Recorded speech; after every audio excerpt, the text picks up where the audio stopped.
I hated that town. Sprawled across the rotting foothills of a dead mountain chain, the city was a mass of Old South racism and corruption, filled with inhabitants too poor or too sentimental to leave for someplace better.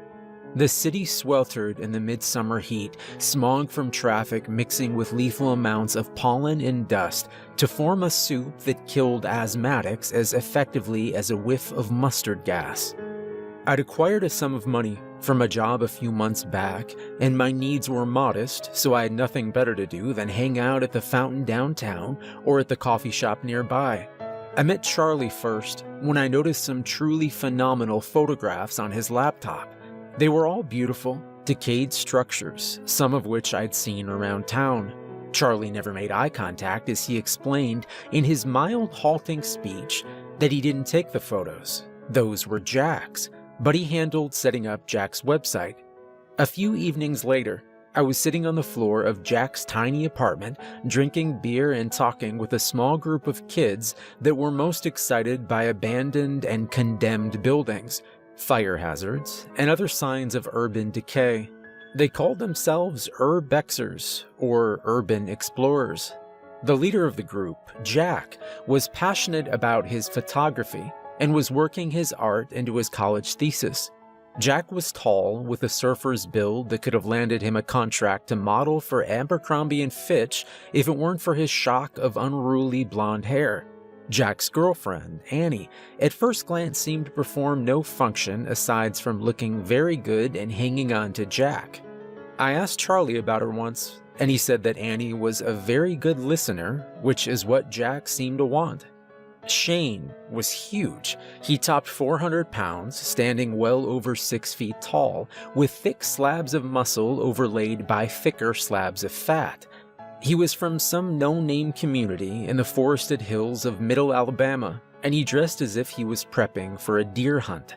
For all his size and massive presence, he was calm and very quiet, perhaps in response to Jack's constant diatribe about the architectural methodologies of whatever. The last member of the group was Petya.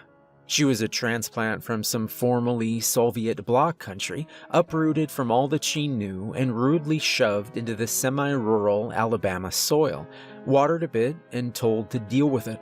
Lucky for her, Petya was tough as a weed and thrived.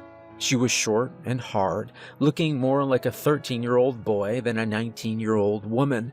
She discovered country music early after her move and took to it with a passion that verged on neurotic, to a point that her speech was a heavy southern drawl, punctuated with weird Slavic inflections. Jack's obsession was photography, specifically taking pictures of decaying urban structures. If given a chance, he would talk at great and exhausting length about the moral imperative of photographing ruins, as we owed the original laborers and craftsmen some of our attention to the artistry of their hard work. Jack met Charlie in high school. Over the next few years, the pair developed their infiltration skills and expanded their group to encompass others with similar interest. Jack seemed to be the idea man and had an uncanny talent for finding unexplored sites all over the area. Once Jack had located a site, Charlie would come up with a way to get in. Not only was Charlie an expert locksmith, he had made friends with many of the librarians and city record keepers in the area, so he was often able to provide historical maps and records for the sites. We bounced along a poorly maintained road in Shane's van, listening to Jack crow about our target for the night. Shane did not appear to be a very smart person, given his size and usual closed-mouthedness. However, it was his idea to buy a white panel van and affix official-looking State Department of Infrastructure decals to it.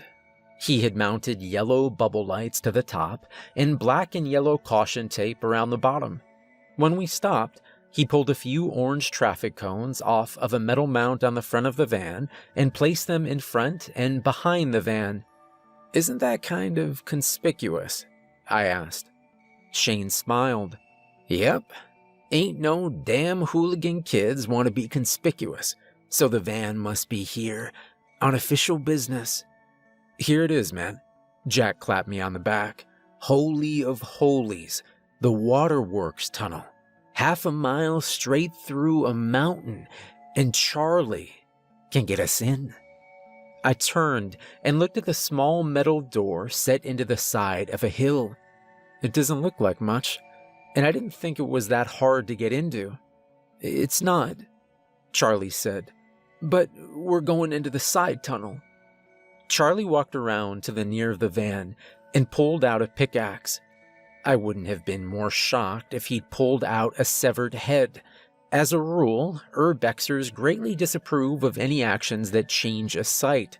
They don't litter, they don't graffiti, and on some message boards there are long-running arguments about even using chalk to mark for finding their way. What's the side tunnel? I asked. You'll see soon enough, Petya said, handing me a head-mounted flashlight. I grabbed my backpack, which was heavy with gear, snacks, extra flashlights, and water bottles. Jack grabbed a shovel from the back of the van, and Shane another pickaxe.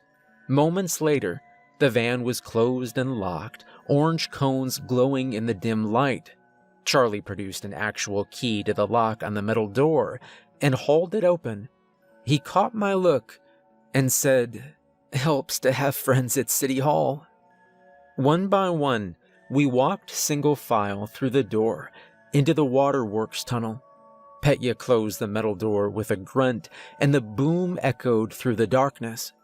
The waterworks tunnel was much like every other tunnel, low, cramped, and moist, with an unpleasant smell. Dirt caked the exposed brickwork, and in some places iron piping lay exposed.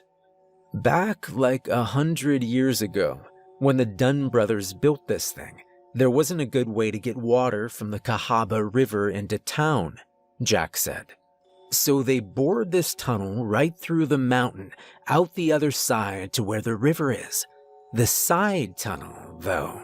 Please be quiet, Charlie said. I'm trying to count. We had been steadily making our way down the tunnel. The darkness before and behind was absolute. I'd been in darker places, but the close confines were beginning to make me anxious. Jack moved away from Charlie, back to me. Anyway, like about halfway through the mountain, the Dunn brothers got to a spot that they couldn't get through. They had to bring in heavier machinery, some kind of steam drill rig. You see how tight it is in here, man. They dug a tunnel off to the side, then they expanded it. They were under a deadline, like nearly about to lose their contract, so they made the miners work day and night. They actually set up a small camp in the side tunnel. There were like sleeping areas with beds built right into the walls. They even had a small camp store. Well, eventually the miners got through the tough spot, and the Dunn brothers just walled up the side tunnel. Nobody's been in there since.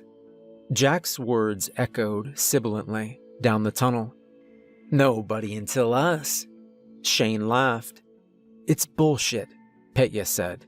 Is no such thing as side tunnel. It's Jack being full of shits again, like with that room under the fountain downtown.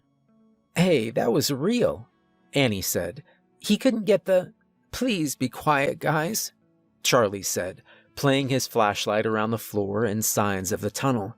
Help me look for an iron valve or gear or something. We stopped talking and began looking around the tunnel. I followed the large iron pipe for a few feet and said, Hey, is this it? Charlie shined his light on the valve, then on a folded back photocopy of his map. Yeah, that's it. Now, Shane, try that wall right there, right across from here. See if it's brick, behind the dirt. The pickaxe was incredibly loud in the tunnel.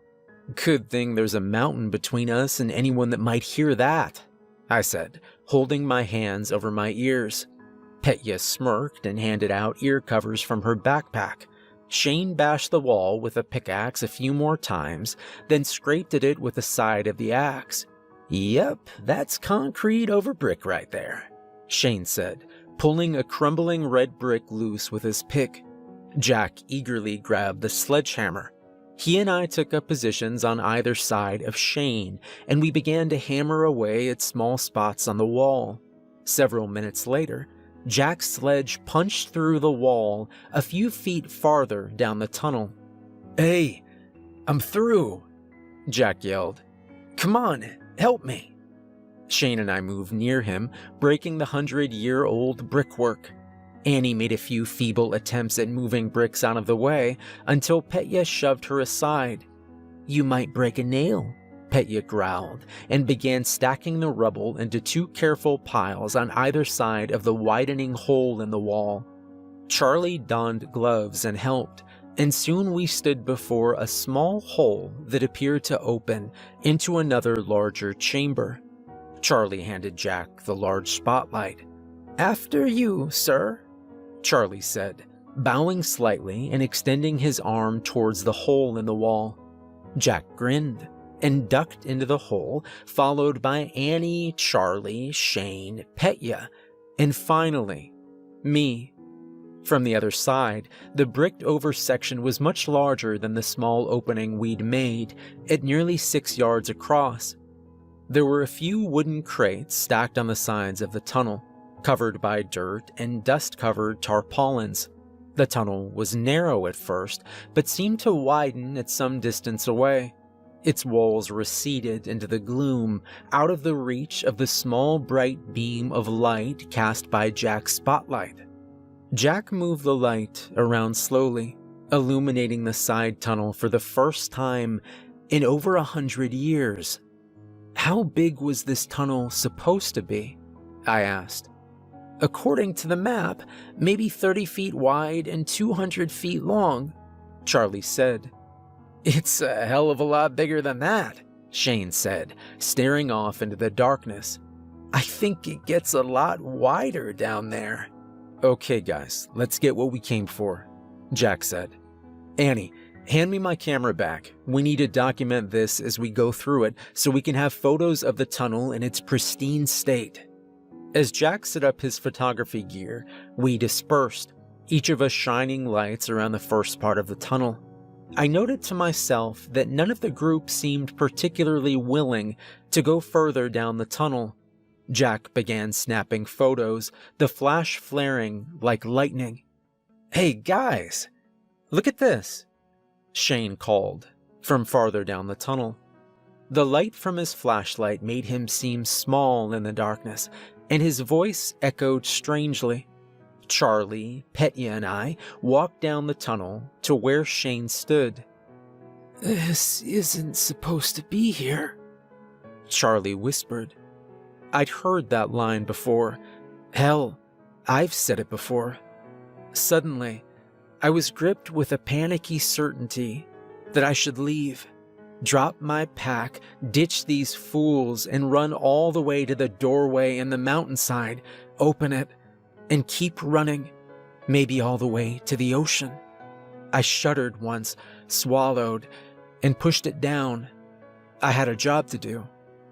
Shane was standing in front of the first building of what seemed to be an abandoned town. I counted over 8 buildings on either side of a smooth dirt street extending down the tunnel. The buildings were crudely finished, with unpainted gray boards cracked and warped with age, but mostly whole.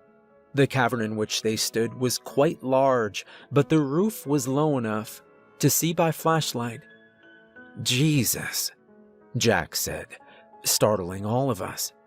"Quit that, asshole," Petya growled, punching Jack in the arm. "You scared the shit out of me, standing here in scary tunnel with Ghost Town."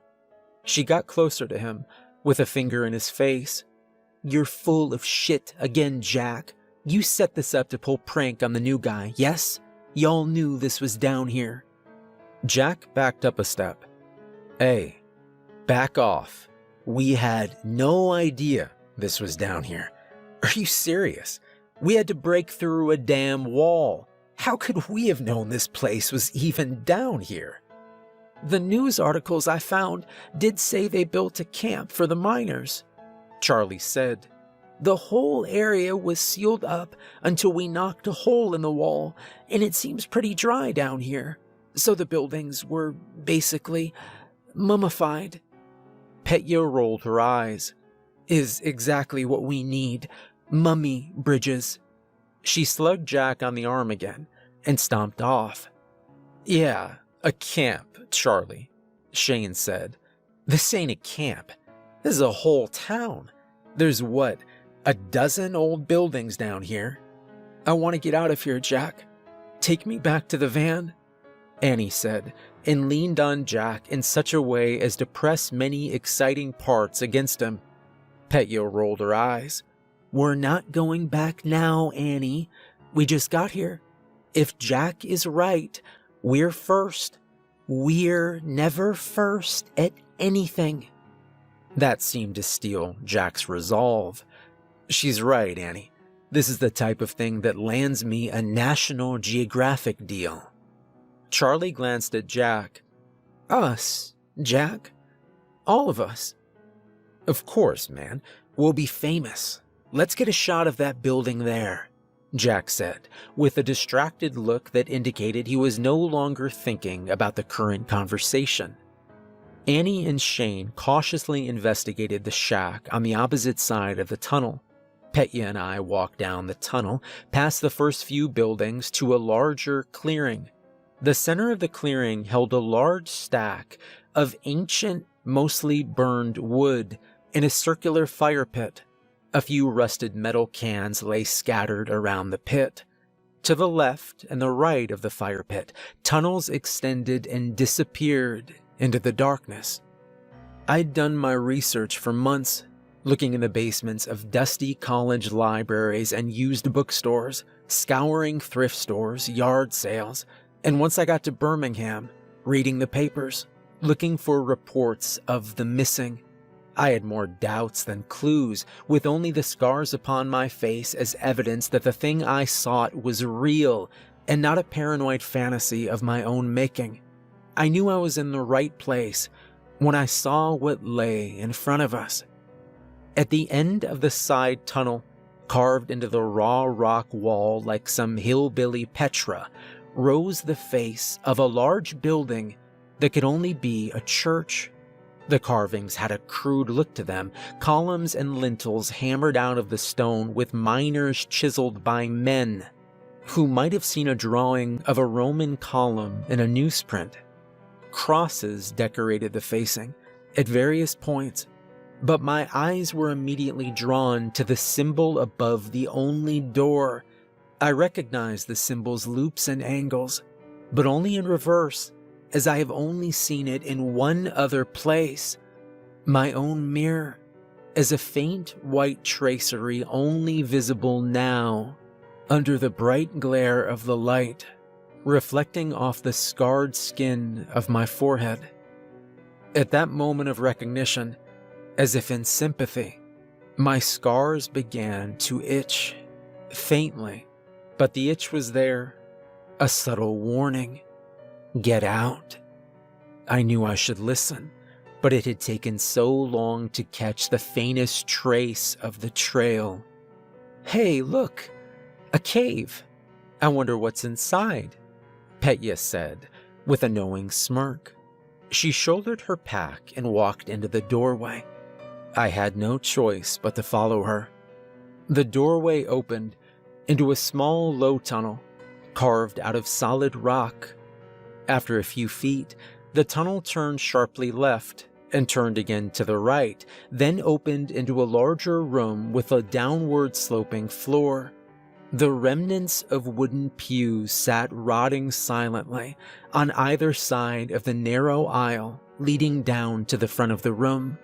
At the front, a few larger leather sacks leaned against a round structure that appeared to be an altar. As we moved closer, Petya let out a stifled squeak and stopped. She glanced at me, but I already knew. The leather sacks were in fact the desiccated remains of 3 people, hunched, headless, and kneeling at the altar. I stepped closer, What I'd originally thought of as an altar was in fact a pit, or a deep well, its bottom hidden far below. "Bodies?" Petya said. A sidelong glance at her face showed me the shocked, bruised look about her eyes. She grimaced, then shouldered her pack. "Jack will not be happy about this. Urbexers hate finding bodies. At the least, bodies are creepy and unpleasant. At the worst, they can entangle a crew in months of police investigations, red tape, and possible trespassing charges. Let's try to steer Jack away from this for now," I said. "In fact, let's head back." Petya nodded, and we left the church, Petya glancing over her shoulder at the well. When we arrived back at the clearing, Jack was missing. Annie was furious, eyes rubbed red and raw, upbraiding Charlie and Shane. "That's rule number 1, Shane. Stick with your buddy. You guys act like I'm just eye candy, treat me like I'm Jack's Barbie doll who can't do anything, but I've been on more crawls than either of you two in the last year. Where were you, Shane? What were you doing?" Shane stared at the ground, scuffing the dirt floor of the tunnel with his work boots. We're just... "Look, this isn't helping. We need to find Jack," Charlie said. "He couldn't have gotten far. He's probably down the tunnel taking pictures. You know how he gets when he's found a good subject." We spread out. Annie ran to the entrance, but saw no sign of Jack.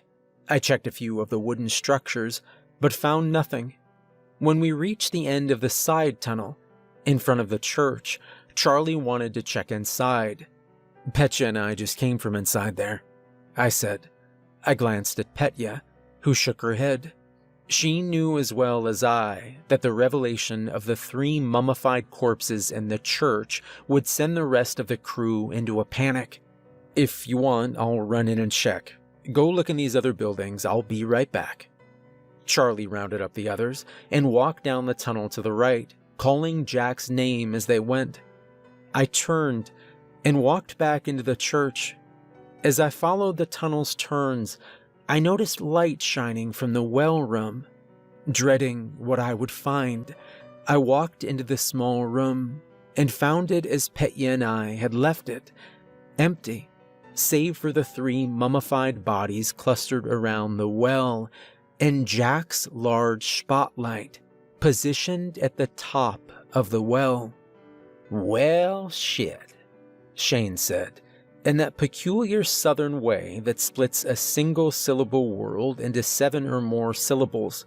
He peered into the well, but his flashlight was unable to pierce the gloom at the bottom. "Looks like Jack's exploring without us," I said. "We should probably go down after him." I don't think that's a good idea, man," Charlie said, visibly shaken. The whole group was. The 3 headless mummified corpses squatting near the well did not help ease the tension in the room, and the group was decidedly angry at Petya and I for not mentioning them.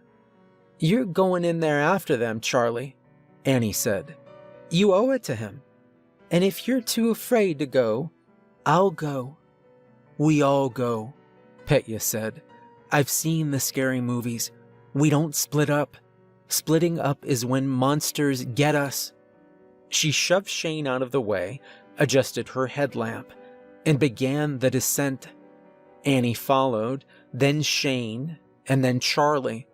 I climbed down the well shaft after the others, leaving that strange church in near darkness, illuminated only by the cold green glow of a few long-duration chem lights left at the top of the well. I've been lost in the dark before, and a little extra light can make all the difference. The tunnel at the bottom of the well smelled like blood. The others noticed it, and Charlie began some tentative explanation about the amount of iron ore in the walls, but then trailed off. They could sense the wrongness of this place. Under the pervasive smell of rust and blood, there was another, fouler stink. It wasn't so much a scent, but the memory of a scent, a recollection of the odor of something horrible that once passed this way and might yet come again.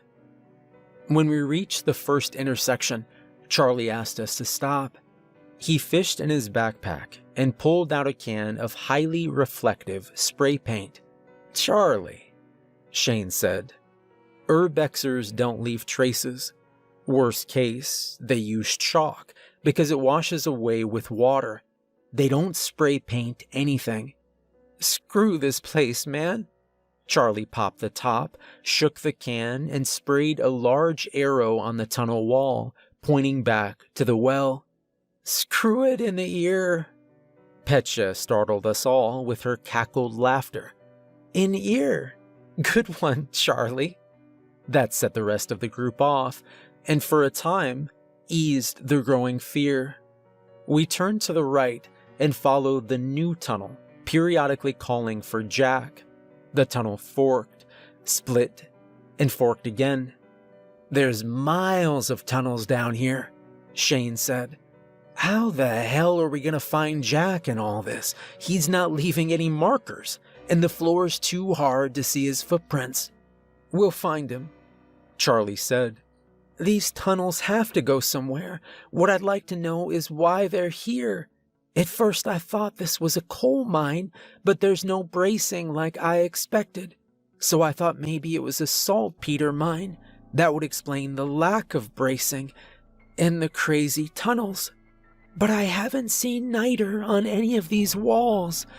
None of this makes any sense." Annie, who had been quiet for a while, stopped. "Guys, I saw someone up ahead. Jack!" she yelled and ran forward. We followed, running in a stooped half-run so as not to hit our heads on the low tunnel ceilings. Annie called for Jack as she ran, gradually outdistancing us with her frantic pace. Up ahead, in the gloom, we saw her pause, turn her head to the left, then lunge down a tunnel branch. "Annie, slow down," Shane yelled. Even though the air was cool in the tunnels, sweat beaded his face. We heard a thin shriek, and then sobs. "Annie!" Shane yelled again. We found Annie sitting on the floor of a room, the first of its size that we'd encountered.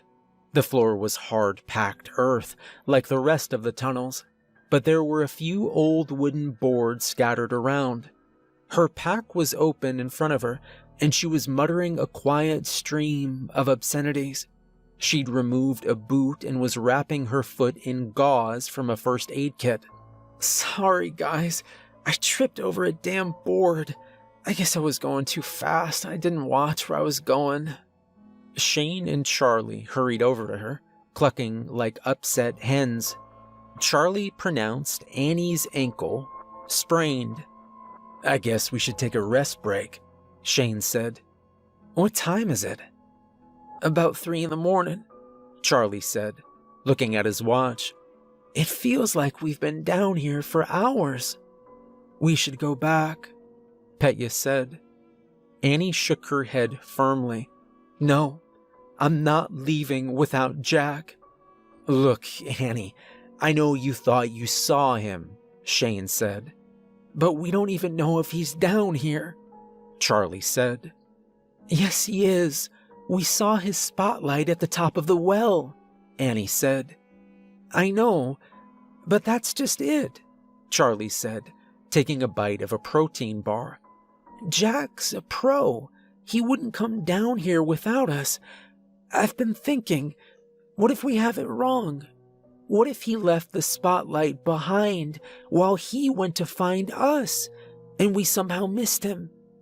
"Oh my God," Annie said. "I bet he's terrified. Someone needs to go back and leave a note or something." As she tried to climb to her feet, her ankle turned and Shane and Charlie both caught her. "You're definitely done exploring," Shane said. All right, I'll take Annie back to the van. We'll leave notes for Jack along the way. And Charlie, Shane looked down, I think it's time to call the cops. Charlie blew out a compressed breath. Jack's gonna be pissed. Yeah, he will, but he shouldn't have run off like this. And there's bodies down here. And we have an injury.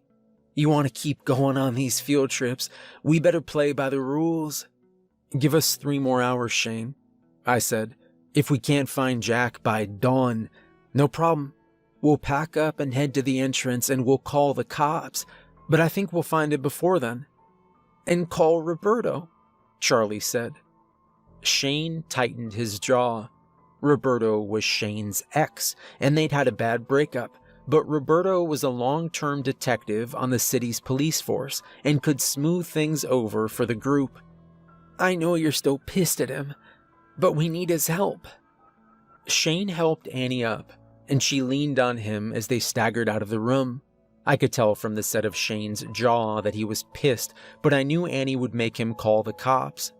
So, I had 3 hours, maybe less. I hoped it would be enough time. I knew I might be able to break back into the side tunnel in another month or so, but my guess was that the site was about to become very popular with a lot of different people.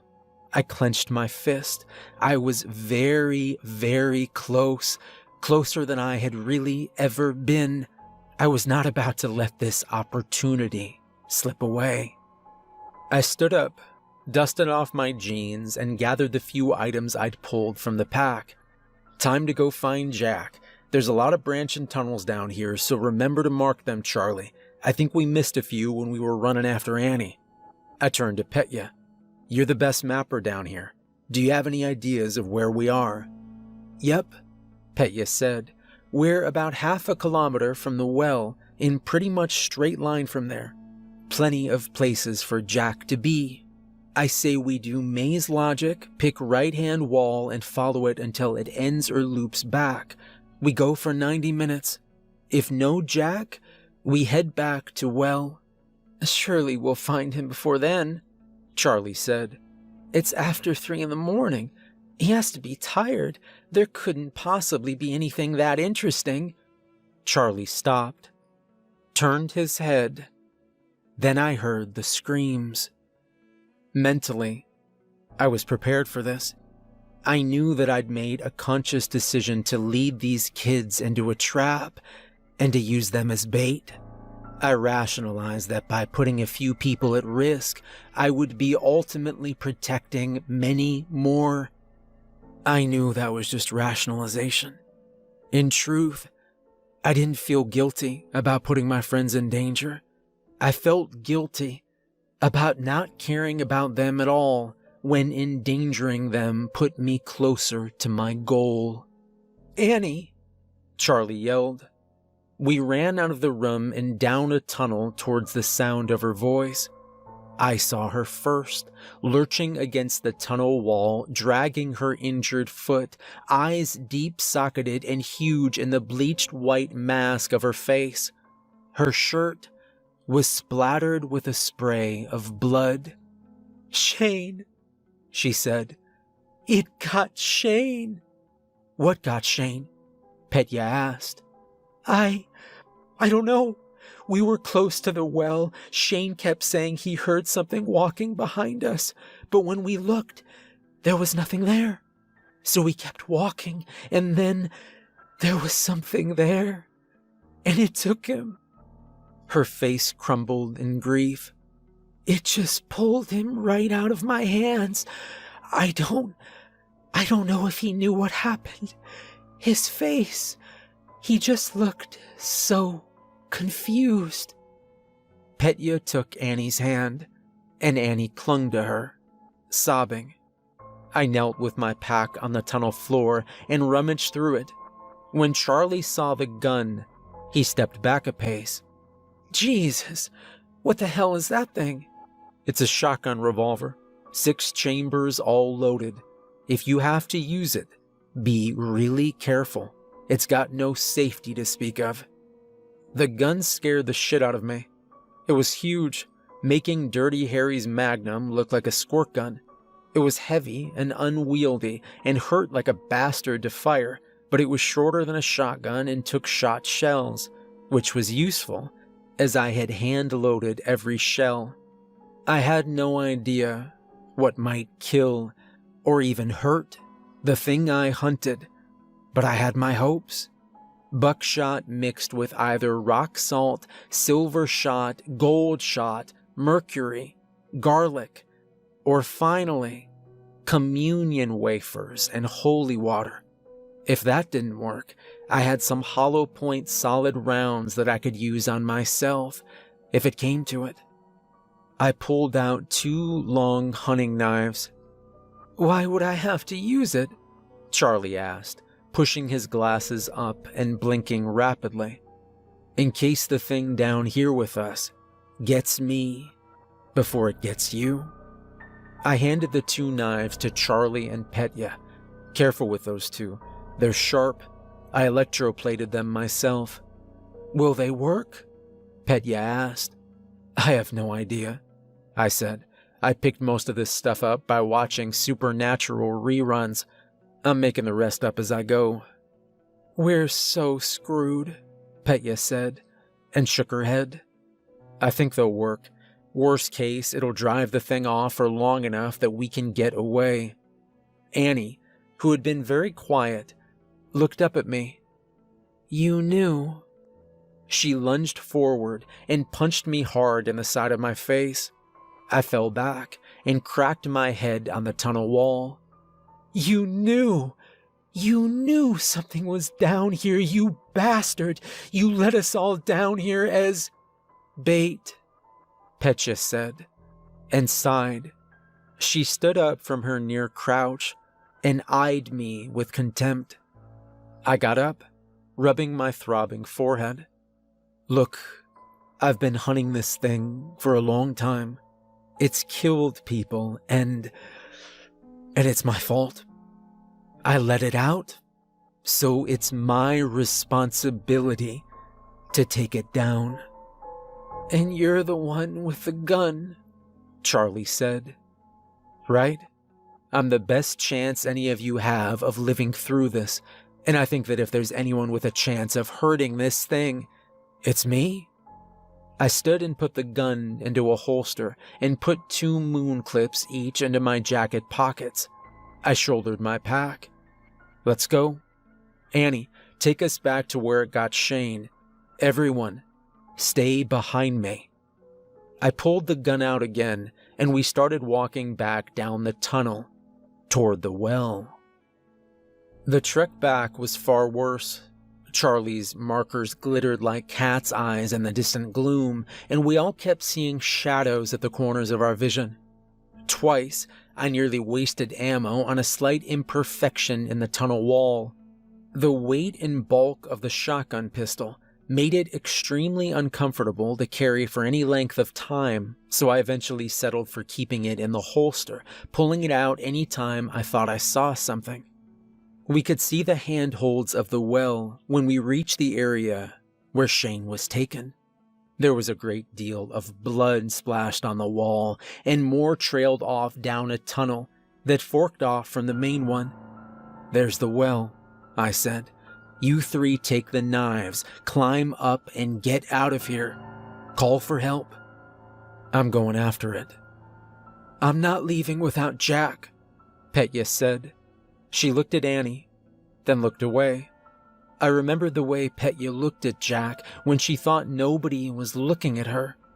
Fair enough.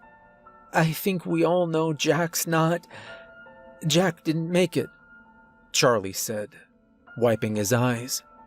"But I'm not going without Shane, or at least finding out what happened to him." He turned away, weeping silently. "We're coming with you," Annie said.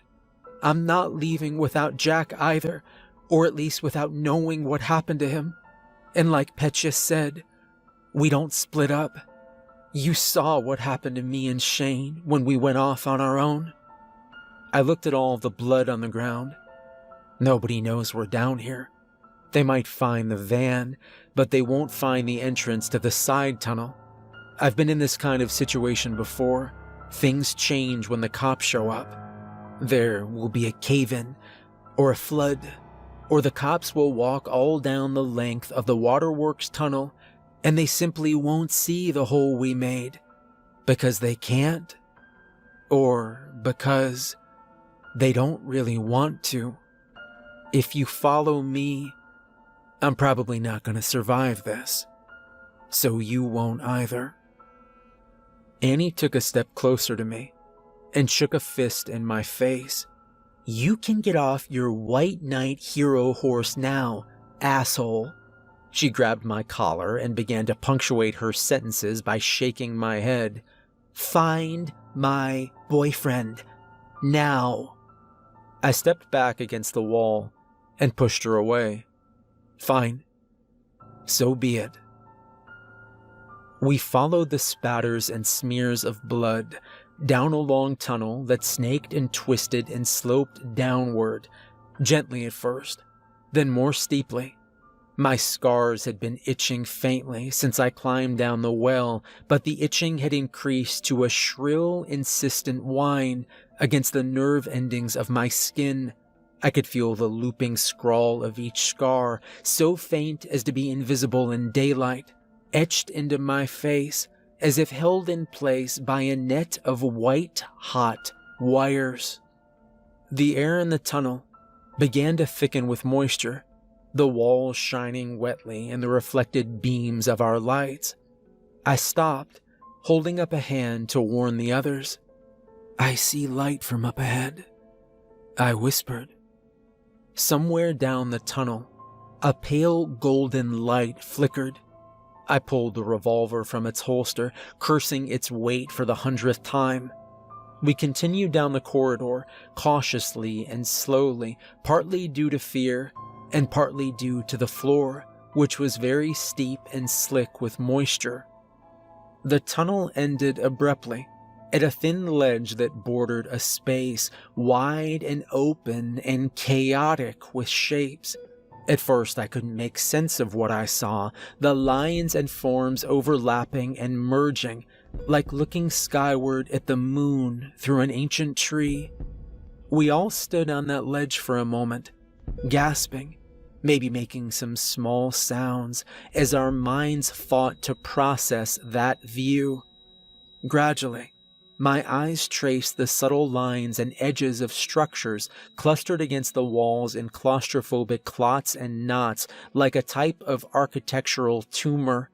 The walls of the cavern receded out and away, plunging down into mist-shrouded depths, fading from my view. The structures were lit from indeterminate light sources, limned in a dim gold light that did more to cast shadow than to reveal. As I stared, I began to notice the crumbled ledges, the blank and open entryways, the empty areas on distant walls where whole sections of the buildings had sloughed off and fallen into the pit far below. I noticed the stillness, the silence of the place. It's a city, Charlie said.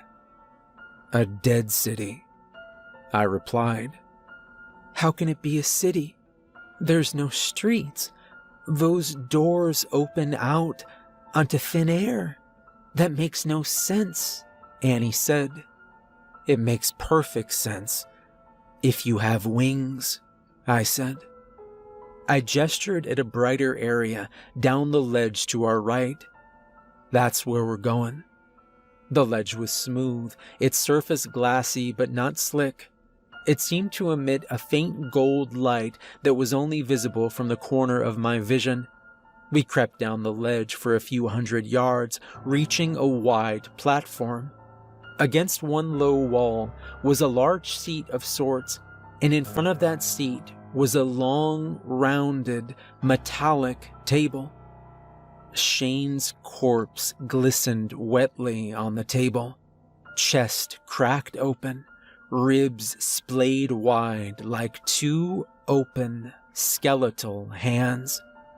The top of his skull had been removed, and a mass of black tube snaked from the opening down to the table. "No!" Charlie wailed and ran to the table. "Charlie, don't!" I said. Charlie reached the table and stopped. He reached out an arm and gently touched Shane's bloody face. Shane's eyes snapped open. I could see his lungs flutter in the raw cavity of his chest. His mouth worked silently, lips pulled back in a rictus grin, tongue thrusting against his teeth.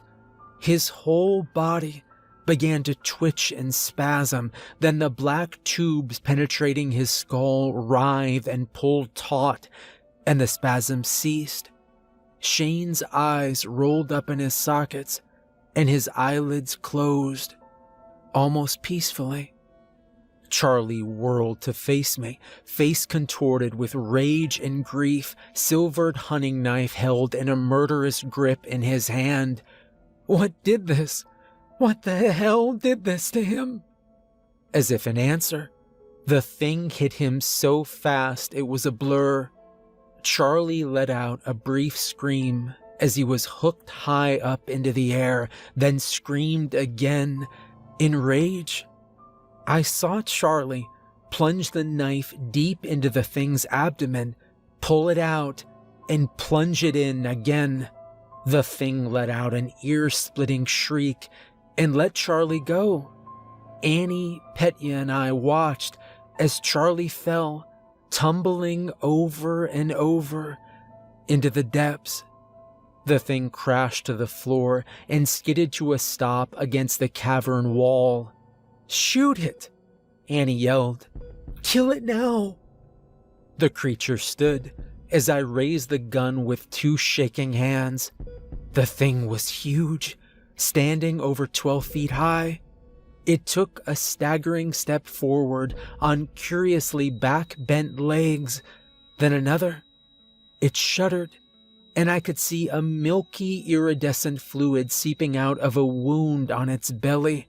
Its head snapped up and forward, and its eyes, there were so many, focused on me. I felt a disorienting tilt in my perspective, as if I were seeing myself and the room and Petya and Annie and the creature all at once. I felt a curiously mechanical ticking and felt that the size of the thing was a mistake. It was much, much larger than it appeared. The creature spread its wings, 2 or 4 or 6, feathered and broad and black and leathery, tipped with hooks and talons, and flapped them once.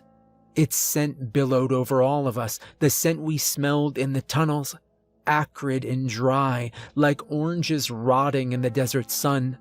It came closer to us, and I felt it outside my mind, a pressure that was immense and cold and horribly, inhumanly logical. I waited, even though I could hear Annie and Petya screaming behind me, screaming for me to shoot the thing. My scars were now twisting and rippling on my skin, white hot and reaching a point so far beyond pain that I couldn't name it. I focused on that sensation and steadied my aim. The gunshot thundered deafeningly loud in the silence of the dead city. The shotgun revolver kicked viciously in my fist, and I nearly dropped it. The creature had closed nearly half the distance between us. It stopped, and some of its eyes seemed to blink. One of its wings seemed to droop, and I saw that my first round of rock salt and buckshot had punched a small ragged hole through its leathery membrane. I braced and fired again. The creature recoiled with a scream as the silver shot ripped open a jagged swath across its chest. I fired again and was rewarded with another scream.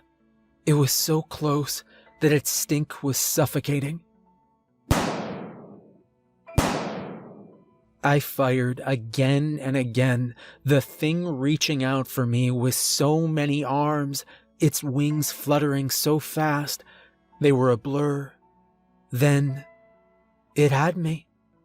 Two of its arms clutched me around the waist and pulled me up and close. Two more arms reached up with taloned hands, black and scaly, crusted with impossible jewelry, and clasped both sides of my face. It turned my head from side to side, almost gently, and then looked deeply into my eyes. Of the many things I saw in those huge golden orbs with their rings within whirling and spinning rings, the worst was recognition. The pressure outside my mind intensified, and I felt a snap, like a green stick fracture from a short, sharp fall, and it came flooding through. It spoke to me then, not in words, but in a purer and older style of communication. It thanked me for bringing it more meals, and thanked me even more for bringing it information about the world from which it had been away for so very long. It promised me that I was its favorite, and I would be rewarded in some incomprehensible, impossible way. I felt a deep and loathsome love welling up in me for the thing, as a dog would unconditionally love its master. Then the creature screamed, shrieking in real pain, and it was gone from my mind. I felt it recede like a tide, and I missed that presence, hating myself for feeling so. I fell to the ground in a heap as the creature stepped back, arms raised to its head. Petya had leapt onto the creature's back and was stabbing her long silvered knife deep into the creature's eyes. The thing scrambled its many taloned hands against her, leaving deep scratches on her arms, but she dodged and kept plunging the knife into the thing's eyes. Finally, with a deep, guttural bellow, she slammed the knife deep into the center of the creature's skull. The wings stopped fluttering, and the thing toppled forward to the floor. Petya untangled herself from the thing's bulk and half stumbled to where I was sitting. Her face was ashen, and she held one arm with the other, blood oozing from long scratches on both. Annie shook herself and ran to Petya, dropping her backpack and pulling out the first aid kit. Neither of them looked at Shane. Once Annie had bound the worst of Petya's wounds, Petya stood up and walked over to the still form of the fallen creature. She kicked it savagely, once in the head. She stooped to remove the knife. "Leave it," I said. She turned to look at me. "I think it's better off where it is." "It's dead. I killed it," she said. "For now. But it might not be later. And that knife might postpone later for long enough. It's time to go." Annie gestured at Shane's body. "What about him? We can't leave him here." "I know we can't," I said, "but none of us have the strength to carry him out, and we don't know if that thing is going to wake back up, or if there's more of them." That seemed to motivate Annie and Petya. Annie packed up her first aid kit, and we left the dead city by way of the tunnel from which we entered. I thought I saw the dim golden light growing fainter as we left, and that made me feel a slight bit of hope. The walk back to the well was long, far longer than I remembered.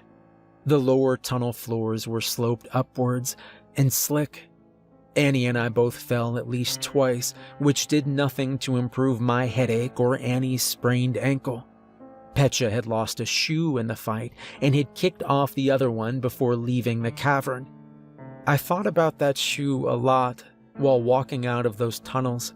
I wondered what some future explorer would think upon discovering that platform in a dead city of angels, and on that platform, the creature's corpse and a single shoe. When we reached the well, I realized something had changed. I could see light at the top, much brighter than the few chem lights I'd left behind. Annie saw the light and began to shout for help. A familiar voice sounded down the well from the top, and a silhouette of a head blocked the light. "Annie, what are you doing down there?" Jack yelled. After much hugging and crying and kissing and a fair amount of punching, we got out of the well and back to the entrance of the side tunnel. Petya was unable to climb due to her injured arm. Jack and I helped get her out of the well using a Swiss seat he fashioned out of rappelling rope. Annie was able to climb out of the well on her own, putting minimal weight on her injured foot. According to Jack, he left his spotlight at the edge of the well as a light source for some incredibly amazing photographs. Midway through, the cheap Zeiss lens somehow fell off of his camera and shattered on the stone floor. In a panic, he ran to the tunnel entrance to find a replacement, only to realize that he'd left his case of spares back at the van. Thinking he wouldn't be long, he ducked out into the waterworks tunnel and ran back to the van. "Yeah, man," Jack said. "That was totally stupid, guys. It was dark, and I was in a hurry to get back. So, I got my spare case and shut the back doors and locked the van, and I ran around the side of it. You know those big mirrors on that thing that stick out like 3 feet on either side? Yeah, well, I clocked myself big time on one. I think I tore it off the mount. Anyway, it knocked me totally unconscious. I woke up maybe a half hour later with a killer headache. My face was all bloody, and it was light outside, and I didn't know what the hell was going on. I got my shit together and came back down here, but I couldn't find you guys. It's spooky as shit down here when you're alone.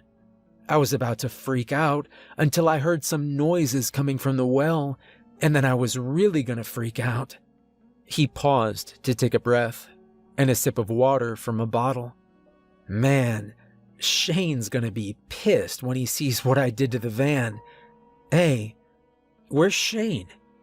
And where's Charlie?" Jack wanted to go back immediately. Neither Annie or Petya would allow it. He swore he was going to get a group of people together to find Shane and Charlie, or at least their bodies. He said he'd call in every favor he was owed, do whatever it took. His first call would be to Shane's brothers, both of whom were even larger than Shane, and both of whom owned enough firepower to take over a small country. I agreed and promised to help, but I was already planning to slip away as soon as I could. Jack's search party might find the side tunnel, but the entrance would be collapsed. Or the tunnel would be there, and even the buildings inside, but the well would be full of dirt, or simply missing. No amount of drilling or explosives or ground-penetrating radar would ever uncover that dead city. Annie and Petya both hugged me, to my surprise, as we stood in the parking lot across from Jack's apartment. I shook Jack's hand and promised to call him after I got some rest. I put my gear into the trunk of my old, battered blue Toyota Corolla. As I was driving away, Annie embraced Jack again. His eyes caught mine over her shoulder. Then one lid drooped in a slow, lurid wink. When the woman got struck by the bus right in front of me, I didn't understand it was because I'd been rude to a waiter 10 minutes earlier. At the time, I hadn't even called myself rude at all. He'd left me without a refill for nearly 10 minutes, and all I'd said when he apologized was that sorry doesn't fill my cup. Well, that and or help your tip. But still, I thought it was a small thing, and I was irritated, and I did feel bad afterward, even left a big tip to make up for it. But in the moment that the woman left the sidewalk, only to be slammed into by the metal face of a crosstown bus, I wasn't thinking about any of that. I was thinking about the terrible, wet sound she made as she went under the wheels, the too warm spray of her blood hitting the right side of my face. As I gasped and sucked a bit of her down, I started screaming. Everyone did. It was 30 minutes before I could start absently wiping the blood off as I gave a statement to an officer. I didn't have anything to tell.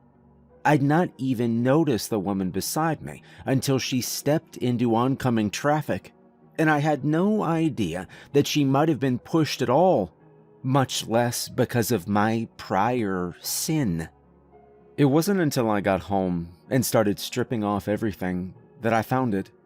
I'd almost just thrown everything away I could without getting arrested for indecency. But my coat was expensive, and I'd only had it for a year. A couple of rounds of dry cleaning might get rid of that awful... There was something in my coat's outer pocket. My first thought was an old receipt or ticket. But no, the thickness and weight was wrong. Pulling it free from my pocket, I saw it was a heavy piece of slick black paper, folded into a tight square and embossed with gold. The back, where the intersecting diamonds of folded corners were tucked together, made a beautiful tangle of gleaming scrollwork. Turning it over, I sucked in an involuntary breath. It was a pair of golden eyes. Not just the eyes themselves, but the thick, fleshy lids around them. Old, tired, pitiless eyes that stared out from the paper at me, with a look that was both weary and knowing. I chided myself for being foolish. It was just a drawing, after all. I turned the paper back over quickly, telling myself it was just to unfold it and not to get away from that gaze.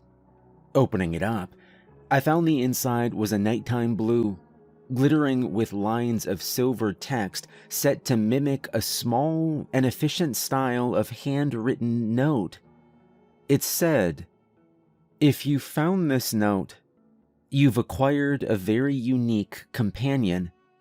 There are some that call them Tengu or other things, but I prefer my own name, a Sin Goblin. This Sin Goblin is always with you now, though you cannot see or hear it. It will watch you all the time, and while this may be disquieting, rest assured that it will never harm you directly. In fact, at its core, this goblin is a very upright and moral creature, and so long as you are similarly upright and moral, you may never notice its presence at all. Unfortunately, most of us are not perfect. There may well come times where you transgress in the Sin Goblin's eyes, and when that occurs, there will be consequences. Not to you, as I said. It'll never harm you directly, but it will inflict punishment on others in your sight, and these punishments can be severe and cruel. You may not believe any of this, of course. In time, that will change. I offer this message as an explanation and a kindness, a small lamp for your feet as you move forward with your new friend close behind. Good luck." The note ended there. I almost threw it in the trash then and there, but something stopped me. Instead, I put it on the hallway table, stripped off my clothes, and scrubbed myself in the shower until my skin was hot and raw. I was so tired and shell-shocked that I didn't even think about the note again until the next day. It was about the time that I watched one of my friends die. We'd been coming back in from a smoke break. Me and Tony Lasco from the 3rd floor were ahead on the stairs going up, with Murray lagging behind us a few steps. We always took the stairs on smoke breaks. It was our half-joking attempt at mitigating the damage we were doing to our heart and lungs with every puff. But Murray was older and heavier than us, and it made him a bit slower on the climb back up. When Murray fell, he gave a little startled gasp, not loud, but high and strange enough that I turned back to look, just in time to see his legs going up as he pitched backward toward the concrete landing we just left. Plenty of time to see his head hit and turn as his weight and inertia drove him down, snapping his neck with a muffled popping sound, before his feet jittered for a few seconds, and then stilled. They told his wife later he died instantly, but that was a lie.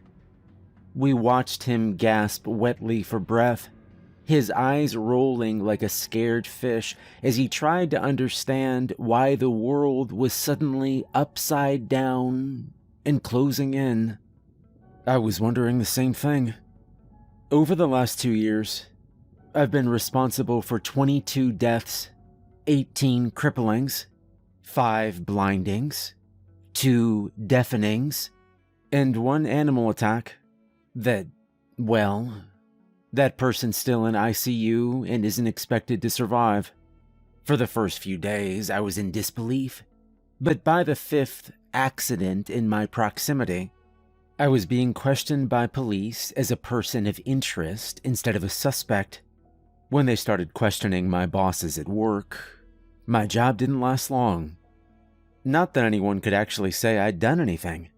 All of it had either been around other people or in places with cameras that could be checked. There were times where it did look like someone had been shoved or pulled, but there was never any actual evidence that anyone had done it or touched them at all.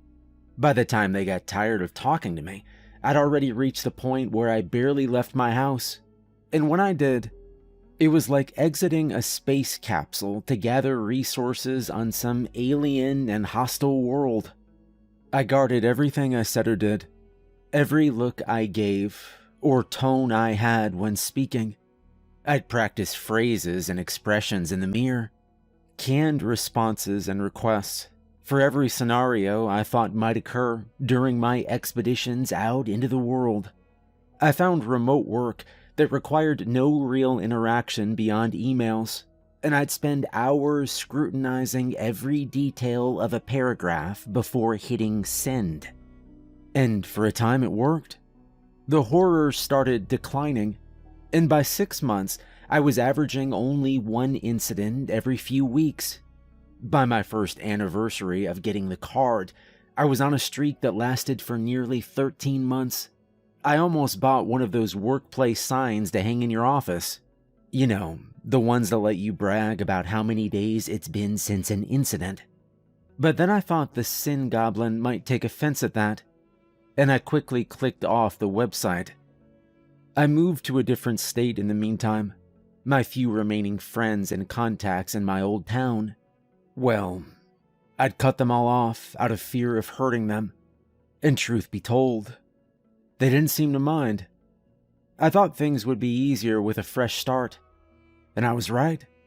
I had my routines in place, and I remained ever vigilant. I even started to enjoy going out again, if only a little. I'd been shut away for so long, and it had been such a long time since I'd had an incident after all. I was starting to think that either I'd become a nice enough person that the goblin was satisfied, or maybe he hadn't followed me when I moved away. Then one day, I stopped in to pick up a pizza at a local place I liked. I'd called ahead, so all I had to do was politely wait my turn in line to pick up the pizza and pay. The man in front of me was being slow and annoying, fiddling with his wallet, wiping his snotty nose with his hand, and then putting in his PIN with the offending finger, pulling out his card too fast, so he had to do it all over again. The old me would have been staring daggers at him at the least, and a snide comment to him or the cashier wouldn't have been out of bounds. Now, I just hummed as I looked around the restaurant and checked my phone for any work emails while the dude finally shuffled away, offering a parting sneeze as he headed for the door. I was saying hello to the cashier, asking how they were doing, while inwardly congratulating myself on how far I'd come in the past couple of years. In so many ways, it had been bizarre and horrifying. But maybe if I'd become a better person, some good could come from it all. Heck, maybe the little guy wasn't all that. I froze.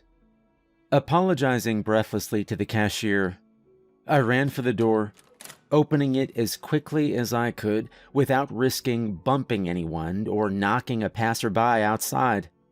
I looked around for the snotty man, but there was no sign of him.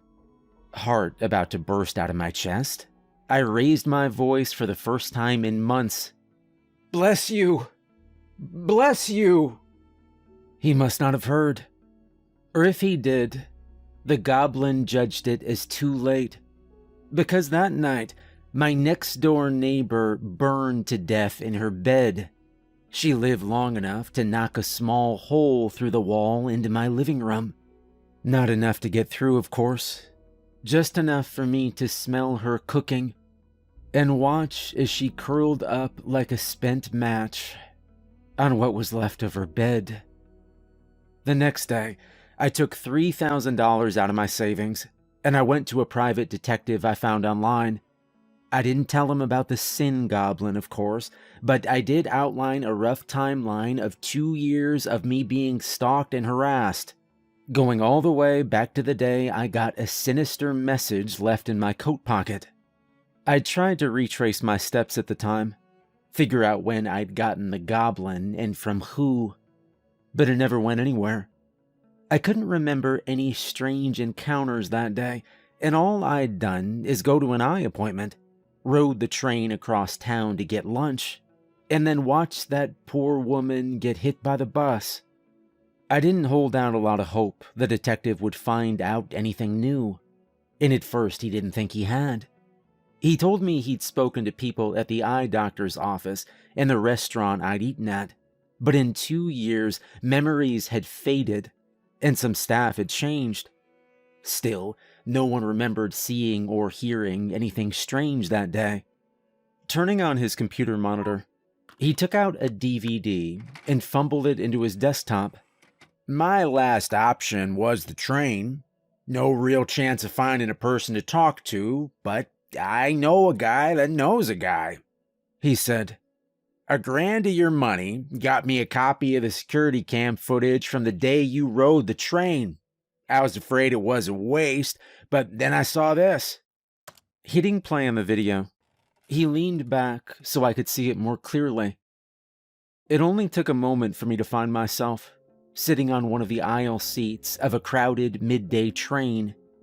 The quickening motion outside the windows and the gentle sway of the rail handles let me know the train was starting back up after stopping at a station. As I watched, an old woman carrying several bags of what looked like groceries shuffled from the door over to my part of the car. She came to a stop in front of me, standing there expectantly, as though she thought I'd offer up my seat. For my part, that past me never even looked up from my phone. I don't remember if I truly didn't see her or just ignored her because I didn't want to get up.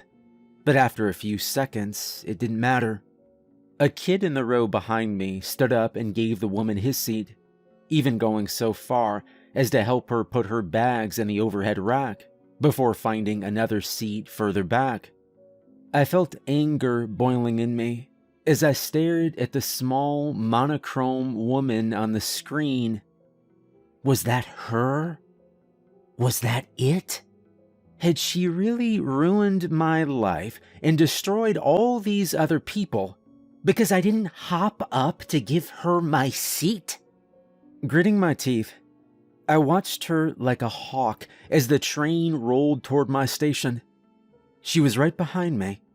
It'd be the simplest thing in the world for her to slip it into my coat without me noticing. The angle wasn't perfect, of course, but I felt like I'd see her at least look my way or lean forward when she did it. Instead, she just leaned back with her eyes closed as though she'd fallen asleep. The walls outside the train slowed again as it crawled up to my stop. Past me stood up, as did several others, but the old woman kept to her seat without stirring. The line of people streaming off the train started forward, the guy who'd given up his chair right behind me. It was fast and subtle, but right before I stepped across to the platform and out of the camera's view, I saw him drop the folded paper into my coat's left pocket. I looked up at the detective. "Tell me you know who he is," I said. The man smiled. "Well, kinda. I can't get any government records for the money you paid, but I was able to track down his online persona, which led me to an internet phone number. I tried it yesterday. It still works. Guy who answered sounds about like I'd expect your stalker to sound. So the question is, what do you want me to do now? I can give this stuff to cops here or there, but I doubt they'll do anything with it. Or if you have any more money, I can keep digging on this cat and see what... Give it to me." Please," I interrupted. He frowned. "Give you what?" I forced a smile. "The number. Please give me the number." When I got to my car, I forced myself to spend 5 minutes doing breathing exercises and rehearsing what I would say if he answered. I had to be polite and cordial while also finding out what I could and trying to get him to tell me how I could get rid of the goblin once and for all. Fingers shaking, I punched in the number. He answered on the second ring. "Uh-huh." I felt my jaw clench, but I forced myself to smile as I replied. "Hey there. Sorry to bother you, but I got your number from an associate. I know this may sound strange, but I think you may have been on a train with me a couple years ago.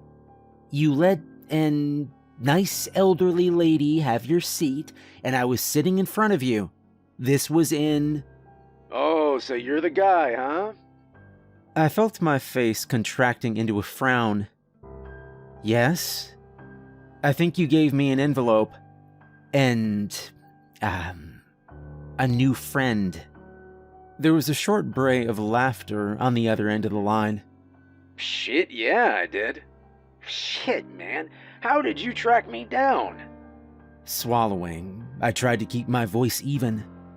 I paid a private detective. He found you from the camera on the train." Another chuckle. "Wow, that is like some CSI shit, right? Good for you." The phone creaked slightly as I gripped it harder. Yeah, thank you.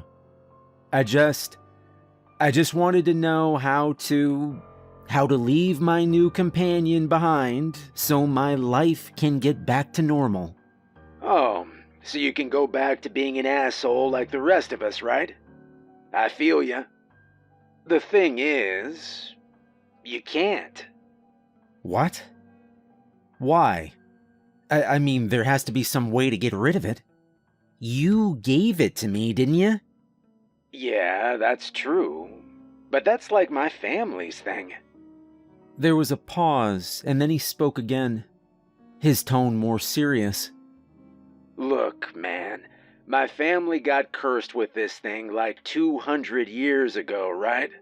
And the only way we can get rid of it for a while is to dump it on someone else. And they can't get rid of it without, croaking. Then it comes back to us until we find another person to help us out. And that's the deal. That's the deal? That's the deal? I was yelling now, but I didn't care. You just kill people, ruin their lives, and it's all a big joke to you. Nuh-uh. I don't hurt anybody. It's the goblin. And he doesn't hurt people unless you mess up. 2 weeks ago, I watched my neighbor burn to death because I didn't say bless you when a guy sneezed. I thought I had the rules figured out, but I'm not perfect, and I think he's getting stricter. There was a snort on the other end of the line. Oh yeah, he's a tricky little bastard. He starts out a bit easygoing, but the longer he's with you, the more of a stickler he becomes. I had him for 4 years before I decided to sack up and pass him on. That was after I farted at dinner on accident, and then my girlfriend got mauled by a pack of dogs on the way home. His voice got thin and watery sounding. I know it sucks, man. And I really am kinda sorry. But hey, at least I gave you some heads up. I even made the note all fancy so you'd take it serious. I could hear the sarcasm in my voice as I stared at the phone. Sure. Thanks for that. Now listen, you're gonna figure out how to take this thing back or I'll find you. I will find you, and I will be your own personal sin goblin until you don't have shit left. You get me? He actually sounded mildly offended when he answered. Whoa, dude. First of all, you won't find me. I'll drop this number after this call, and I don't live in that shit city. My family's loaded, not unrelated to the curse, by the way. But for your purposes, you just need to get that you'll never find me. All you'll do is piss off the goblin and hurt more people. Is that what you want? I started crying then. Please. I can't take it anymore. I don't want to hurt anyone else, but I want to have my life too. He sighed. I get it. But all you have to do is don't be a dick. Okay, maybe sometimes he'll still flag you because he has some weird hang-ups, but you can figure those out. And when you make a mistake, just look at it like an act of God or something. Act of goblin, right? I don't know that I can do that. Well, you don't have much of a choice, bud. I can't take it back even if I wanted. Which I do not want, thank you very much.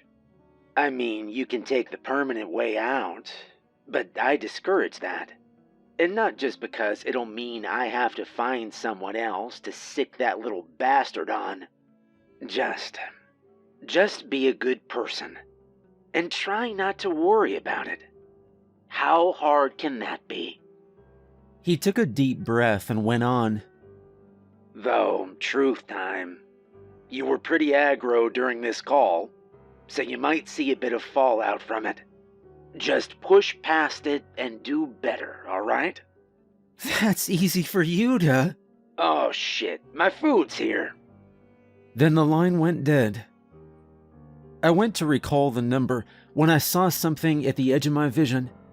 It was the detective hitting the asphalt in front of my car from his 12-story fall. Retching into my mouth, I put the phone away and started heading home. It took a while. Getting everywhere takes a while now. I drive slow and careful, yielding to everyone I come across, while also trying to not go too slow or cautious that I impede those around me. It is maddening and terrifying, but also necessary. I certainly don't want to offend anyone.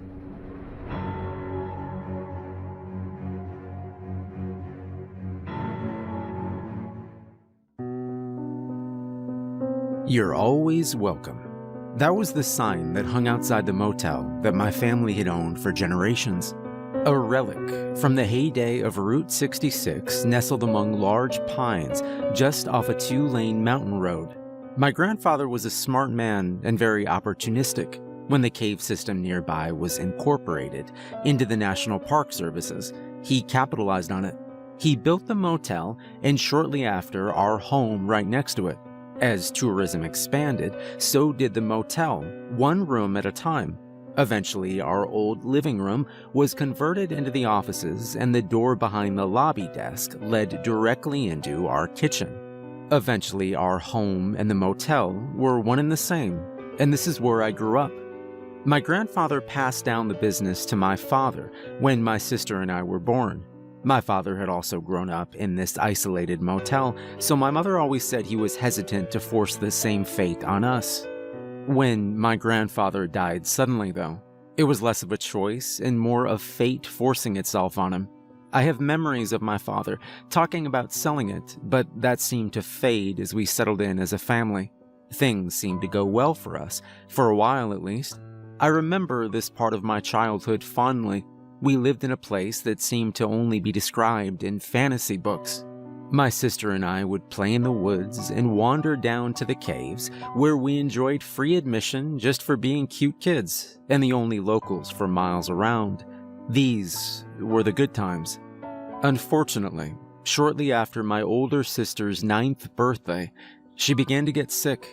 The doctors in the city wanted to see her often, and it wasn't easy for my parents to get down the mountain in our old truck. She was diagnosed with a rare form of leukemia a week before her 10th birthday. I don't remember her death, but I remember the weeks leading up to it, when the doctors informed them that there was nothing more that could be done. My parents insisted on bringing her back up to us, to the motel. They set up some machines and other medical stuff in her room to help ease the pain. I wasn't there when she died. My parents, for whatever reason, had sent me to my aunt's. Looking back now, I understand why. When I returned, though, my sister was gone. My mother did not take her death well. My sister's room was cleared of any trace that she once lived there, and I wasn't allowed to say her name. Every day, there seemed to be less and less evidence that she'd ever even lived there. Eventually, my mother went so far as to remove any photo we had of her from the house. By the time I was a teenager, there truly was no trace left of her existence. I hate to admit it, but my memory of her face had even gone, but I remembered what she smelled like. Soft lavender. I left the motel when I went to college and lived an exciting yet uneventful life far away from that small spot on the mountain. But as my parents grew older, they needed more help, and I felt myself drawn back into that old mountain motel. I helped them for a good part of 12 years, slowly taking on more and more of the responsibilities, until I almost ran the place by myself. They still insisted on certain tasks, odd things that they weren't ready to give up. The strangest involves what I've come to call the family. My memories of them stretch back to my earliest memories of the motel. They always stuck out because my parents seemed to treat them differently. For as long as I can remember, they'd always visited us every 4 years, almost to the day. The family consisted of 4 adults, an older couple, a middle-aged couple, 2 teenagers, a girl and a boy, and a younger girl around the age of 11. The 7 of them were always quiet and polite and always stayed for a week every 4 years like clockwork. My parents had even circled the date on our calendars, always expecting them. My father made sure to have a room open, even though they never seemed to book ahead. They were almost like old friends, except for the fact that they treated us like strangers every single time. It wasn't like they didn't remember us, but more that we were inconsequential to their lives.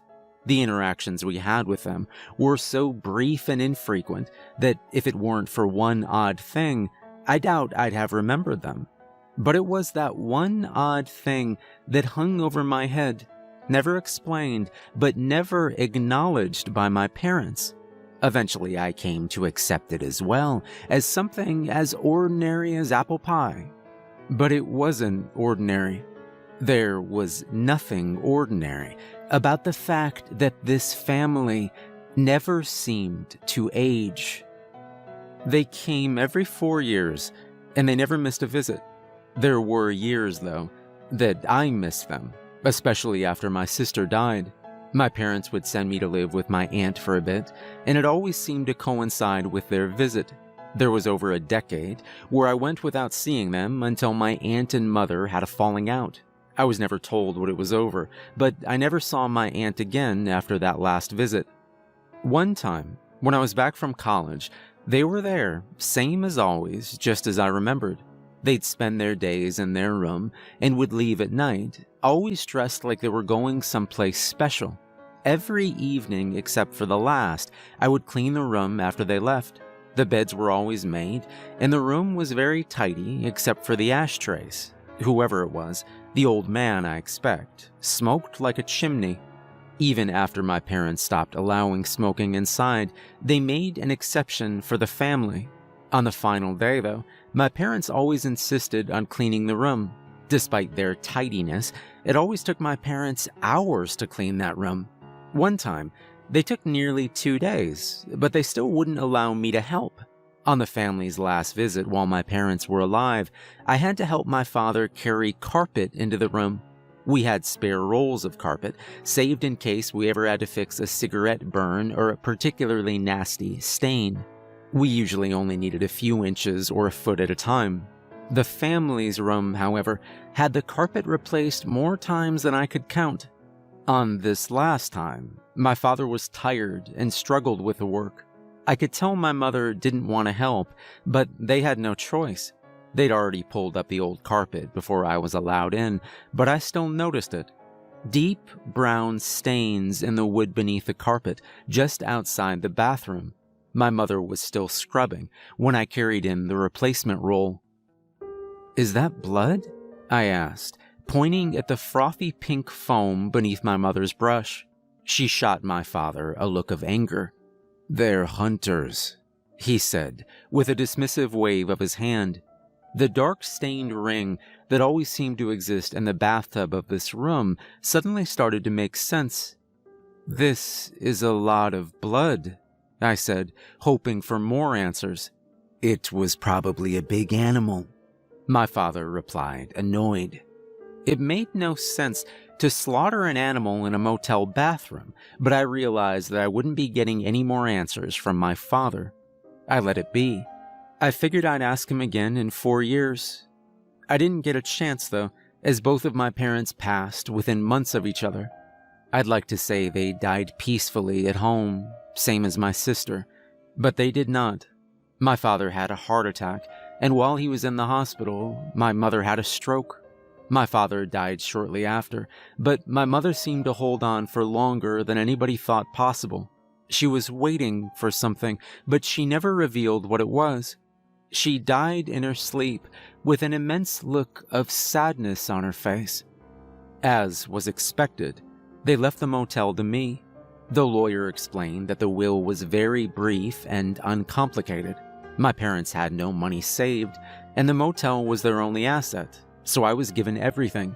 They did leave me something else, though, in addition to the burden of a family business. They left 3 envelopes with very specific instructions on when to open them. The first one was to be opened when I took over ownership of the motel. The second was to be opened in case of an emergency, namely a financial one. The third was to be opened by my aunt in case I passed away. The letter within the first envelope was brief and to the point. It explained that my parents had a long-standing agreement with the family, and it was best not to question it. They mentioned the blood, but told me to ignore it, and just make sure that there was no trace left after they checked out. It was very explicit that I not ask questions, and that if anybody outside of them were to ask about the family, I was to deny everything. In something I found funny and not surprising, The family's odd trait of seemingly never aging was not mentioned in the letter. After reading it twice, I stored the letter in the cash drawer and forgot about it. Shortly after my mother passed, the family arrived. The 7 of them piled out of that same old station wagon and walked together to my office. Without my parents insisting on doing it themselves, this was the first time I'd actually checked the family in. The old man greeted me as if he knew me. He didn't ask about my parents, and in an odd way he spoke to me as if I'd always been the one to check them in. All but the little girl seemed to watch me without expression. The little girl, however, broke away from the group and stepped around the desk and knocked on the door leading to our kitchen. None of the family reacted in any way to her actions. "Can I help you?" I asked her. Is she in there? She asked, almost emotionless. "It's just me now. My parents passed a few months back," I explained as I grabbed the room key. The older man took the key without acknowledgement of the fact that my parents were dead, but the little girl broke down. She began to sob and yell for her mother, but instead one of the teenagers took her by the arm and pulled her along as they left together. Her sad eyes met mine, and for a moment I felt an unspoken grief between us over my parents' absence. I realized it was the first time that anybody outside of myself had shown any reaction to their loss.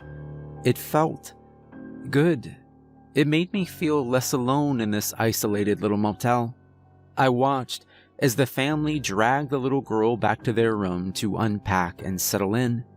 I remembered then how my mother used to treat this little girl. She always seemed to dote on her when they'd visit. After my sister's death, my mother was less than affectionate, especially to children that weren't her own. Except, that is, for this little girl that came around every 4 years. Their stay was uneventful, and after that night, even the little girl all but ignored my presence. They left at night and returned before morning, usually without notice. Their rooms, again, were always tidy except for the cigarettes. Before they checked out, I read the letter from the first envelope one more time. It had also mentioned that at checkout they would pay in cash and leave behind a small paper package sealed with twine. The note instructed me to never open the parcel, but instead put it in a safe that I had no idea existed before reading the letter. The safe itself was filled with more small paper bundles tied with twine. I did as the letter instructed. Sure enough, after their final night, there was blood. It wasn't a lot of blood, but enough to cause concern. The bathtub had been filled with it and then drained, leaving behind a crimson film ring around it. The tiled floors were sticky, and the carpet had soaked in whatever bled out of the bathroom. I replaced the carpet as my father had showed me and scrubbed the bathroom until no trace was left. Looking back, of course it seems suspicious now, but it was always that way with the family. I couldn't really say for sure where the blood came from, and I never wanted to ask. However, if the cop showed up one day, I'd have probably told him. But nobody ever asked, and there was never anything on the news, so I just told myself the same lie. They were nothing more than a family on a hunting trip in 3-piece suits and Sunday dresses. I ran the motel without incident in the years after that, but it wasn't easy. I should mention that while the hotel is located near a tourist spot, there is little else to attract people. In fact, we're located on what some call a dead road. Not a dead end, but a dead road. A long stretch of highway without any signs of civilization. It's one of those highways that people seem to go missing on. Ours is just one of the many around the country. We once had a writer stay with us while my parents were still around. He told me that he was a true crime writer. He said he was working on research for a book about what he called the Ring of Fire, a connection of dead roads all across the country. A giant ring of asphalt paved death. He said that lots of famous serial killers traveled the ring. His book was going to be about connecting the dots to unclaimed victims. He told me that I shouldn't worry about it though, because the dead are always faceless. It was always sex workers, or indigenous folk, or just drifters who lost their way. He explained that they are considered less dead to the cops, that their deaths don't mean as much as a politician or a pretty girl. He said that he would come back through when he was actually writing the book, but he never came back, and I never saw anything about his book coming out. The family, however, they always came back. 4 years after the last visit, they arrived 3 days after the date circled in red by my father long before he died. I'd actually waited for them. You see, when everything seemed to shut down last year and budgets were cut, the caves closed down for the foreseeable future. Already, tourism had waned in the last few years, and it was getting difficult to keep the motel open. I was running out of options, so I opened the second envelope. Inside was another letter. It instructed me to keep the motel open no matter what, even if the guests stopped coming. It then instructed me to open one of the brown paper parcels in the safe if I was ever in trouble, so I did. Beneath the paper, wrapped tightly in twine, was a bundle of money. It was various bills stacked in no particular order, but one bundle alone was enough to carry me through a slow season. There were dozens of these paper bundles. Despite what the letter said, I opened them all immediately. The oldest ones held currency I barely recognized. It was still American, but it was long out of circulation. I'd planned to stay open long enough to collect one more bundle from these familiar strangers I'd known my whole life. When they arrived 3 days late, I already knew something was off, though you wouldn't have known from their usual unemotional demeanor. What I'd always remembered as a family of 7 arrived as only 6. One of the teenagers, the boy, was not with them. This was not acknowledged by anyone upon check-in. The little girl stayed beside the teenage girl this time too, but her eyes were still fixed on the door to our kitchen. At this point, I'd cleaned out all the other rooms except theirs. Nobody had stayed the night in weeks anyway, so I took my time with it. When the time came for them to check out, they paid in cash and handed me the brown paper parcel wrapped in twine. I hate to say this, but your family will officially be the last guest we host here, I explained, trying to break the news casually. The man stared at me blankly. The little girl looked up at the teenager, but the teenage girl did not react. The man did not seem upset nor happy about it. As always, he was emotionless. "Okay," he said with a fake smile. And with that, he turned to leave. The family followed after him, but the little girl pulled away from the teenager. She stood there, staring at me for a very long time. You better hurry," I said, pointing at her family, trying to break the awkwardness. Do you not remember me? She asked. Of course I do. You never change, I replied. I could see the old man out in the parking lot as he packed up the old station wagon. I saw him notice the little girl's absence. Without any urgency, he put down the bag and came to retrieve the little girl. As he approached the office door, the little girl stepped closer to the desk. If you aren't here when we return, they'll leave me. They'll put me back in the caves and never return, she whispered. What do you mean? I asked, my mind racing. I'm too young. I should never have been turned. Her voice was cut off by the opening of the door. The old man stood in the doorway, his gaze fixed on the little girl. Neither of them exchanged words. The little girl left, but not before giving me one more pleading glance. Once they left, I waited to clean the room. I counted the bundle of cash left in the paper parcel. It was enough to carry me 2 seasons, but more so, along with the rest, it was enough to start a new life. I opened a bottle of wine and drank half before even grabbing the cleaning supplies. I knew what kind of mess awaited me in that bathroom. At least this time, I wouldn't have to replace the carpet. When I finally made it to the old room, it was morning. I opened the door and the rising sun cast a light across the neatly made beds and overstuffed ashtray. As I walked towards the bathroom, something on the bed caught my eye. Laid neatly on one of the seemingly unused pillows was a photograph. I put down my cleaning supplies and picked up the photo. It was torn on one side, so it was only half of the picture. It shouldn't have been shocking, but it did catch me off guard. It was a photo of the young girl, and she was holding hands with another child. Me. It made sense, since I'm sure we'd known each other our whole lives. There was nothing unusual about me, except for how happy I looked. Her, on the other hand, seemed somehow different. It took me a moment to realize what was off about her, but when I did, I gasped. She was younger. Not much younger than she appeared now, but younger than I'd seen her in decades. The photo itself was taken here at the motel just outside of the office. I'd recognized the background, not only because it was a familiar space, but because I'd seen this photo before somewhere. It clicked. I abandoned the cleaning and ran back to the office with the photo in hand.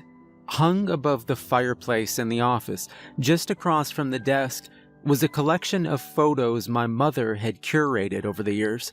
It was mostly my parents and I, but there were also snapshots of famous guests or old regulars.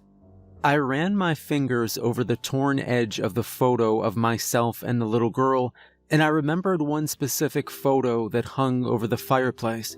It was small and odd-shaped, but it was my mother's favorite because of how happy my father and her looked. It was just the two of them standing outside the office, smiling. It was taken in the same spot as the one of me and the little girl. I ripped the photo of my parents off the wall and broke the frame, too impatient to be delicate. I pulled the small, odd-shaped photo from the frame and confirmed my suspicion. It was torn. I held the photo of my parents up with the photo of the little girl and myself. They were two halves of the same photo.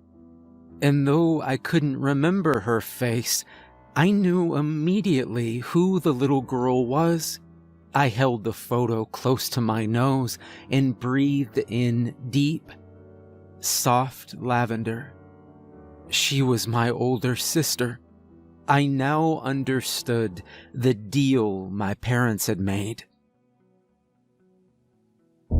I had made the decision to close the motel long before my sister left that photograph. The plans were in motion, and it seemed as if nothing was going to stop the sale. That is, until he arrived. I hadn't bothered to clean their room after the family had left, too emotionally drained to take on the horrifying task. Instead, I retreated back into the house to surround myself with memories and make a meal that my mother used to make for my sister, spaghetti and meatballs with garlic toast. It was comforting. I was cleaning up after dinner when I heard the front door open to the office. The old service bell at the front desk rang loud enough for me to hear. The vacancy sign had long been extinguished, and the front door to the office had been locked after the family left. Whoever had rung the bell, they were not welcomed in. I opened the door slowly, with the kitchen knife gripped tightly in my hand. "We're closed," I warned them. The door swung open to an empty room. "I'm late," said a voice from the darkest corner of the room. He looked like an animal cowering in the corner, balled up and small. He was more of an unkempt shape than a person, covered in mud and grime. When he stood up, I saw how bad he looked. The dirt reached every crevice, as if he were buried in it, and only the whites of his eyes stood out from the black coat of mud. He was thin, almost emaciated, but still had a strength about him. "I'm sorry, but we're closed," I repeated. "But the sign," he said, pointing up at the "You're always welcome" sign hanging just outside the window. We don't have any clean rooms. I'm sorry. You'll have to find somewhere else," I said, feeling a sudden sense of discomfort. His white eyes met mine with a stare so intense it felt as if he were looking straight through me. "But we already have a room," he said. His voice was soft yet commanding and wholly devoid of emotion. It was then that I recognized him. He was the teenage boy from the family, though thinner than I remembered. His familiar young features were caked in filth, but I knew it was him. He knew that I knew. "Have they departed?" he asked. I nodded. "Have they left me anything?" he asked, his voice finally cracking. I didn't know how to answer. I wasn't sure what he meant. "Have they left any behind?" he said, sounding suddenly desperate. "I don't know," I said, pulling the room keys from their hook. "But you're welcome to check." He took the keys from my hands, his eyes lingering on my arm. It was as if he saw something I did not. "Thank you," he said, and left the office, trailing mud out the door. It wasn't until he was gone that I realized the trail of mud only led outside. That night, I couldn't sleep. I watched his room from my window and waited for him to leave, but once he closed that door, it seemed as though he disappeared inside. He never even turned on the light. I only left my perch long enough to make coffee, but even then I listened for the creak of that heavy old door. I never did hear it. When day came, I decided to check on him. I knocked many times and announced my intent to enter. He didn't respond. The door opened with that familiar old creak, and the sun once again crept into that dark room. Cigarette smoke still hung heavy in the air and danced in the beams of light. The room key sat idle next to the ashtray. "Hello?" I said. The room itself appeared empty, but I traced his muddy tracks from the door to the table, then to the bathroom. He'd smoked the old butts left by the others, and left nothing behind but burnt filters. The beds, again, were untouched. I knocked gently on the bathroom door. "You okay?" I asked. The carpet sloshed under feet, wet from the bathroom overflow. "I'm coming in," I announced, already turning the knob. As the bathroom door turned inward, it pushed aside a layer of sticky wet sludge. It was a mixture of deep red and earthen brown. The putrid sweet smell of decay hit before my eyes could comprehend the horror of what lay before me. The bathtub was half filled with thick old blood and clumps of mud left behind by the boy. His clothes were piled in a damp, muddy heap just outside the bath. The floor was sticky with blood and dirt. But still, I stepped inside. The bathroom was full enough with that gruesome sludge that something could still be hiding beneath the surface. As I'd done many times before, I reached in and pulled the plug. My hand brushed against something inside, and I recoiled. The bubbling gurgle of rotting body fluids oozed down the drain as I waited to see what was hidden inside. Thankfully, it was not the boy. It was the severed leg of a deer that had brushed my hand. The muck left behind in the emptied bath was a slurry of torn organ meat and unrendered fat, the remnants of a slaughtered beast. In all my years cleaning, they'd never left this kind of evidence. It was always blood, massive amounts of blood and bile, but never anything that couldn't be drained. I assumed, then, that this was left by the boy. I did my best to shovel the decaying bits of carcass into a plastic bag, and then used old sheets and towels to sop up the puddles of putrid death that remained. I threw all of it into the burn pit out back. I emptied an entire bucket of bleach into the bathroom just to hide the smell. Exhausted, I fell asleep on the bed. The odors of death and cigarette smoke around me. I dreamt of my sister. For the first time in as long as I could remember, I could see her face again. When I awoke, it was still the afternoon, but the boy hadn't arrived. I was hungry and covered in filth. I showered in the hottest water I could stand, hoping to burn the odor from my skin. Afterwards, I made a sandwich and returned to my perch at the window. I'd left the door open to air out the room. I figured that if he'd returned, he would close it, but it was open. Night came, and I wondered if he'd just gone on ahead searching for the family. I decided that I should close the door and lock it. I'd taken his key with me after I'd cleaned, so if he wanted back in, he'd have to ask. The moment my foot stepped past the threshold of the room, I saw his white eyes shrouded in the shadows. He was standing just outside the open bathroom. He stood there, motionless and nude, but covered in something else. It wasn't the dirt like before, but a deep red crust that cracked dry on his skin. "It's not enough. It's rotted," he said from the shadows. "What are you?" I blurted out. He waited an eternity to answer, just staring at me from across the room. "You know," he said in a weak, hushed voice. "I don't. Is my sister, is she like you?" I asked. He nodded in a way that seemed he was confused that I was even asking. I stepped backwards out of the room. He stepped forward into the faint moonlight shining across the floor. His body was covered in dry blood, and his hair was matted in a thick black tangle. "Please don't hurt me," I stuttered. His eyes grew wide as he approached, before he stopped suddenly. His ghoulish features were suddenly awash in amber headlights. He recoiled and retreated back into the shadows of the room. I turned to see the blinding beams of an old pickup truck as it pulled into our parking lot. I glanced back at the boy, but he was gone. The door to the truck opened, and a tall, sinewy man with close-cropped hair and thick-rimmed glasses stepped out.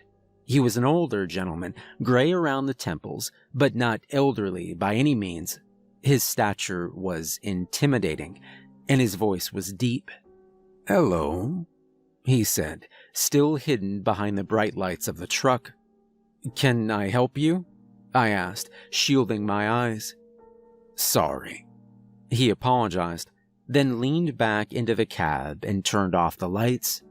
I felt myself trapped between the monster behind me and the stranger approaching from the front. Without realizing, I'd backed myself against the wall. "You work here?" he asked, noting my retreat and stepping back himself. "No vacancies," I said, slightly louder than needed. He looked around the lot and squinted at the darkened motel sign. "Right," he said. "We're, closed now. I'm sorry," I said, slightly softer. "I'd like to stay the night if that's possible. It's been a bit of a drive, and we both know there aren't any options anywhere close." "We don't have any rooms available," I said, clearing my throat. "What about that one?" he asked, pointing behind me to the open door. "It isn't clean," I explained. "I don't mind," he said, closing the door to his truck. "I can pay in cash if you fancy it." I shook my head. He leaned one hand on the truck. "None of the rooms are furnished. This one was, but an animal got in there and died. I was cleaning it. It wouldn't be sanitary." He stepped forward into the lights of the motel. His face was hard and serious, and altogether unsettling. I couldn't help but think back to that writer, about what he said. This man could be one of them, I thought. Here I was with my back to a danger that I couldn't comprehend, while in front of me stood a potential serial killer. He must have read the discomfort on my face. "Okay then, do you mind if I park here for the night? Sleep in my truck?" he asked, trying to sound disarming. I thought about it long and hard. "I don't see why not," I said, against my better judgment. He smiled and opened the door to his truck. "I appreciate it," he said, disappointed. I turned back towards the room, but even with the light from the truck, I couldn't see inside. I closed the door and locked it. After that, I locked every door I walked through until I was in my own bedroom. Still uneasy about the two threats that were sleeping only a few 100 feet away, I decided to arm myself. I don't like guns. I've never owned one and I don't care to ever buy one, but my father taught me how to shoot. In fact, he taught me to shoot with my grandfather's old revolver, the same one that was locked in a box beneath my bed. It was my father's lockbox, and aside from the gun, I had no idea what I'd find. I had to use a hammer and old screwdriver to break the lock, and after only a few attempts, I was able to pop it open. As expected, the gun sat atop a pile of important documents, photos, and small mementos that meant something to my father at some point in his life. 6 loose bullets rattled around the steel box.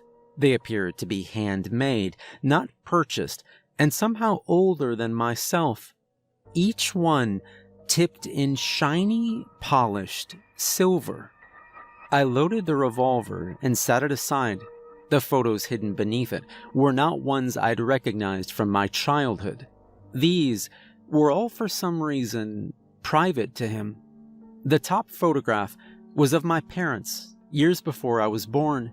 My aunt that I hadn't seen in years stood next to my mother, smiling and holding the hand of a man in his early 30s. The man looked eerily familiar. He reminded me, maybe too much, of the middle-aged man in the family, though the man in the photo looked too happy to be the expressionless shell I'd known my whole life. The photo beneath that one was of my grandfather standing stone-faced in front of the earliest version of the motel. Beside him were 4 others who were, without a doubt, 4 members of the family. None of them, my grandfather included, were smiling.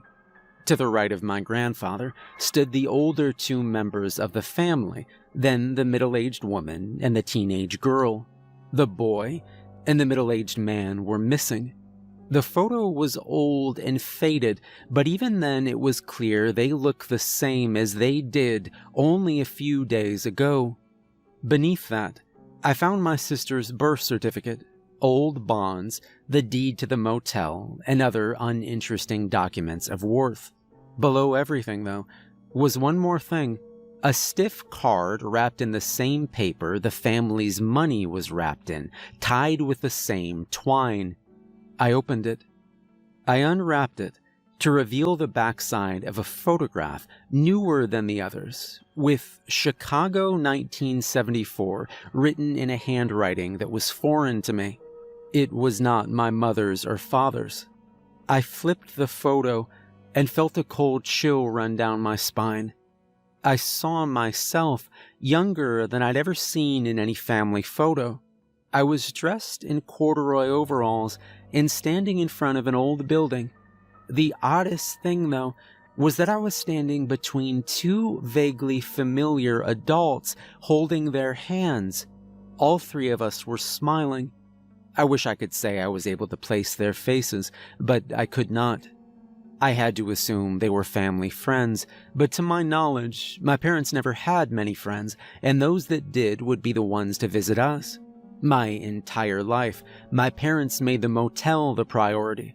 We'd never taken a family trip together outside of a holiday weekend at my aunt's. In fact, as far as I could recall, Neither of them had ever mentioned visiting Chicago, and they definitely never said anything about seeing friends there. Who were these people? Where were my parents? Why wasn't my sister with me? My breath grew more rapid with each thought, and I slammed the box shut. I already had too many questions that seemed to be impossible to answer. I wasn't ready for more. Thankfully, the exhaustion overwhelmed my mind, and I eventually drifted off to sleep. The loaded gun sat safely on the nightstand next to me. I'd even pushed a chair beneath the knob of my bedroom door. With the heavy curtains pulled closed, the sun never crept in, and I awoke very late in the morning. Even before coffee, I made my way out to the parking lot. The truck, however, was already gone. I started to feel a tinge of guilt for judging the strange man as I did. That guilt, though, would only deepen as the day progressed. I opened the door to the boys' room. The morning sun flooded in, immediately casting away any dark corners. The smell of iron hit my nose. The carpet leading to the bathroom door was soaking wet. The door was unlocked, but as I opened it, I heard the familiar slosh of coagulated blood being pushed aside. I stepped into a familiar, but no less unsettling sight of a tiled white bathroom coated in a crimson blood. I prayed to myself that it was again that of an animal, though even that did not sit well with my conscience. Just to be safe, I decided to clean. I needed to be sure that no trace of the teenage boy was left behind, just in case somebody else came through unexpected. That strange man now made me nervous in an entirely different way. I was so focused that I forgot to make myself coffee. Instead, I went straight to work sopping up the massive amounts of blood. It was only when I was on the floor scrubbing that I noticed some of the blood seep through seams in the tiled floor. Narrow cracks in 3 straight lines, forming a box against the wall. I then noticed that the baseboard beneath the sink had been removed, and there were small finger-sized holes in the floor where it met the wall. I crawled across the floor, still slick with blood, and slipped my fingers in. I was able to get underneath and pull up what turned out to be a door or hatch in the floor. As I pulled it open, blood seeped down into the crawl space beneath the bathroom. A crawl space that, until now, I had no idea even existed. I had no choice but to investigate. It wasn't large, but deep enough to walk through without crawling. It spread maybe 10 feet in every direction. It was dark, but my phone's flashlight was bright enough to reveal even the furthest corner. Thankfully, the boy was nowhere to be seen. The floor beneath me was soft dirt, made muddy from the blood that seeped down. The walls appeared to be crafted from old red brick and mortared in place, unlike any other foundation on the property. Words written in an unfamiliar language were carved into the walls. It smelled of smoke, stale breath, and iron. I moved further in to explore the hidden room. Strange crystalline rocks were scattered half-buried around the floor, much like the ones you'd find in the now-closed caverns. The most unsettling aspect, though, was the heaps of soft dirt that were arranged in 7 large piles throughout the room. One for each member of the family. Immediately, the room itself felt heavy with dread. I got out as quickly as possible. I left the crawl space as I'd found it and replaced the baseboard just in case.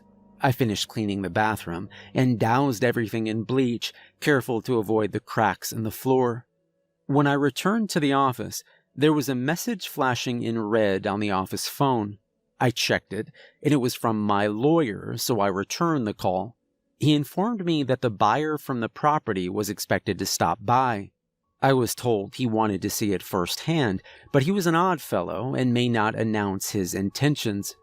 I could only assume it was the man from last night. He then changed the subject, and with a somber tone in his voice, he asked if I'd heard from anyone in my family. No, I told him. Aside from my aunt, I had no family left. Well, then, I hate to be the one to tell you this, but she passed a few weeks ago, he said, clearly uncomfortable. What? What happened? I asked, expecting anything at this point. Well, from what I understand, there was a fire at her property, and everything she possessed had perished in it, along with her. Her estate had a little trouble getting in touch with me, he said. So, the business is gone? I asked, because she, like my parents, owned a small hospitality business. While it wasn't a motel, it was what you'd consider a bed and breakfast. Honestly, it was less of a business and more of a hobby for her. Everything, he confirmed. There was a moment of awkward silence, and I could hear him shuffling through papers on the end of the line. Is there anything I need to do? Or are you going to take care of transfers or estate or whatever? I mean, other than the property, I don't know what I'd want of hers. Hell, even the property. I'm not sure I want to deal with. This place is enough. I chuckled in an awkward moment of levity. He didn't laugh. Instead, I just heard more shuffling. That is the strange thing. She left you nothing, he said, rather bluntly. That's fine with me. I'd rather not deal with it. Well, he said, you still may have to. You see, she left everything to your sister. How old was her will? I asked. She updated it after your parents passed. Oh. But I guess now would be the time to open the envelope they left for her. Might have some answers. Oh, okay. I'll do that, I said, already worrying about dealing with it all. The conversation shifted onto other aspects of the sale and what I'd need to do to prepare for it. All the while, the man from last night was in the back of my mind. In an unexpected turn of events, I was hoping he'd return. After the call, I tried to push it all out of my mind. The boy was gone, and as far as I knew, the man had left in the morning as well. I was alone again, high in the mountains in this isolated, lonely motel.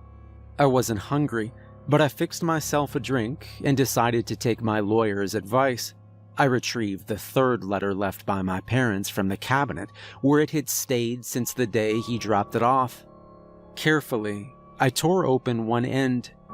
Even folded, I could see through the thin parchment that the message was brief, but it was undeniably written in my mother's handwriting. It said, I fear they are no longer the ones we loved. Burn it down. Burn it all down.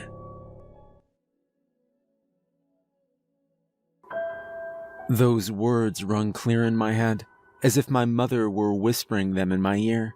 Trust me, I wanted nothing more than to be done with this, the motel and the family, but there were some things I just couldn't let go. I started to worry that if I sold the motel, other secrets would be revealed. Dark secrets. Damaging secrets. I could fill in that pit below their room, but what else was hiding on the motel grounds? I had no choice but to wait for the sale to either go through or fail. In the meantime, I packed up what I could from our old family home. Every photograph of my parents now felt different, less genuine. Why would they keep so much from me? I asked out loud to a room of family artifacts and meaningless mementos. Nobody answered me. 2 days passed, and I waited for either the boy or the man in the truck to return. Instead, the first car to pull into my parking lot was that of the local sheriff. My body tensed, and my mind went to the room and the blood-soaked carpet that I never replaced. I questioned whether or not I'd actually be honest if he asked about it. Yes, of course I'd be. I had nothing to hide. I knew nothing. Nothing, except for the fact that I'd rented rooms to soulless immortal creatures that somehow acquired gallons upon gallons of blood without notice. I began to doubt my own composure. I waited at the open door to the office while he sat in the cruiser for 10 minutes or so. I wasn't sure if he saw me or not, but regardless, I held my ground. I noticed a little too late my cleaning supplies abandoned in the lobby next to gallons of bleach. The cruiser door slammed shut and snapped my attention back to him. As he approached, he scanned the surroundings, taking note of the unlit vacancy sign. He turned back and registered the curtainless windows of each emptied room. That is, of course, except for the families. "Afternoon," he said with the tip of his hat. "What can I do for you?" I asked, as friendly as possible. He removed his shades and peeked over my shoulder into the lobby. "Wondering if I could have a moment of your time to ask some questions," he said with a smile. "Regarding—" "Well," he turned back to the mostly emptied rooms. "You have any guests recently?" he asked. "It closed down a few weeks back, unfortunately," I said, trying to hide my anxiety. "That's not what I asked," he said, smiling again, but this time with menace. "Sorry?" I apologized. "I don't mean to be rude or nothing, but we know Bill Henley was on his way up here a few days back. Just wondering if he made it." "Sorry, I don't know him," I said, hoping to end the conversation there. "You don't know the man who is fixing on buying your place?" he asked, again looking back at the family's room. "Oh, him." "Yeah, him," he said, prying for more. My lawyer handled it all. I didn't meet him." I lied. "Not even when he stopped here for the night?" he asked, showing his cards. I swallowed hard. I wanted to tell the truth, but I wasn't ready for what came with it. "Oh, did he drive a truck?" I asked. "He did." "Then, yes, I saw it. Parked it over there," I said, foolishly pointing towards the room. The sheriff turned to the room, to the parking spot, to my secrets. He took out a notepad and began to write something down. "But he didn't stay with us. We were closed, so he slept in his car, I think." I stuttered. "Think?" he asked, looking back to me. "Well, I didn't see him leave, but yeah, he was here for a bit. If, the truck belonged to him and all," I said, fumbling over my words. "It did," he said, putting the notebook away. "You mind if I take a look around?" "Of course not," I said, the words tumbling out of my mouth before my mind could stop them. I stepped aside to sort of lead him into the lobby, away from the family's room. Immediately, he took notice of the cleaning supplies and the bleach. "Is there a problem? Is he okay?" I asked, regretting my words immediately. The sheriff's gaze lingered on the bleach for a very long time. He then turned his attention back to me. I could see his mind working over something, thinking. Suddenly, it felt as if the air in the room shifted. His entire demeanor changed, and I felt an aura of warmth from him. He shrugged and cracked a smile. "Well, I figured it's going to be on the news soon anyway, if it ain't already." "What?" I asked. "Well, nothing good, that's for sure. That truck you saw, they found it about 200 or so miles west of here, off the 80. All the way out there. What was he doing?" I asked, feigning surprise. "Well, we don't know. We don't know where he is," he said, his gaze drifting now to the knickknacks and photographs. "Oh, well, that's not good," I said truthfully. "Well, you really ain't gonna like the next part. That buyer of yours has a lot to answer for." "Like what?" I asked. "Well, the body they found in the cab, burnt to a crisp, abandoned," he said, picking up a photograph of myself and my parents. "I thought you said he was missing. You sure it wasn't him?" I asked, trying to find something to do with my fidgeting hands. "Too young, Too small to be him. Best we can recon, it's a young man they found. No ID though, John Doe, he said, looking hard at the photo. These your parents? I nodded. He looked back at the photo, then back at me. Biological? He asked. I'm told that I look more like my grandparents, really, I said. He smiled and returned the photo. I believe he then looked for photos of my grandparents, but there were none. We stood there, trapped in a long, awkward silence. I motioned towards the kitchen door behind the front desk. Did you still want to look around? I asked, trying to lead him. Nah, maybe later. Just needed to confirm he was here, really, he said, making his way back outside. I followed. Okay, well, thank you for stopping by, I said foolishly. He paused at the door, acknowledging my awkward statement. Then I saw it again, his mind working. He put his sunglasses back on. He was alone here, you said? He asked. I fought hard. What did I tell him? Did I slip? I couldn't remember. I don't know, I said. He looked at me as if he could tell I was lying. Could have been someone else in the truck. It was dark. I can't say for sure, I stammered out. He nodded in acceptance. Thank you for your time, he said. And with that, he was gone.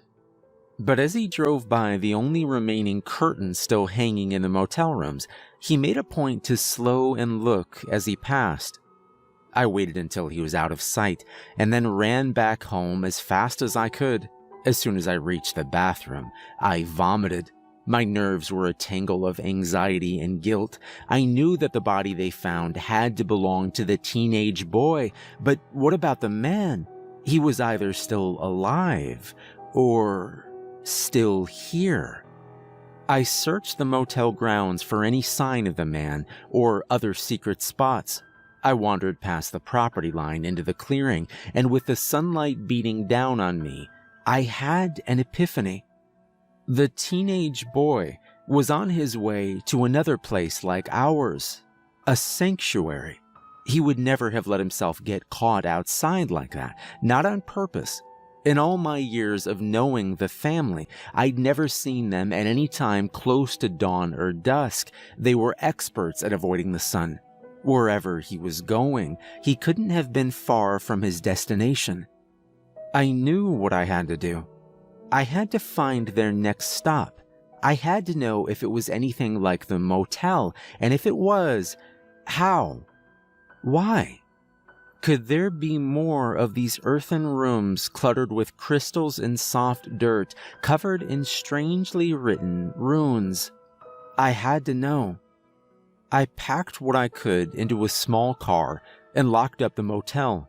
Before I left, I made sure to reload my grandfather's gun and place it in my bag, which I then placed on the passenger seat.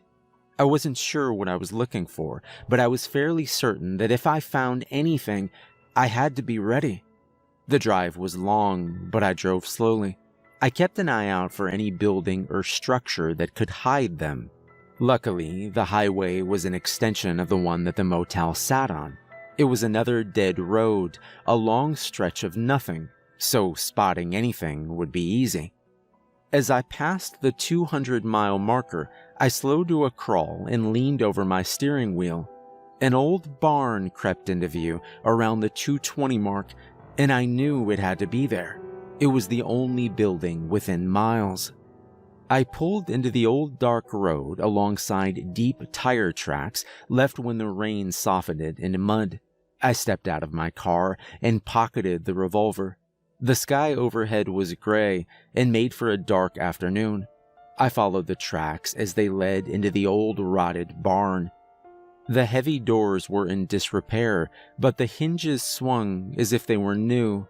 Inside the barn was what you would expect from an antique structure. Old brittle hay and rusted equipment were left and forgotten.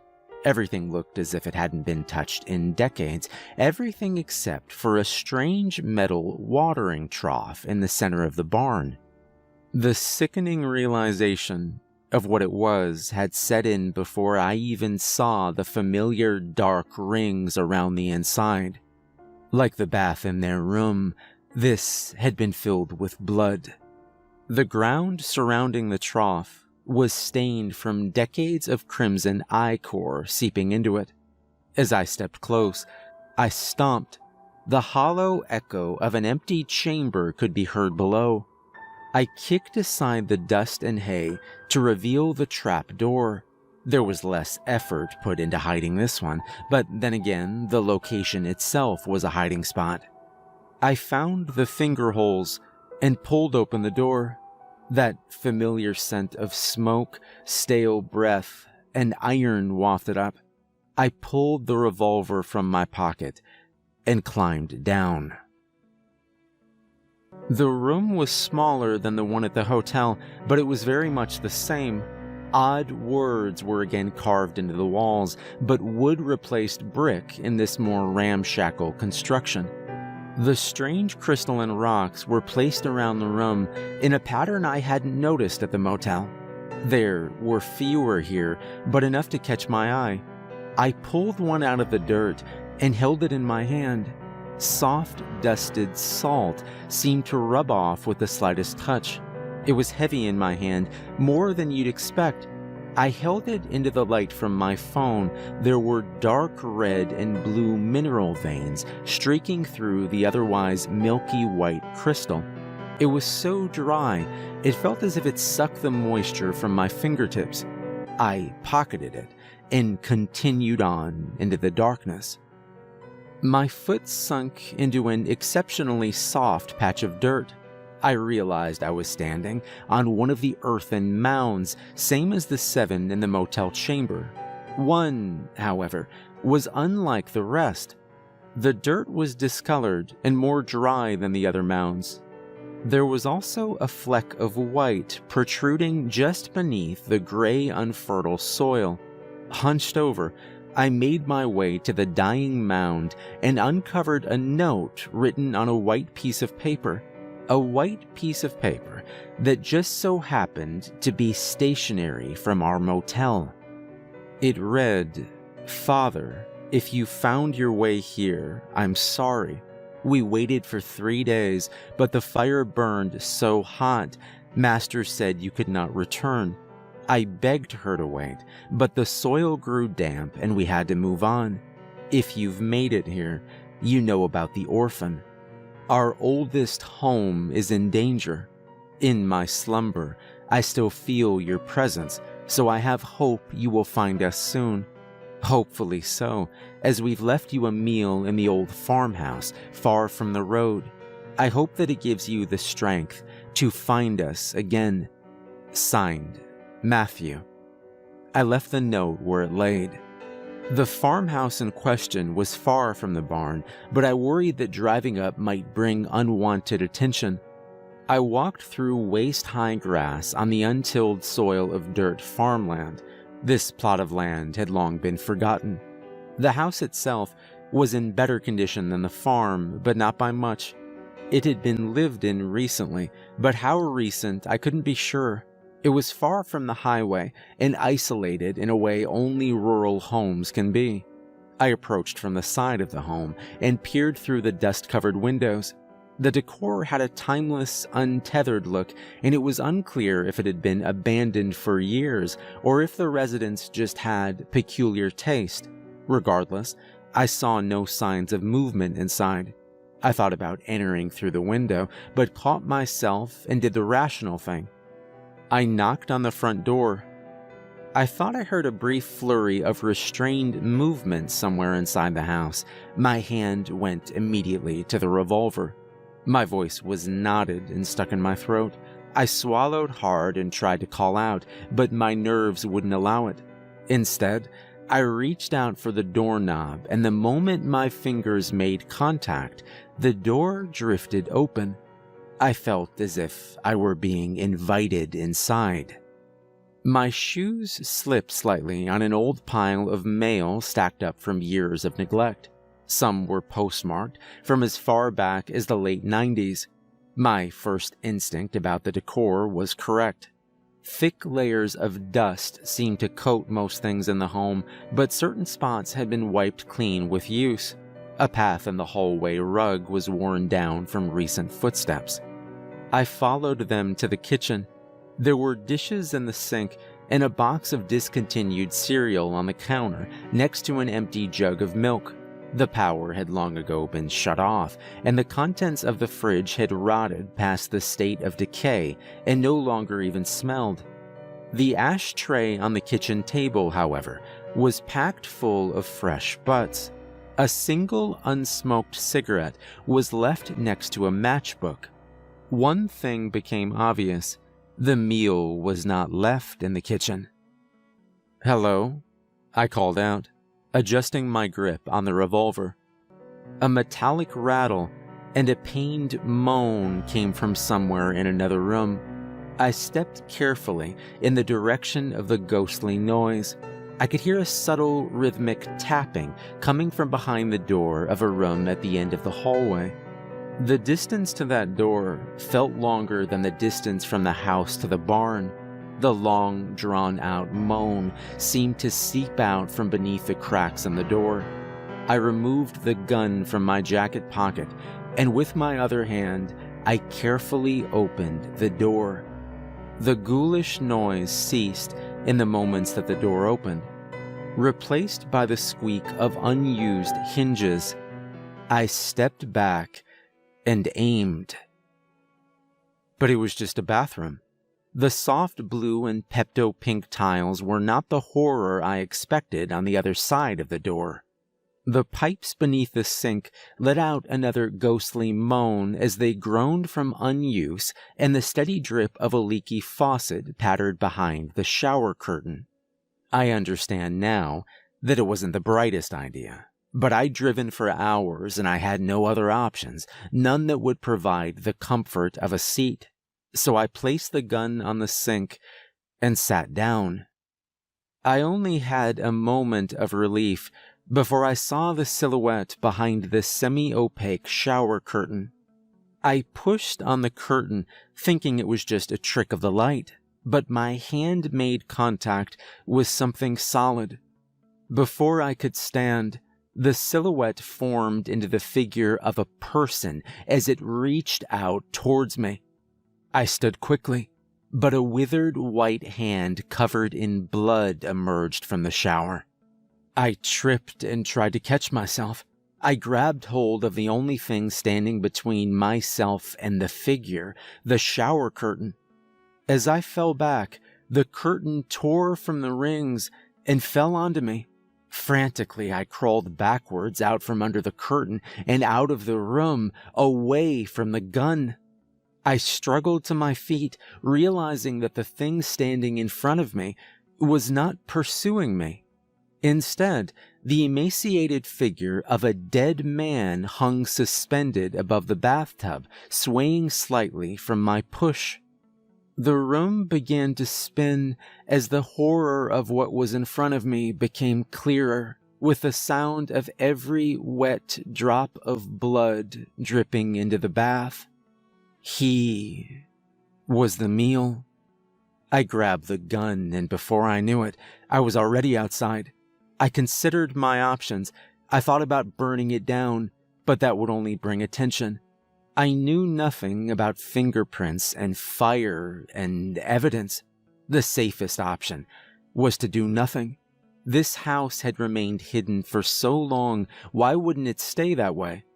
Just to be safe, though, I took the shower curtain and wiped down any surface I remembered touching. I locked the door from the inside and closed it. The walk back to the barn was long and arduous. I replayed the images in my mind over and over and thought back to the bathtub I'd cleaned so many times before. If there were any doubt in my mind before, it had been erased. The family that I had known my whole life were no longer human. They truly were creatures of the night that preyed on the weak and drank their blood.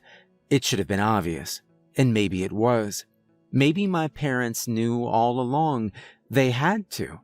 But me, It had only coalesced in my mind after seeing the body. It became clear as day. Every 4 years, for a week at a time, I had been in the presence of an unearthly evil. They were inhuman, unnatural, and otherworldly. They were vampires. We were just one stop on their tour of death. They must have other places like ours, just close enough to make it in a night's drive.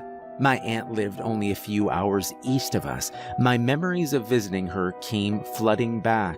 It now made sense that every time I stepped into the guest house behind her home, the cellar door would smell of smoke, stale breath, iron, and every once in a while, soft lavender too. It seems now that my aunt did what my parents couldn't. That's probably why they left her that last letter. They knew that she'd be capable of doing what they never could. They'd made the deal and tolerated slaughter under their roof, but part of me understood why. Even if they wanted to burn it all down, she was still their little girl, and she needed a safe place. As I stood in front of the burn pit out back behind the motel, I watched the plastic shower curtain curl and melt in the flames. A flicker of light-off glass caught my eye just outside the center of the fire. I used a stick to dig it out. Glasses. Thick-rimmed glasses. He was never coming back. Bill Henley, the man who was going to purchase my motel, was not coming back.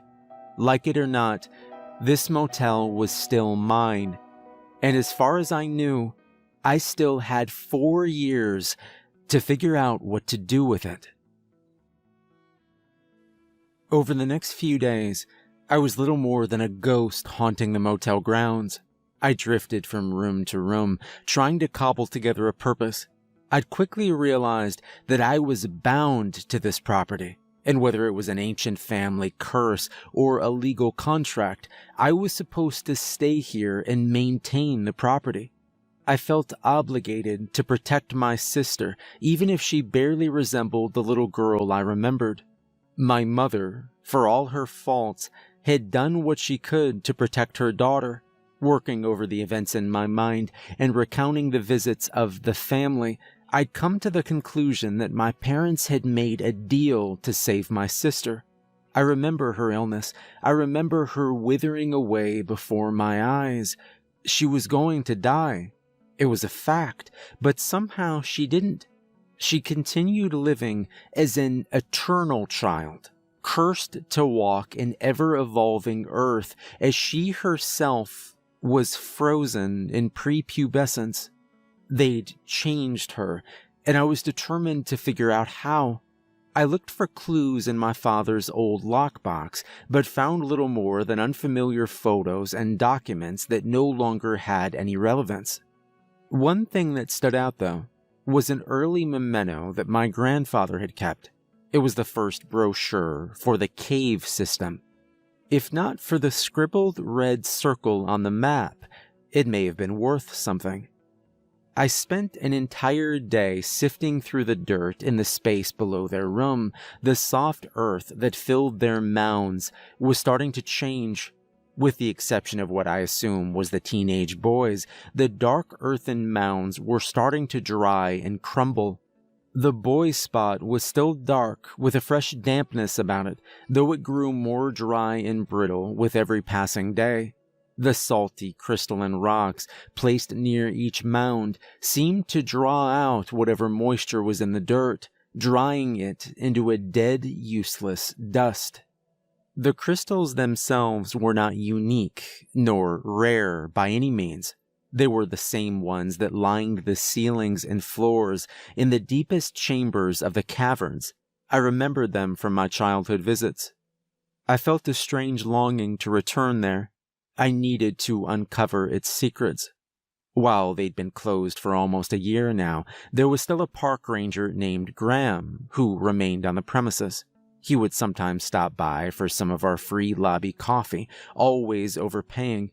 He joked that we were the only coffee shop in town, which was partially true.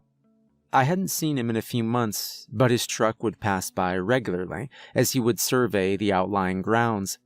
I could tell he was bored, and I thought that I could manipulate that into an eagerness to help me. I called ahead, but the line went straight through to an automated recording, an apology to potential visitors about the indefinite closure. With little else to do, I made some coffee and filled a thermos for him. I drove down to the closed lot and parked just outside the locked fence. I could see his truck parked outside, so I knew he was there.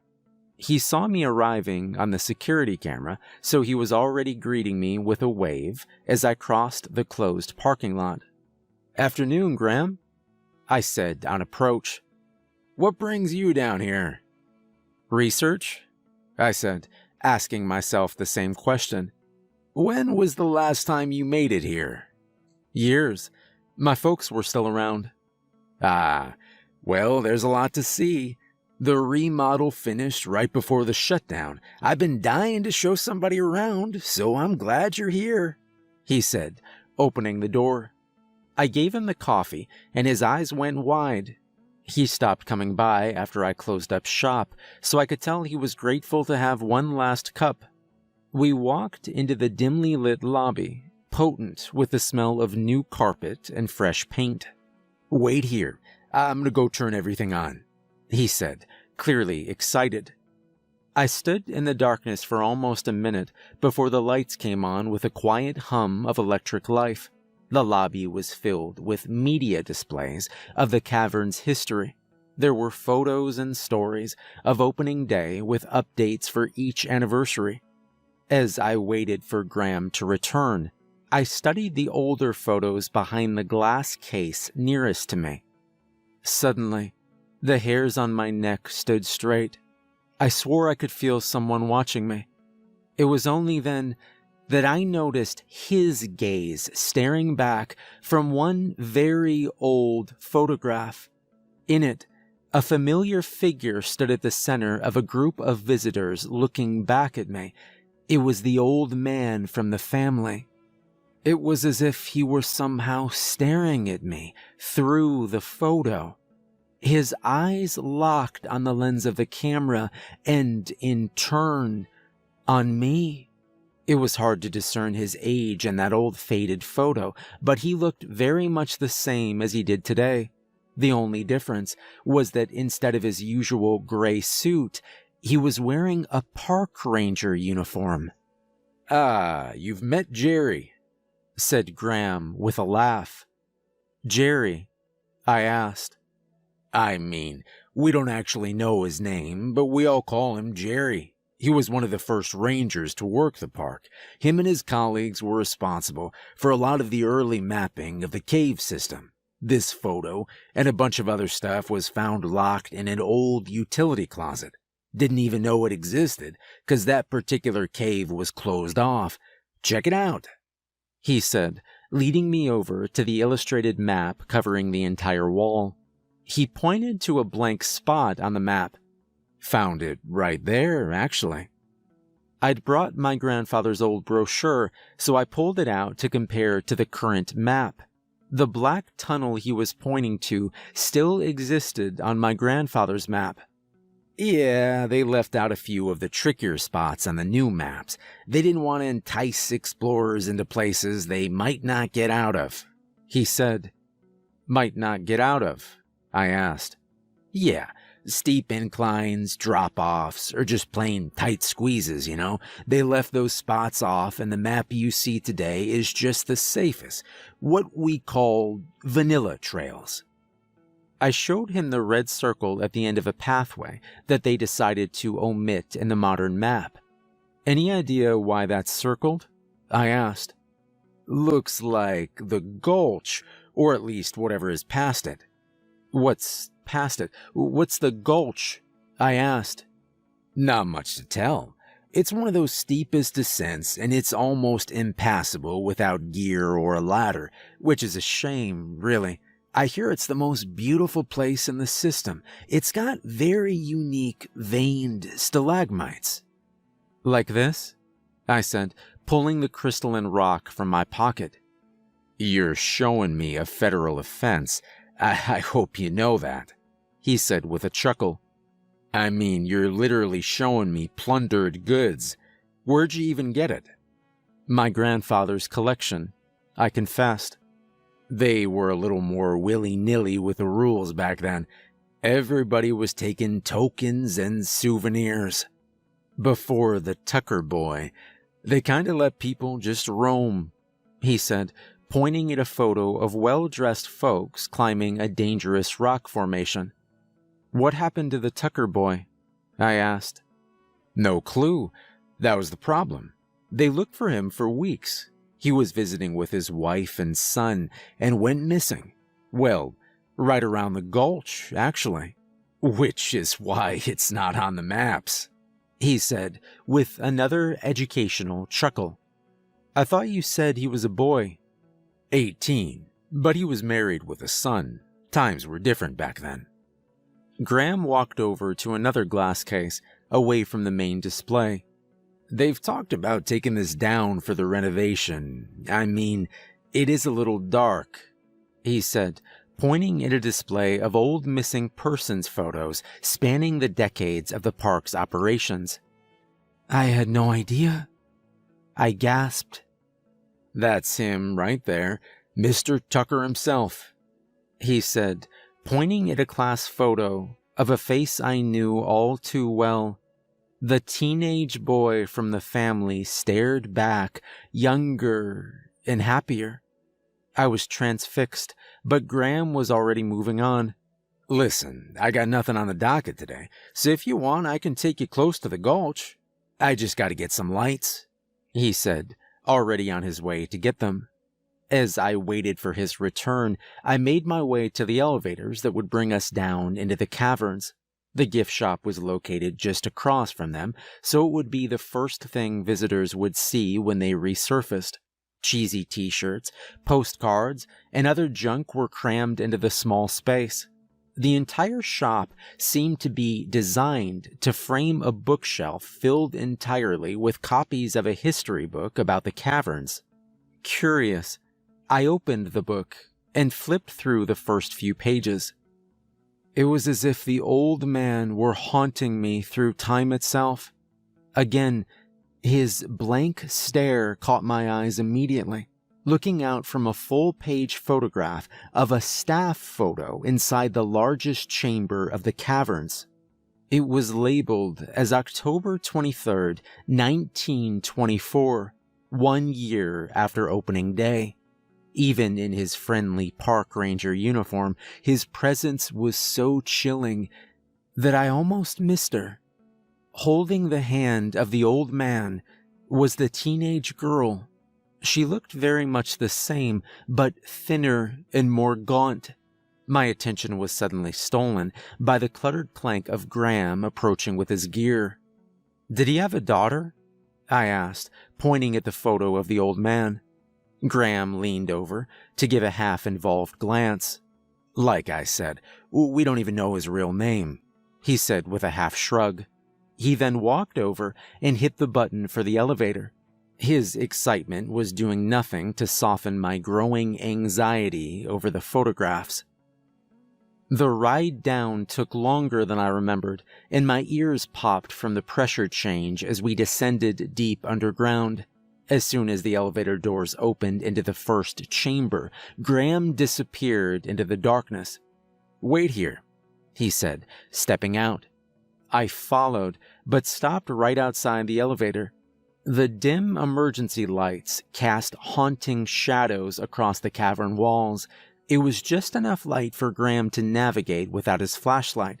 I could hear nothing but his footsteps and the muffled silence of the stale cavern air.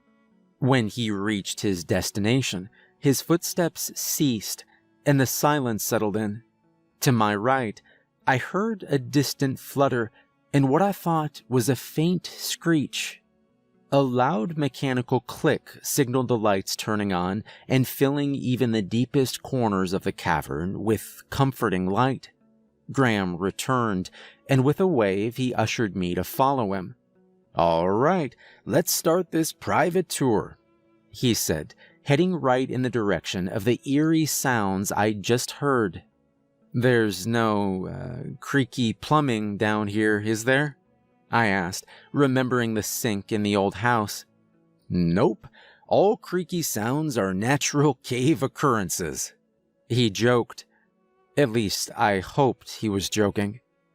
I followed him anyway. The walk through the main chambers and less traveled paths was long and filled mostly with small talk. Graham lamented on the fact that reopening wasn't guaranteed, despite the money they spent on the remodel. He truly loved the caverns and couldn't see himself doing anything else. "People would die for this gig. I realize how lucky I am to have it," he said with a tinge of real sadness. It became obvious that we were reaching the end of the modern map because the light started to stagger more with longer distance between each light. The fixtures themselves were older than the rest, and some were entirely out, creating breaks of darkness in the already dim cavern. Each time we reached an old iron gate, he would search a massive keyring for the one out of dozen keys that would open it. Eventually, the lights no longer lit our way, and he switched on the lamps and handed me a helmet. "I probably should have given you this earlier, but these low ceilings make it a necessity now," he said with a smile. I followed behind him in a half-crouch as he pointed out interesting geological sites that had been hidden from the public for decades. I noticed that some of the cave walls were starting to display that same dark red and blue mineral veins as the crystals I'd collected from their chamber. "What's that?" I asked, pointing to rune carvings I recognized from the room below the motel. "No idea what it says. Old-timey graffiti, I guess," he assured me.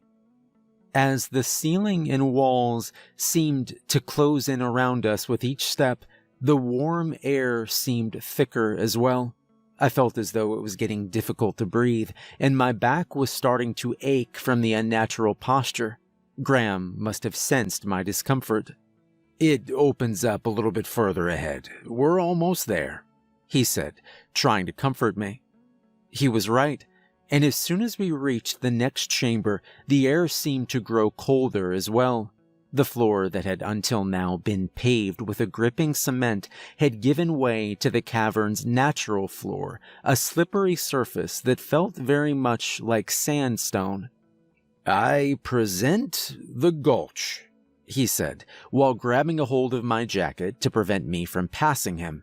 He switched on a very bright lantern and lit up the enormous room. My breath left my lungs as I noticed why he'd grabbed a hold of me. The steep drop-off was only a few feet ahead, and it was more of a cliff than an incline. It dropped down maybe 20 or 30 feet into a lower tunnel that led into further darkness. "How do we get down?" I asked, leaning forward to get a better look. "We don't. Tour stops here. If we so much as sprained an ankle, we're pretty much done for. No cell service, nobody knows we're here, and nobody will come looking for weeks. That level of irresponsibility would cost me my job," he said, finally serious. But his adherence to the rules went out the door when we heard that haunting sound. A faint cry echoed out from the darkness past the gulch. "Do bats make it down this far?" I asked, my voice shaky and afraid. I watched his mind wrestle with the possibilities as he shook his head slowly. "Then what's that?" I asked. He turned to me, his eyes wide and afraid. He shook his head again. As my own voice echoed down the cavernous path ahead, the sound ceased as if hearing me. In those brief moments of silence, when we still shared a doubt that we'd heard anything at all, I could feel him pull my jacket to lead me back out. But then we heard it. "You've returned?" asked a voice from the distant darkness. It sounded like an echo without a voice to reflect.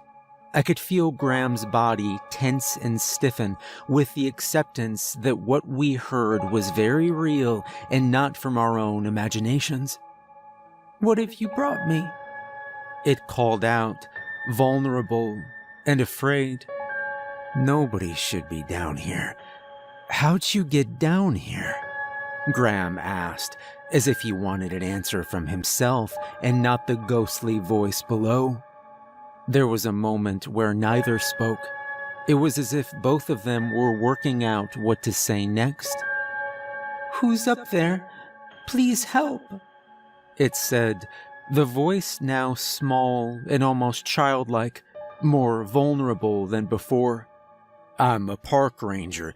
I can help you," he said, and I realized that it was now me holding onto his jacket, trying to hold him back. "Stay where you are," he called out to the childlike voice in the darkness. He turned to me with a look of defeat or unwanted heroism. "We have to help," he choked out. "Do we?" I asked as he moved past me to an old metal utility trunk just to the right of the room. As he struggled to find the key that opened the trunk, I peered into the darkness looking for any sign of movement. For a moment, I thought I saw a small, pale form move just beyond the edge of the shadows, but my attention was soon taken by the metal groan of the trunk opening. Graham pulled out a rope ladder that attached to the side of the already secured trunk and dropped it below. The ladder unraveled along the steep incline all the way to the floor. "I've been trapped. Please come down and help me," the childlike voice said. I followed after Graham as he descended down the ladder. As my hands grazed the coarse, granular texture of the cavern wall, it felt as if the moisture was drawn from my skin. With each labored step down, the cold, dry air stung my lungs. By the time I reached the bottom, Graham was already halfway across the gulch with the lantern held high. Somehow, the light seemed to stop at the edge of the shadowy darkness ahead. "How did you get down here?" he asked, walking slowly towards the darkness ahead. "I've always been down here," said the voice, its childlike essence giving way to a frightening growl. At the edge of the darkness, Graham stopped to adjust the lamp, doing everything he could to cast more light towards the unseen voice. With his attention on the lamp, Graham didn't even see it coming. He had no time to react. A pale white figure emerged from the darkness and skittered across the cavern floor, grabbed Graham by the ankles, and pulled him to the ground. The lantern shattered on impact. I stood there, frozen at the bottom of the ladder, my own light only casting a few feet in front of me. "Graham?" I called out. "Run," he responded in a gurgled, gasping moan. So I climbed. I climbed faster than I thought possible, skipping rungs with each aching pull as my muscles worked on instinct and adrenaline. I could hear the cold, wet patter of naked flesh hitting the cavern floor as the figure raced towards me. When I reached the top of the ladder, I glanced back to see the figure pulling itself across the floor with an unnatural speed. As I turned to pull the ladder up, my light cast just far enough to reach the bottom of the gulch. A withered claw-like hand, covered in bright red blood, reached out and grabbed the bottom rung. It pulled with an inhuman strength. I braced myself and pulled back. I could hear its other hand clawing at the sandpaper-like surface of the cavern wall, struggling to gain footing. I looked to my right, into the open utility trunk. Sitting atop a coil of rope and other gear was a silver-coated pickaxe. As I felt myself teetering on the edge of falling, I let go of the rope. I grabbed the pickaxe, and in one fluid motion I swung hard, severing one side of the rope ladder. But still it climbed, the shriveled torso of a ghost-white child covered in Graham's blood. It looked up from below with soulless black eyes. There was no fear, only hunger. From its waist hung long strips of withered flesh and mangled bone, what I assume were once its legs. The creature made it halfway up the ladder before I swung again, fraying the remaining side of rope. The creature did not slow, undeterred by my pickaxe. My mind raced as I considered my next swing, the rope or the creature. I wasn't sure if the next blow would cut the rope, but I was even less sure that I could kill whatever it was that was climbing. I swung. The rope snapped, and the ladder fell below. The creature slid back down the incline, hitting the bottom with a sickening, wet thud. I waited with bated breath as I listened for movement. I called out hopelessly into the darkness. "Graham?" "He is no more," said the voice from directly below. I swallowed hard and held my lantern over the edge. As the shadows crept back, they revealed the creature below. I expected a crumpled, broken mess from the fall, but instead, there it was, staring up at me, unfazed. Though its resemblance to a human was slight, I could see aspects of the family in its emotionless stare and pale, waxy skin beneath wet red blood. The naked figure was child-sized, but its limbs and features were distorted, odd, and long. Its bulbous, veiny head held two bulging black eyes with thin lips that barely restrained sharp, jagged teeth. It looked as though it may have been human at one time, but its form now was nothing more than a legless, emaciated ghoul with dry and withered skin. Its few remaining strands of hair were matted down with wet blood. "Will you please help me out?" it asked. "Why are you down here?" I cried. "They took my legs and left me to rot," it said, with its shark-like eyes locked on mine. "Who?" I asked, already knowing the answer. "I gave her the gift, but she turned on me. I can give you the gift too, if you help me up." "How?" I asked. "I will drink from you, and you will drink from me, and when you slumber beneath this salted earth, it will leach out the very essence of death from your being. We can live here together, forever. But each night you will follow me here, and we will die beneath the crystalline earth, only to wake at night, revived by the salted soils," it said, digging its claws into a patch of loose, gravelly sand. My fingers tightened around the pickaxe. "What's stopping you from killing me once I help you?" I asked. "Solitude. Eternity is meaningless if you're alone." "What about Graham?" I asked, pointing into the darkness. "Can you bring him back?" "He is not worthy of the gift. You must choose it. He is nothing more than a meal, sustenance after a famine. But you, I can smell the gift on you. You know of my children. You know what it means." "If they're your children, why are you here?" I asked. "She accepted the gift, and we lived for years, preying on the weak that wandered into our realm. And then he arrived and stole her attention from me. When she gave him the gift, he convinced her to leave our home. When I refused to let her go, he took my legs, and they left me down here to starve.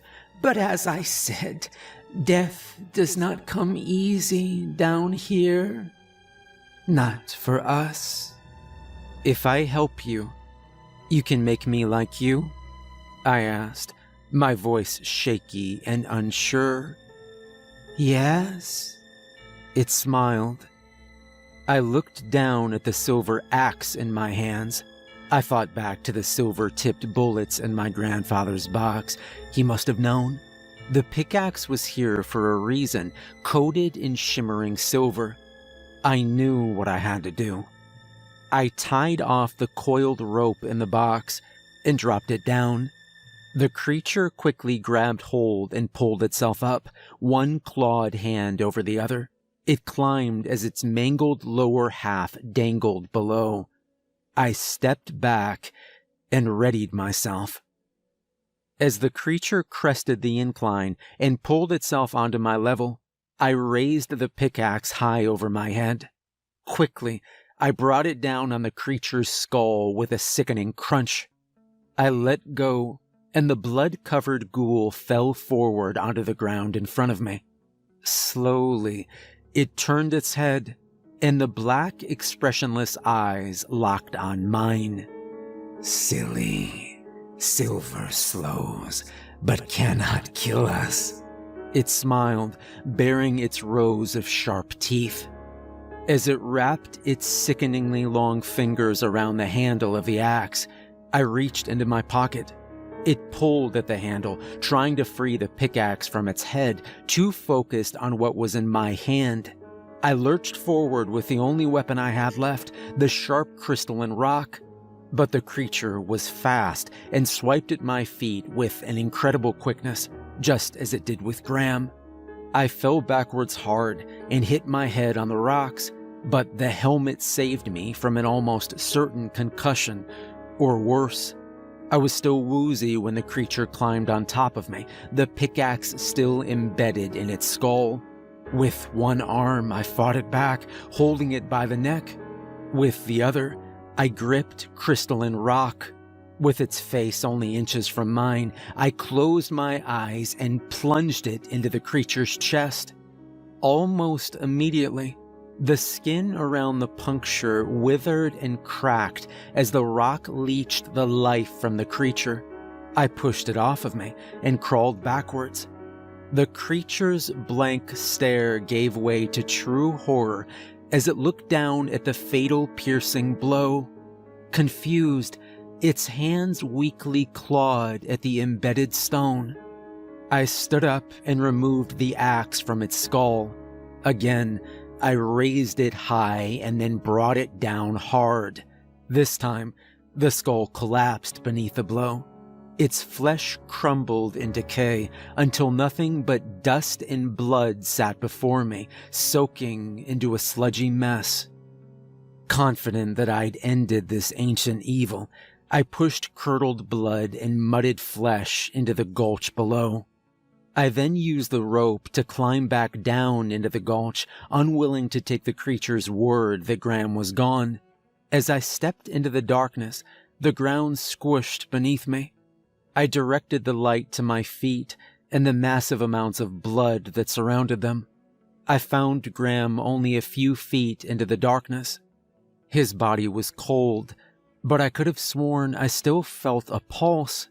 Blood oozed from large gashes in his throat, stomach, and arms. Still, I had to try. He was heavy, but I managed to drag him all the way back to the rope. It was only then that I had the realization that there was no way I could get him out, not on my own. By the time I could find help, he would surely be dead, and if he were dead, I would have to explain why. The creature that inflicted his wounds was nothing more than blood-soaked dust, which made for a poor explanation. They would ask how I found him, what happened, and how we could have lost so much blood without a jagged rock in sight. I stood there, watching his blood slowly ooze out into the grainy sand beneath, mixing with the discolored sludge of the creature that had killed him. I made peace with my only viable option. I would leave him here, and hope that by the time they found him, it would look like he fell climbing down. I didn't want my friend to stay here forever, but just long enough to not incriminate me with defensive wounds. I knew that he'd understand. We both witnessed an unnatural evil, and there was no way anybody else would believe it, not without evidence. I pulled my crystalline stone from the bloody muck and stuffed it back into my pocket. After I said my goodbyes to Graham, it took me hours to find my way back out of the caverns. Back in the gift shop, I cleaned myself up and did my best to remove any evidence I'd visited. I even returned the helmet to the rack after wiping away any trace of blood. I was tired and weak by the time I stumbled outside into the night. I drove home in a daze and barely remembered crawling into bed. The days that followed were heavy with guilt and sorrow.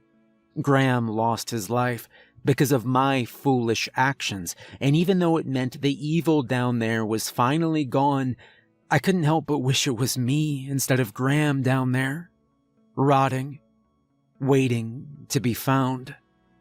On the third day after the events in the cavern, I was awoken mid-afternoon by a knocking at the office door. I expected to open it to a weary traveler, but instead I found myself face to face with the sheriff. He lowered his sunglasses and cut right to the point. "Mind if I come inside? I got questions, and I got a feeling you might know something." "Sure," I said, breathless and already worried. I let him inside the office, and he made his way over to the check-in desk. He pulled out a tablet from under his jacket and set it down. "You're familiar with Ranger Graham Nillis?" he asked, his brow furrowed.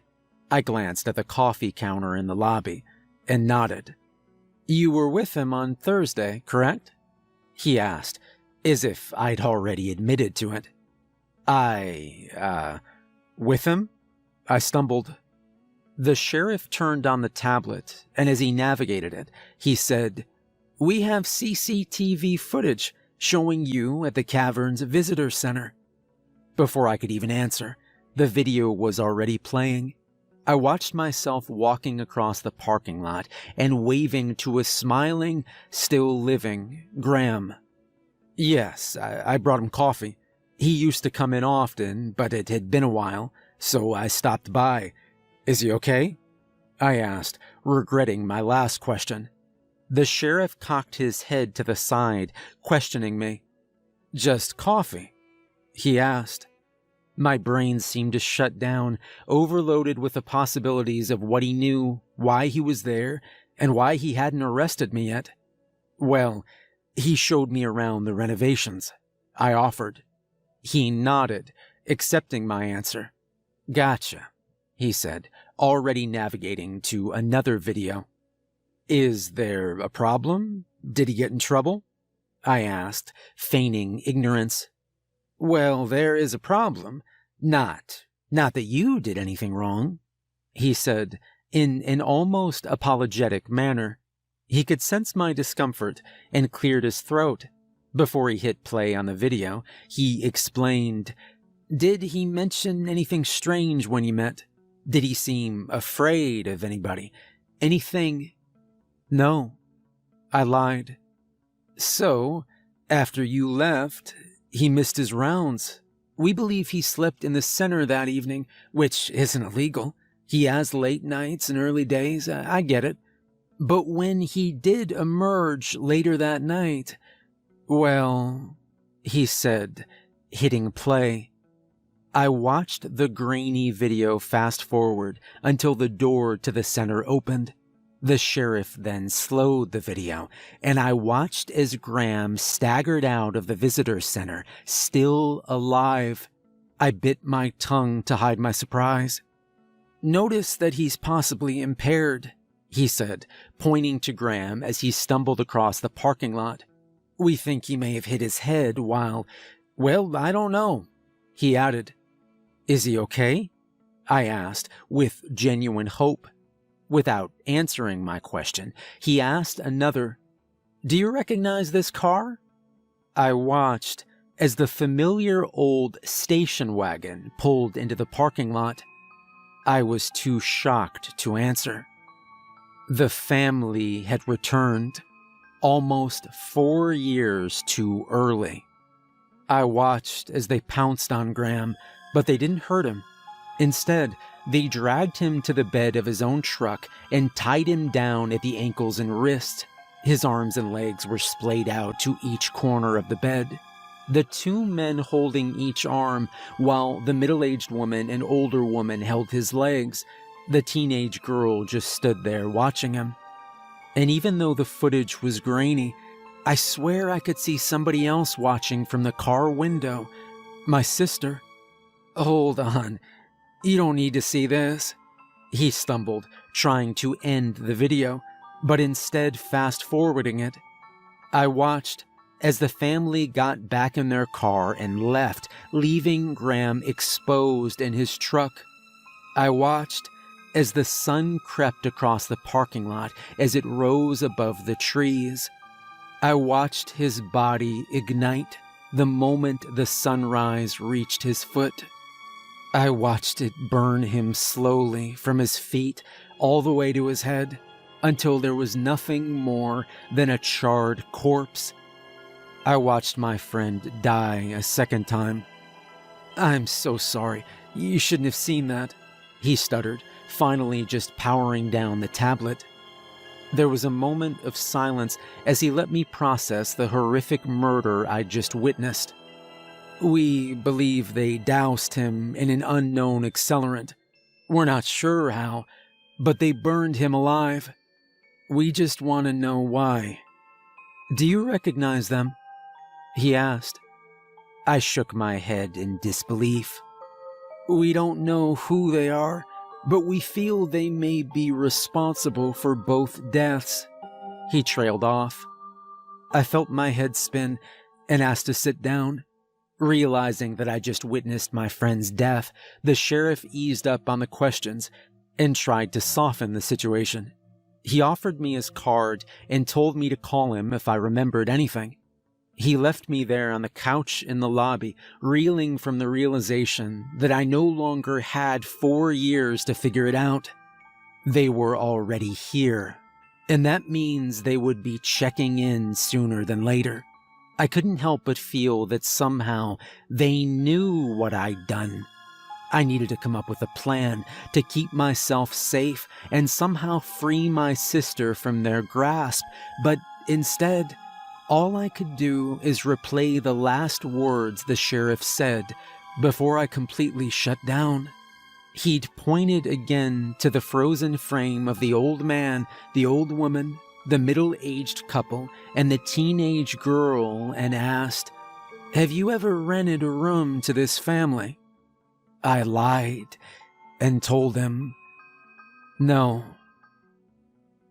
The family was coming, and there was no way I could escape, not without my sister. Unwilling to die in my bed, I decided to wait for them in the office, just as I always had. The revolver rested neatly on my lap, and the coffee pot brewed in the corner.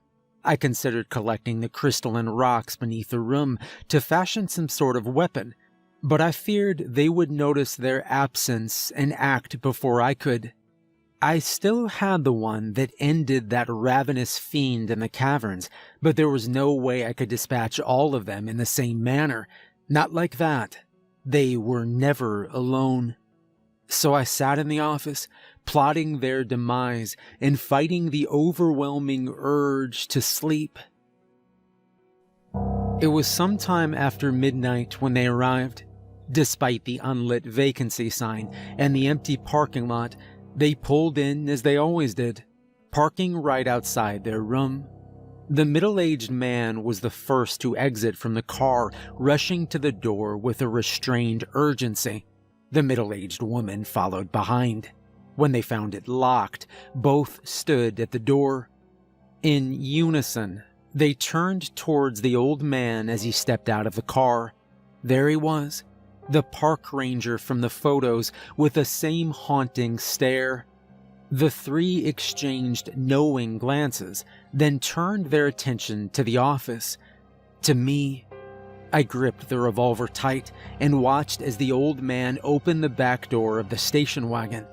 When he stepped inside, a dark figure emerged. For a moment, it appeared as a walking shadow, devoid of light, but the truth was more horrifying than that. The teenage girl, covered head to toe in fresh blood, stepped into the parking lot of my motel. On the other side of the car, the old woman emerged. The teenage girl stood facing my direction for what seemed like an eternity, waiting for something. I realized all of them were looking directly at me. The teenage girl moved first. She turned back to the car and reached inside. When she turned back to me, she was holding my sister. It was the way that she held her in her blood-soaked arms that I could tell this was a threat. The old man broke from the group and walked towards the office. Behind them, they all stared. I took a deep breath and readied myself for what I had to do. As he approached, he glanced up at the old sign that hung above, "You're always welcome." He grabbed the knob and turned it, and when he opened the door, he smiled. It was the same fake smile I'd seen 100 times. He then removed his hat and entered. "Hello. We'd like to rent a room, please," he said. I sat there in disarmed shock. I was unsure of what to do next, but my instincts took over for me. "Okay," I said, surprising even myself. I turned to grab the key hanging behind my desk and once again got a glimpse of the teenage girl. Her eyes were still locked on me, and my sister was still gripped tightly in her arms. "Here you go," I said, swallowing the lump in my throat. He took the key with a polite nod and walked casually out of the office.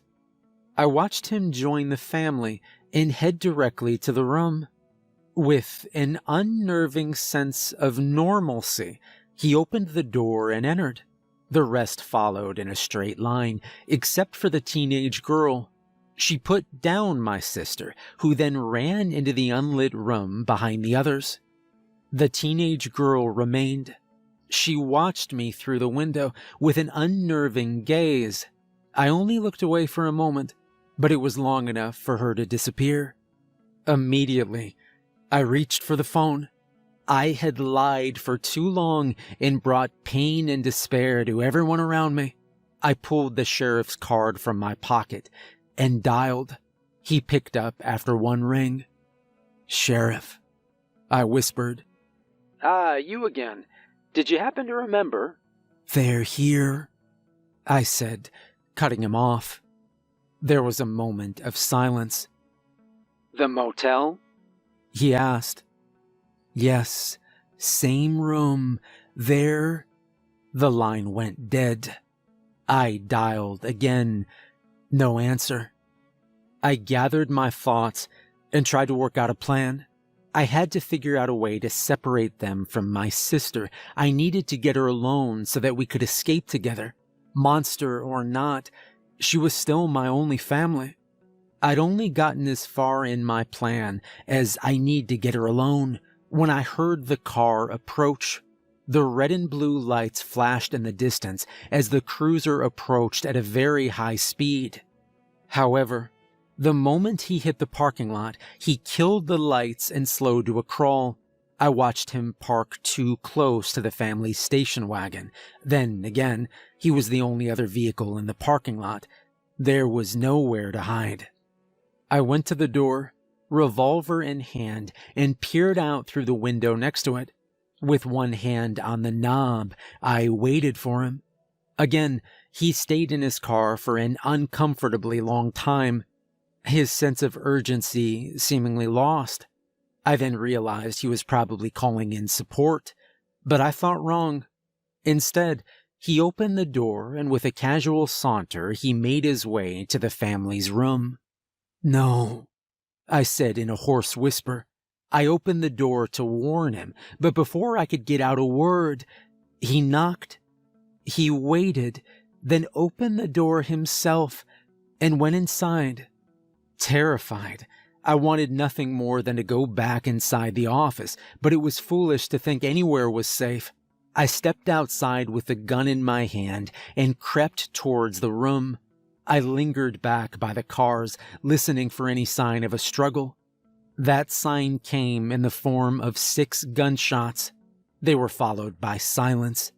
I ran, but not in the direction I expected. I ran towards the room. 6 shots for 6 members of the family. Foolishly, I'd hoped he'd missed the last one. "Stay where you are," he said from inside the room. I pushed open the door and stumbled inside. What I found was not the heroic scene of a small-town lawman standing over slain demons, but instead, he was lying in the corner of the room, bleeding profusely from the gut. As I stepped into the room, the family gently pushed me aside as they walked calmly out of the room. They paid no notice to the revolver dangling at my side. The old man tipped his hat and flashed that fake smile as he passed, as if this were nothing out of the ordinary. "Where are you going? You can't leave now," the sheriff shouted through the blood pooling in his mouth. He fired the gun again, straight into his own stomach. "Now, you have to turn me. You have to turn me now," he shouted, and with each word the exertion pushed oozing blood from his wounds. The older woman ignored him as she collected her earrings from the side table and walked out the door, followed by the teenage girl, now cleaned of blood and changed into a modest dress, neither acknowledging the dying man in the corner. "I covered up everything for you. You owe me this," he whimpered. And with that, the door shut behind them, leaving me standing in the cursed room with this dying man. Did you shoot yourself?" I asked. Frustrated, he waved the gun wildly as blood seeped from his nose, mouth, and multiple bullet holes. "It seemed like a good idea at the time," he joked, laughing through the pain. "I know they need me, but I guess I miscalculated how much." I looked down at this dying man, and I couldn't help but feel vindicated in my mistrust. "Call an ambulance, will you?" he said, the color draining from his face. I pulled out my phone. A look of momentary relief flashed across his face. I started to dial, but then stopped. "What do you mean they need you?" I asked, my finger hovering over the send button. Frantic worry set in as he realized why I hesitated. "Oh, cut the shit. We both know what they are. You don't have to lie anymore. You helped me find him. We both want the same thing, you and I," he sputtered. "I don't think so." "What did you do for them?" I asked. He laughed in disbelief. "Really? Did you ever wonder what happened to the bodies once they were done with them? The ones they didn't leave on the side of the road for me to handle?" I shook my head. "It's your property. It's big, but not that big," he said, realizing that I didn't know. "Where?" I asked, thinking about all the off-limits places my father had restricted us from. Dangerous sinkholes, the old septic tank, the open caves. "My parents would never," I said, knowing it was a lie. "Your parents, maybe, but the old couple that ran this place did every damn thing they were asked, and look what it got them." I shook my head, tears welling in my eyes. It got 'em their little girl back, he said weakly. I stood over the dying man, my whole world coming down around me. I knew the answers, but I still wasn't ready for the truth. I looked out in the direction of where the bodies were hidden, as if looking through the wall itself, searching for them. The septic, he said, as if he could read my mind. But you don't want to see that. I realized how close to death he was and hit send on the phone. Don't bother, he said. Even if you drove, I'd only make it to Gillis Road. 911, what's your emergency? Said the voice on the other line. I tried to answer, but the words wouldn't come, stuck in my mouth with uncertainty. The sheriff shook his head. Sorry, misdial. My apologies. Have a nice night, I said and hung up. Do what you will with my body, but without me, they're gonna come looking. And when they do, those monsters will be long gone, and you'll be left to clean up and take the blame. You should probably have a plan for that. But I didn't do anything. It was all them, I said, choking on my words. It's your property, sort of, he said, pausing as a thought slowly came to him. They don't care if you fear them. They're smarter than that. They only care that you fear death. I watched as the life slowly drained from his body.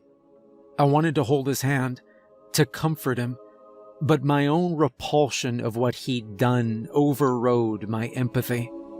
As he faded away, he looked me in the eyes and muttered one last thing. I remember your parents. What a shame. You should never have been left here with them. His voice trailed as his eyes glazed over and his heart finally stopped. I rolled him into an old sheet and dragged his body to the cruiser outside. With great effort, I was able to heave his corpse into the back seat.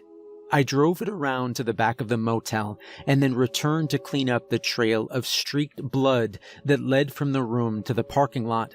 I used buckets of warm water from the shower and scrubbed it clean with an old push broom. It was a poor job, but I didn't have time for perfection.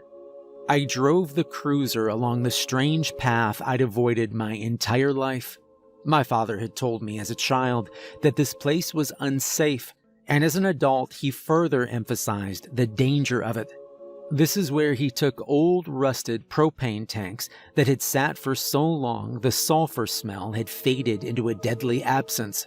This is where he disposed of waste that was unfit for the burn pit. This is where he said that if I ever wandered into, it would cause everlasting harm. At least he was telling the truth about that. When I reached the unrecognizable location that I'd avoided for years, I stopped the car.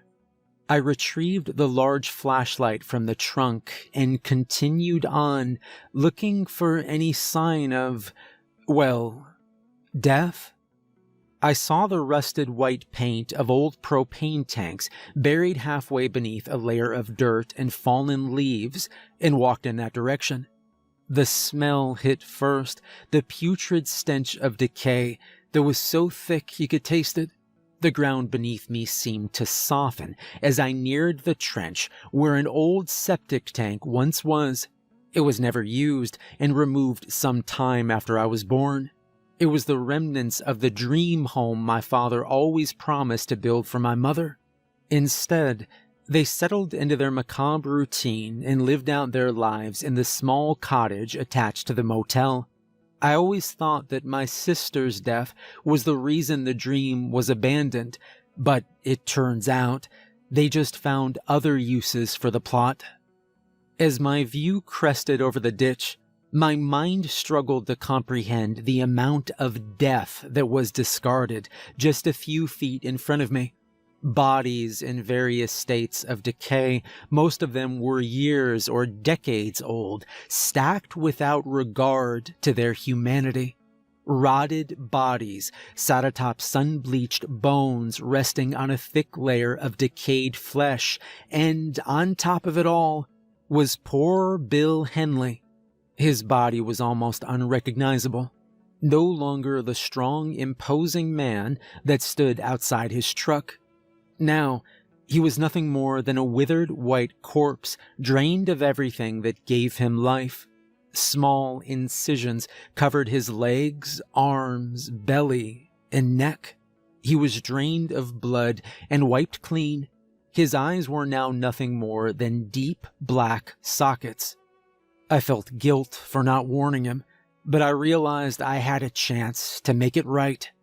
I pulled the sheriff from the back seat and dragged his body to the pit and rolled him down. He landed next to Bill.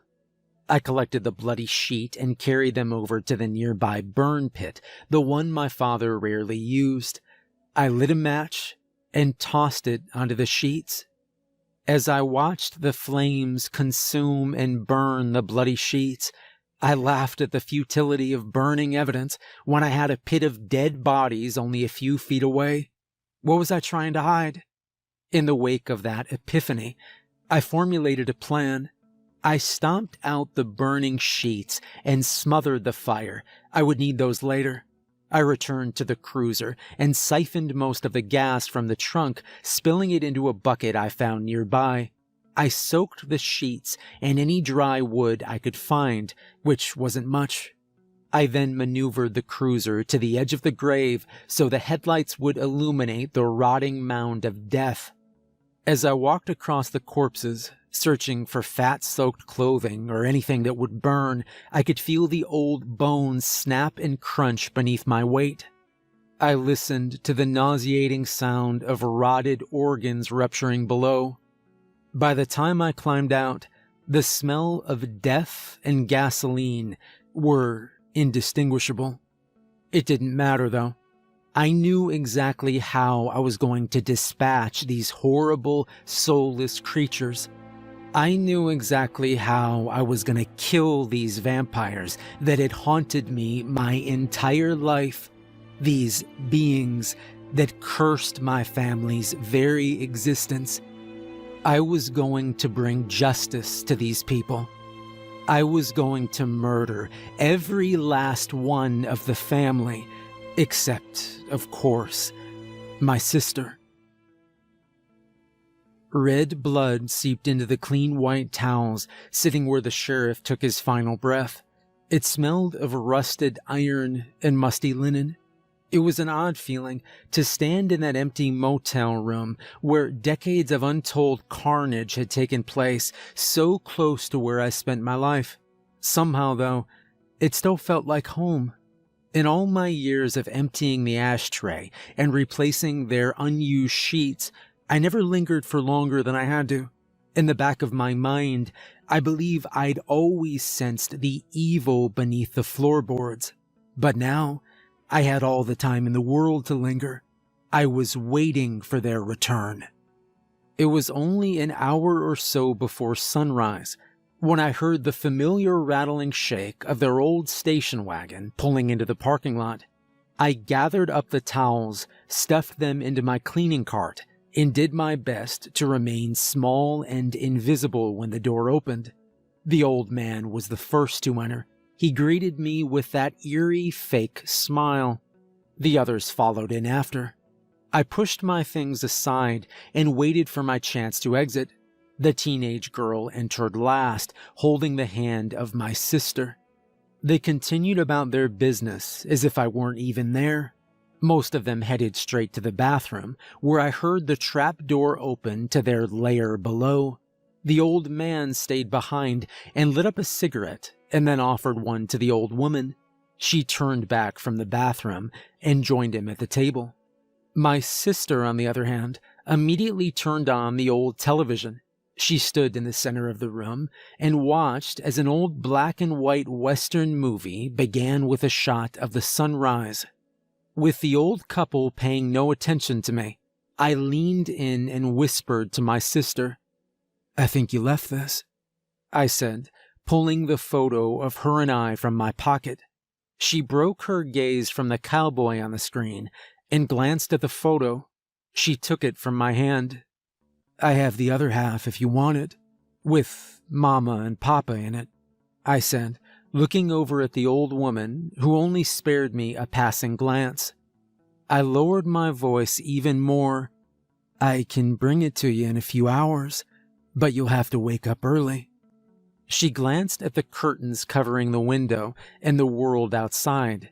I tapped at the backside of the photo. She turned it over. I had written the words, "If you are alone, I'll protect you," in red ink. She nodded. I left and returned to my room. I did my best to sleep for the next few hours, but I was constantly awoken by horribly vivid nightmares that reflected my current maddening reality. When the alarm went off, I'd already been awake for an hour. I crawled out of bed and forced myself to eat something. With such a heavy sense of impending doom, I found it difficult to focus on the menial tasks like brushing my teeth. Too anxious to think about anything else, I checked the family's room, cracking the door slightly and peeking in. It was empty, except for some lingering smoke that danced with the dust and the sunbeams. My sister was still asleep beneath the floorboards. I used this time to walk back out to the septic tank where I lit the gasoline sheets and fat-soaked clothing in the burn pit. The flames reached high, and I prayed this would burn for at least a few hours, long enough to be noticed when the time came. At the edge of the pit, I looked down at the legacy of horror that my family would forever be aligned with if it were ever discovered.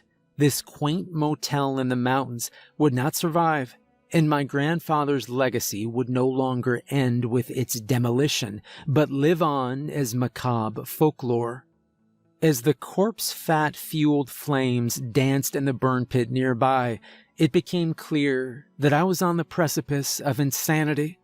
My plan was little more than a half-baked assumption that I could somehow defeat beings that had lived over 3 of my lifetimes, but it felt as if I had no other choice.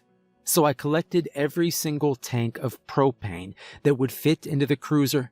I stacked them floor to ceiling in the back seat, with a few more on the passenger side seat and floor. There was just enough gas left in the tank to make it back to the parking lot.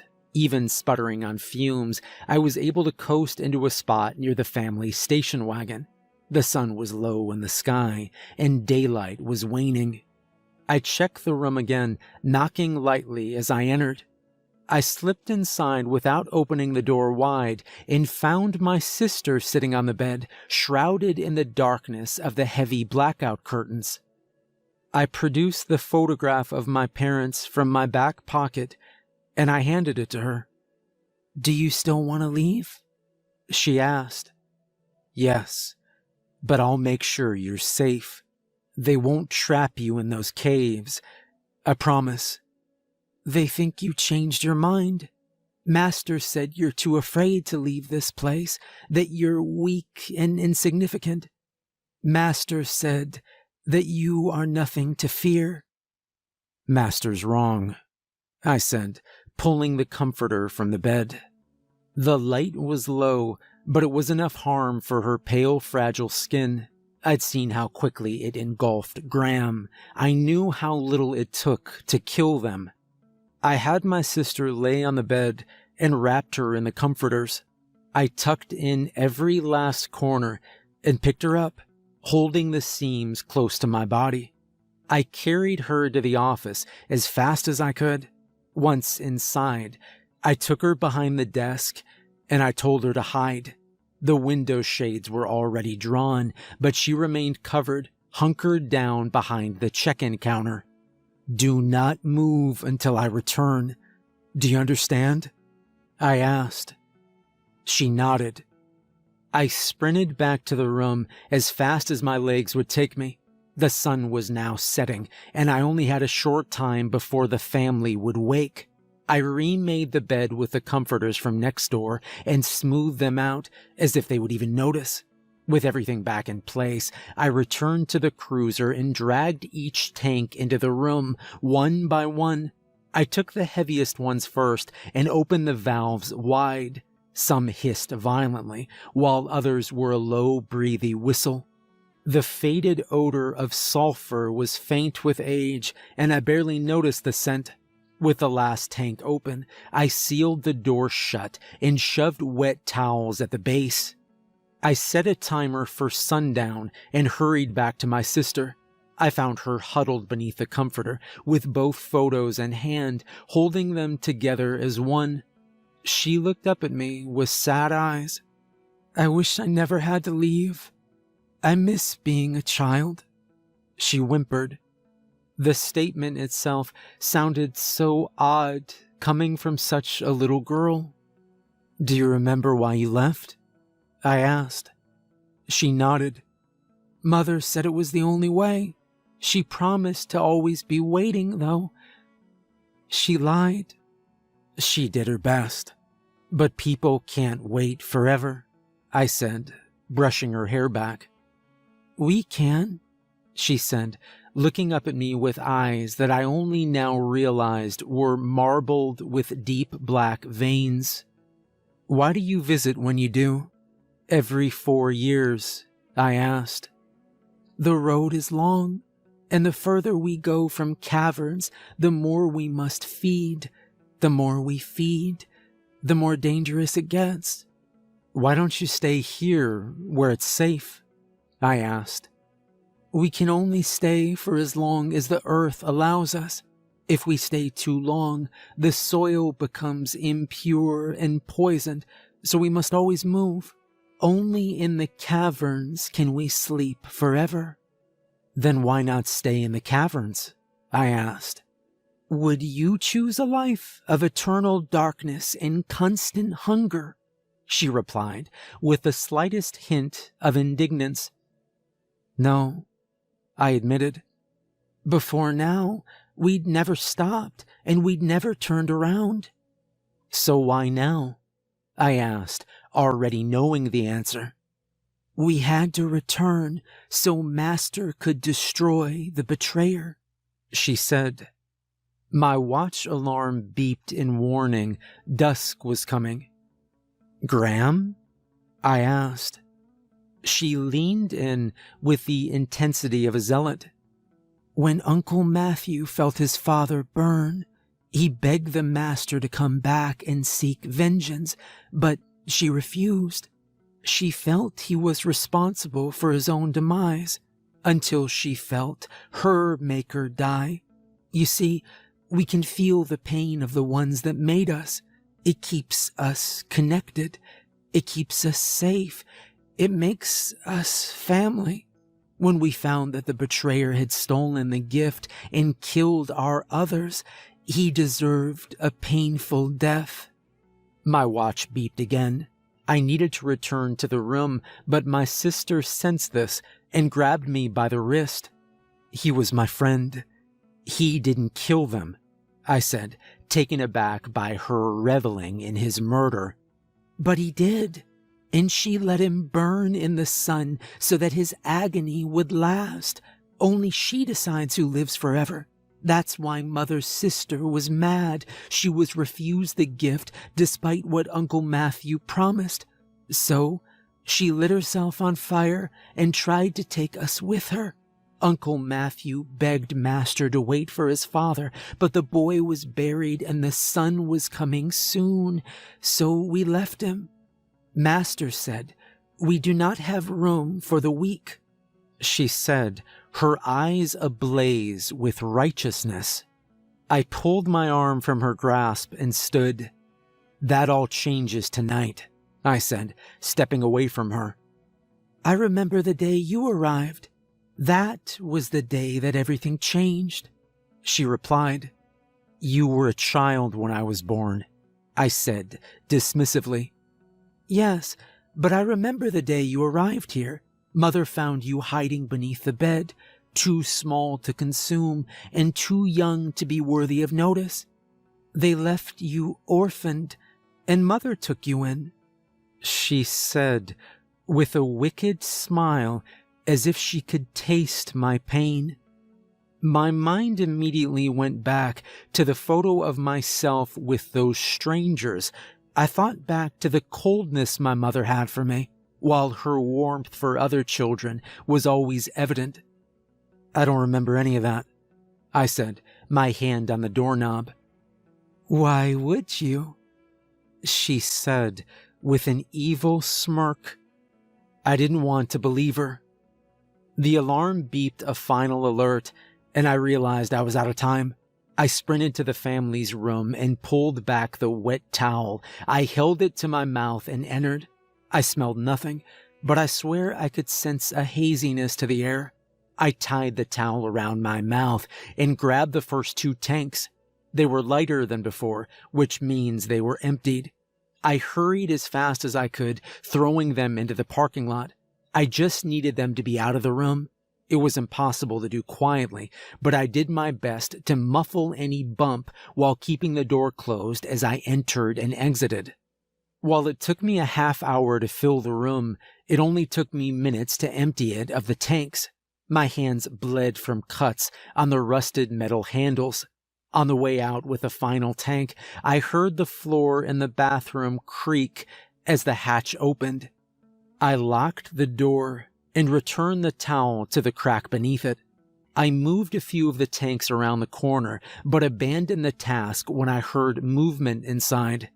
I sprinted back to the office and found my sister already standing in the center of the room. "What are you doing?" she asked. "Keeping you safe," I replied. "I am safe. She knows you won't hurt me. You can't hurt any of us," she said. Standing in the doorway to the office, with my sister staring through me with those deep black eyes, I began to realize that she was not the little girl I thought I knew. It was her reveling in the pain of others that made me realize she was more them than me. In more ways than one, she wasn't my sister anymore. It was then that I heard an unholy scream come from inside the family's room. The teenage girl, the master, had noticed my sister was gone. I thought for a moment that my plan was unraveling, but the old man was stuck in his habits. The door was thrown open, and the teenage girl emerged, beast-like in her anger. But the old man, the park ranger, was not concerned. Instead, he did as he always did. He lit a cigarette. The explosion shook the very foundation of the motel. Pictures were thrown from the walls and glass shattered. When I looked out at the parking lot, my ears still ringing, I saw the master lying motionless on the asphalt. I stepped outside with my sister rushing past me, letting out a primal scream as she ran to the master.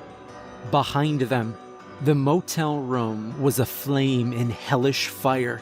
I could hear a loud, ghoulish moan, even above the crackle of embers. The old man stumbled out, howling in pain. It was the first time in my life that I'd ever seen any sign of emotion from him. His flesh dripped from the bone as the heat melted his skin. His white skull was slowly revealed behind blackened flesh as it sloughed off his face. With each step, he left behind charred chunks of melted skin in a smoldering trail of burning gore. He made it only a few more feet before collapsing in a heap of scorched agony. He struggled to crawl away from the flames, but as he tried, his muscles separated from his body like what I can only describe as pulled pork. The building collapsed in on itself, trapping the others inside. I could hear their screams as they begged for the master to save them. She awoke suddenly and leaped up. Her eyes seemed to darken into black orbs set deep in her skull. She let out another primal scream, and she ran towards me. I reached into the back of my pants and pulled out the revolver, aimed, and fired. The first shot struck in her shoulder, and it seemed to surprise her, the pain from the silver-tipped bullet. She slowed for a moment, feeling the sting. I watched as my sister felt it too. The master bared her sharp teeth and continued on, but I waited to fire. I waited until I knew I wouldn't miss. I waited until she was close enough to see my own reflection in her black eyes. I waited until it was almost too late. And then I fired. All 6 rounds struck her, with the last catching her right between those dead, soulless eyes. She dropped to the ground. But I remembered, silver cannot kill, it only slows. I pulled out the crystalline rock that killed the very creature that started this nightmare and approached the master with caution.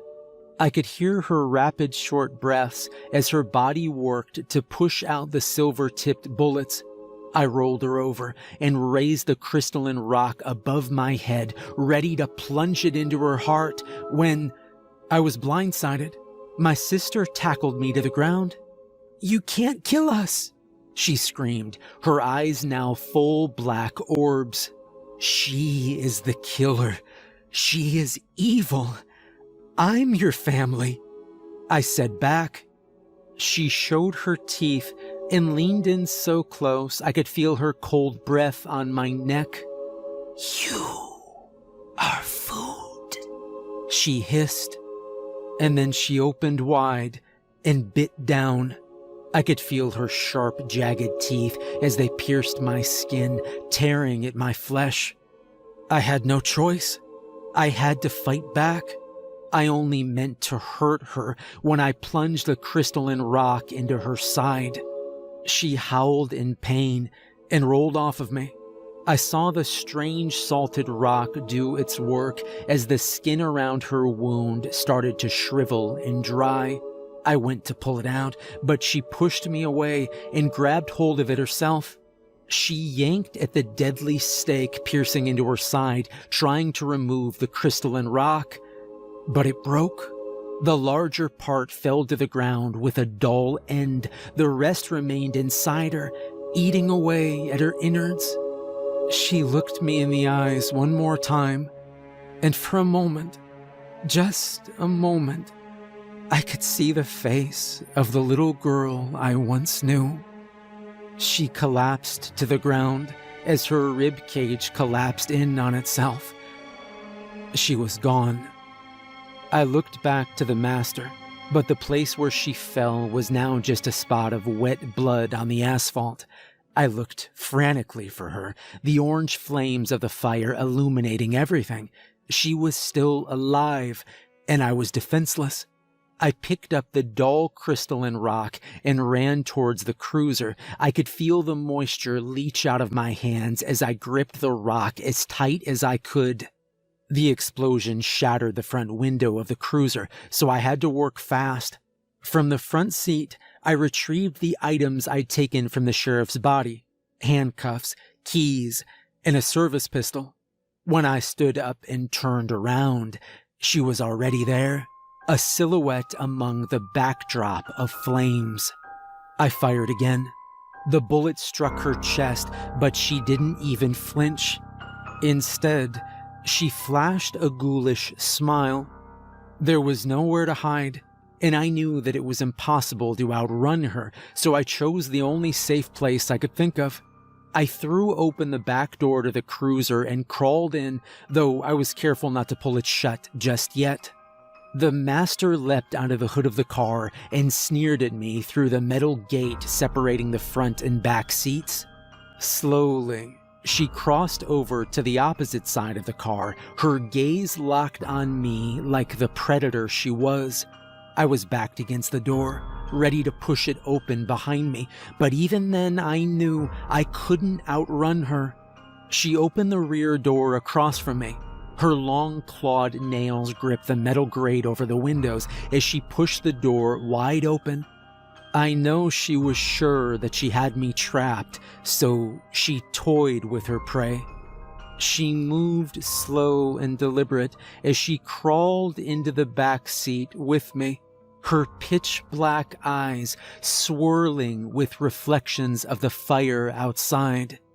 She smiled, and her jagged, toothy grin was revealed, dripping with foul-smelling slime. Again, I waited until she was close enough to kill, and then I taunted her. "This is what I used to kill your maker," I said, holding up the broken crystalline rock. Her emotionless eyes remained fixed on mine. Her expression was unchanging. With an inhuman quickness, she grabbed hold of my wrist, tight enough to break a bone, but I held the rock as long as I could. I watched her eyes and waited. The moment she broke away to glance at the dull broken rock that killed her creator, I acted. With my free hand, I slammed the handcuff link onto her wrist. She squeezed tight with retribution, and I could hear the bones snap. I dropped the rock and kicked backwards. I tumbled out of the cruiser and into the parking lot, hitting the asphalt with a sickening thud. She then leapt at me, but fell short, unable to break free from the handcuff that I'd secured to the metal dividing grate inside. I kicked the door shut and then ran around the vehicle as she yanked at the handcuffs. I slammed the other door shut. With her free hand, she tried to open the door, but found it locked from the outside. Slowly, I stepped away, watching the violent flurry of movement as she struggled to break free from the restraints. She kicked at the metal-grated windows, managing only to dent them. From a distance, I watched the fire burn in the darkness, hidden by the night sky, and I waited for her to die. I was waiting for sunrise to come and purge this world of her evil. From the back seat of the cruiser, she screamed and threw herself against the windows.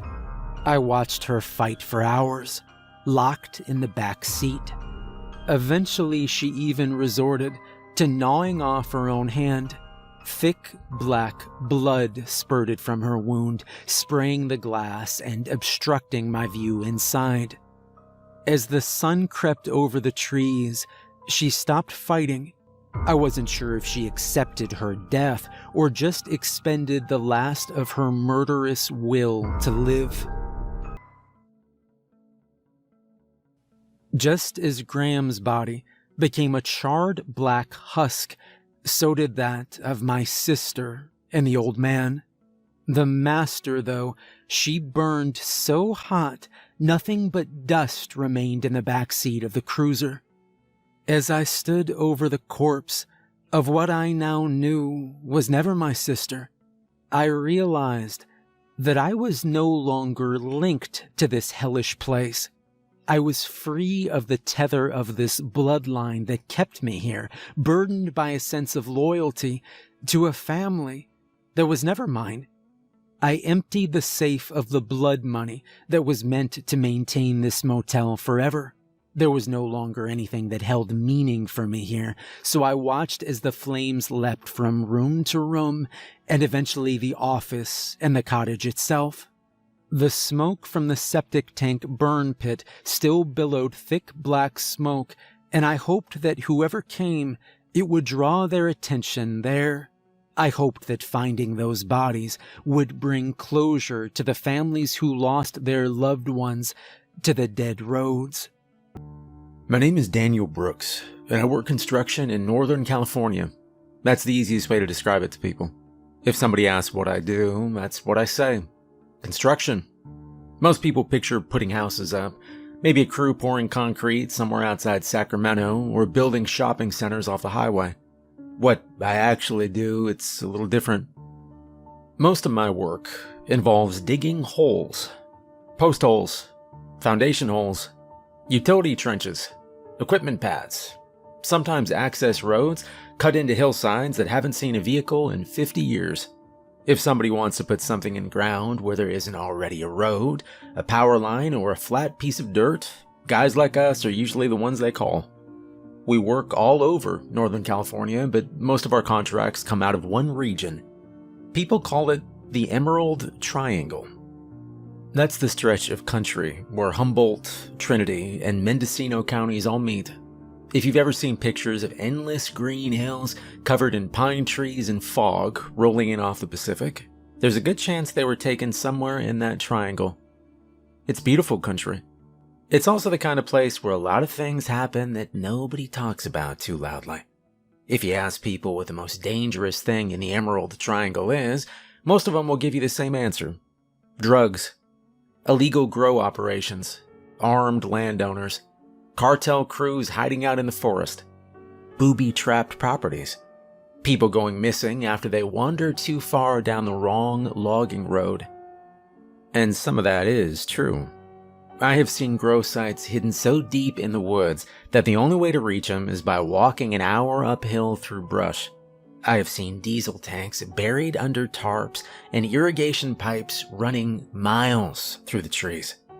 Once, we came across a clearing where someone had strung fishing line between trees at neck height to stop trespassers. You learn pretty quickly to mind your business out there.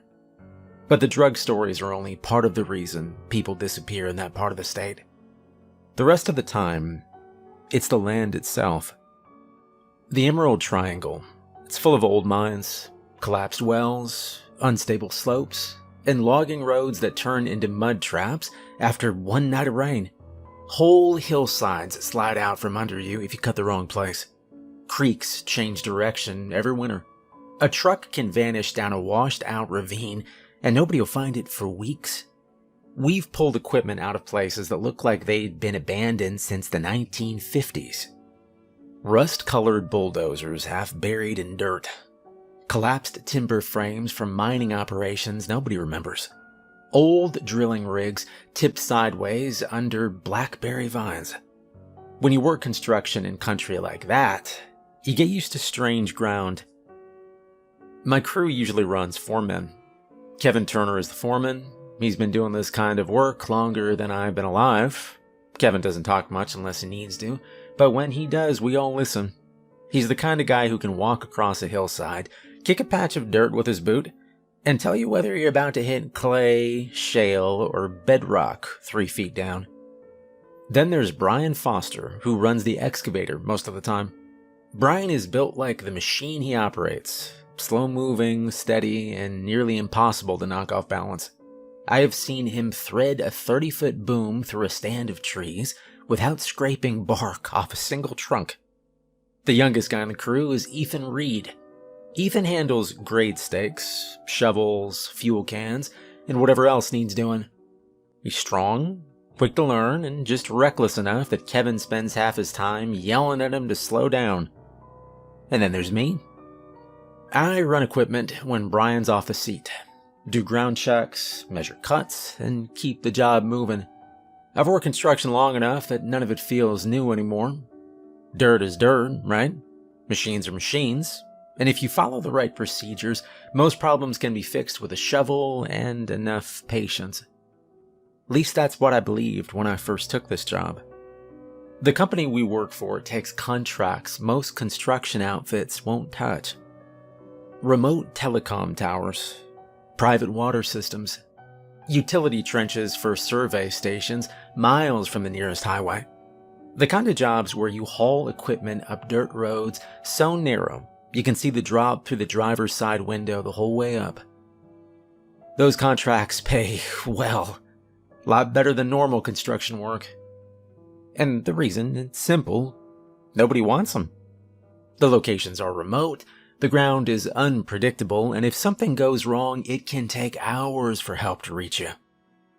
But that's not the real reason experienced crews avoid certain jobs. The real reason is something Kevin told me my first week on the crew. We were parked on the side of a logging road in Trinity County, waiting for a survey team to finish marking a cut line. The fog was thick enough that you couldn't see more than 30 yards into the trees. Kevin was leaning against the truck, drinking coffee out of a metal thermos. He watched the surveyors for a while, then said something that didn't make much sense at the time. "Some grounds shouldn't be opened unless everyone knows the rules." I remember asking him what rules he meant. He just shrugged and said, "The ones nobody writes down." I figured he was talking about normal safety procedures, watching for gas pockets, checking for unstable slopes, the usual things you worry about when you're digging into unknown terrain. It took a while before I realized that wasn't what he meant at all, because out in the Emerald Triangle, there are places where the ground has been sealed for reasons nobody explains. And if you break into one of those places without knowing the rules first, well, someone on your crew usually dies. Those rules are the only reason I am still alive today. Rule 1. If the dirt turns gray, stop the machine immediately. The first rule Kevin Turner ever taught me didn't sound strange when I heard it. It sounded like normal construction advice. "Watch the color of the dirt," he told me. "If it turns gray, stop the machine immediately." That's not unusual in excavation work. Soil color changes all the time, depending on what layer you hit. You might start with dark brown topsoil, then drop into red clay, then gravel lenses, then shale or fractured rock. Anyone who's dug foundations long enough can read soil like a book. But Kevin wasn't talking about normal layers. He meant a very specific kind of gray. Not ash gray, not dusty clay, not weathered shale. The gray looked wrong. The first time I saw it was on a job in Trinity County, about an hour north of a town so small it didn't even have a gas station anymore. Our contract was simple on paper. Widen a clearing on a hilltop so a telecom company could install a small relay tower. The survey team had already marked the perimeter with orange stakes and spray paint. Our job was to cut the slope back about 20 feet and level a pad big enough for a concrete foundation. Routine work. Brian Foster had the excavator running while I walked the grade line with a measuring rod. Ethan Reed was hauling fuel cans up from the truck. Kevin stood off to the side, watching the cut like he always did. The hillside was mostly red clay mixed with loose shale. Every scoop of the bucket peeled back another layer of it, dumping the spoil into a growing pile downhill from the pad. After about 40 minutes of digging, Brian's bucket bit into something that looked different. First I didn't notice it. Then Kevin shouted, "Stop the machine!" Brian lifted the bucket halfway through its swing and froze. Kevin walked over to the cut and pointed. "You see that?" The exposed wall of soil had changed color about 3 feet down. Everything above it was the usual red clay. Everything below it was gray. But not natural gray. Looked packed, dense, almost powdery, like cement that had been ground back into dirt. Brian leaned out of the cab window. "Just another layer," he said. Kevin shook his head. "That's not a layer." He turned toward the machine. "Back the bucket out." Brian shrugged and started easing the boom away from the cut. He didn't quite make it in time. The tip of the bucket caught the gray layer and punched through it with a dull cracking sound. For a second, nothing happened. And then something inside the hill exploded outward. A spray of thick yellow-gray liquid blasted through the hole Brian had made, hissing as it hit open air. Wasn't water, wasn't mud. It looked more like a pressurized slurry. Hot, chemical-smelling, and moving fast enough to splatter across the ground 10 feet away. 2 workers from a subcontract crew were standing closest to the cut. They never had time to move. The spray hit the first man across the face and neck, and he screamed immediately. The second man caught the worst of it across both arms and his chest. He staggered backward, dropping his shovel as the liquid soaked into his shirt. The smell hit us half a second later. Kevin started yelling, "Water! Get the rinse tank!" Brian jumped down from the excavator while Ethan ran for the emergency wash container we kept on the truck. I grabbed the first man by the shoulders and I pulled him away from the cut. His skin was already turning red, not like a sunburn, like something was eating through it. He clawed at his face, screaming that it was burning his eyes. The second man collapsed onto his knees, holding his arms out in front of him, like he didn't recognize them anymore. The slurry kept pouring out of the hole in the hillside for another few seconds before the pressure inside whatever chamber we'd broken into finally died down. By then the ground around the cut was smoking. Ethan came running back with a rinse tank and we started dumping water over the two men as fast as we could. And it didn't help much. Where the liquid had touched bare skin, it left raw patches that kept spreading even after we rinsed them. Their clothes were soaked through, and the fabric seemed to trap the chemical against their bodies. Kevin ordered us to drag them farther uphill away from the spill. We laid them down in the dirt, while Brian called for an ambulance on the radio. The man who had taken the spray across his face, he kept trying to open his eyes, but they wouldn't stay open. The other one had stopped yelling and was breathing in short, shallow bursts. I remember Kevin standing over the hole in the hillside, staring at it like he just confirmed something he already suspected. The gray dirt had cracked open into a cavity about the size of a small barrel. Inside it was a thick pool of the same yellow-gray liquid we'd seen spray out. Looked like it'd been sealed there for years, maybe decades. The walls of the chamber were smooth, almost like someone had shaped them intentionally before packing the gray material around it. Kevin swore under his breath. When the ambulance finally arrived, the two men were still alive, but they didn't stay that way for long. Both of them died later that night. The official report, they said they'd been exposed to some kind of corrosive chemical compound trapped underground. The investigation blamed an old industrial dumping site that'd been buried before the land changed ownership. That explanation sounded good enough for the county inspectors, but Kevin knew better. A week after the accident, we were finishing cleanup on the site when we walked over and kicked at the gray dirt near the broken chamber. "You remember what I told you about that color?" he asked. I nodded. "Stop the machine," I said. "That's right." He scraped his boot across the powdery soil. "This stuff, it's not natural ground. Somebody packed it in here. Sealed that cavity so nothing could get out and nothing could get in." I looked down at the hole where the chamber had been. "You think that was some kind of trap?" Kevin didn't answer right away. He just stared at the hillside for a few seconds, and then he said something that stuck with me. "Ground like this gets sealed for a reason." He turned back toward the truck. "And next time we see gray dirt, we stop before we break through." That was the first rule I learned working construction in the Emerald Triangle. And after what happened to those two men, I never questioned it again. Rule 2. If you uncover stacked stones, do not move them. The second rule Kevin Turner taught the crew had nothing to do with machines or soil layers. It had to do with rocks.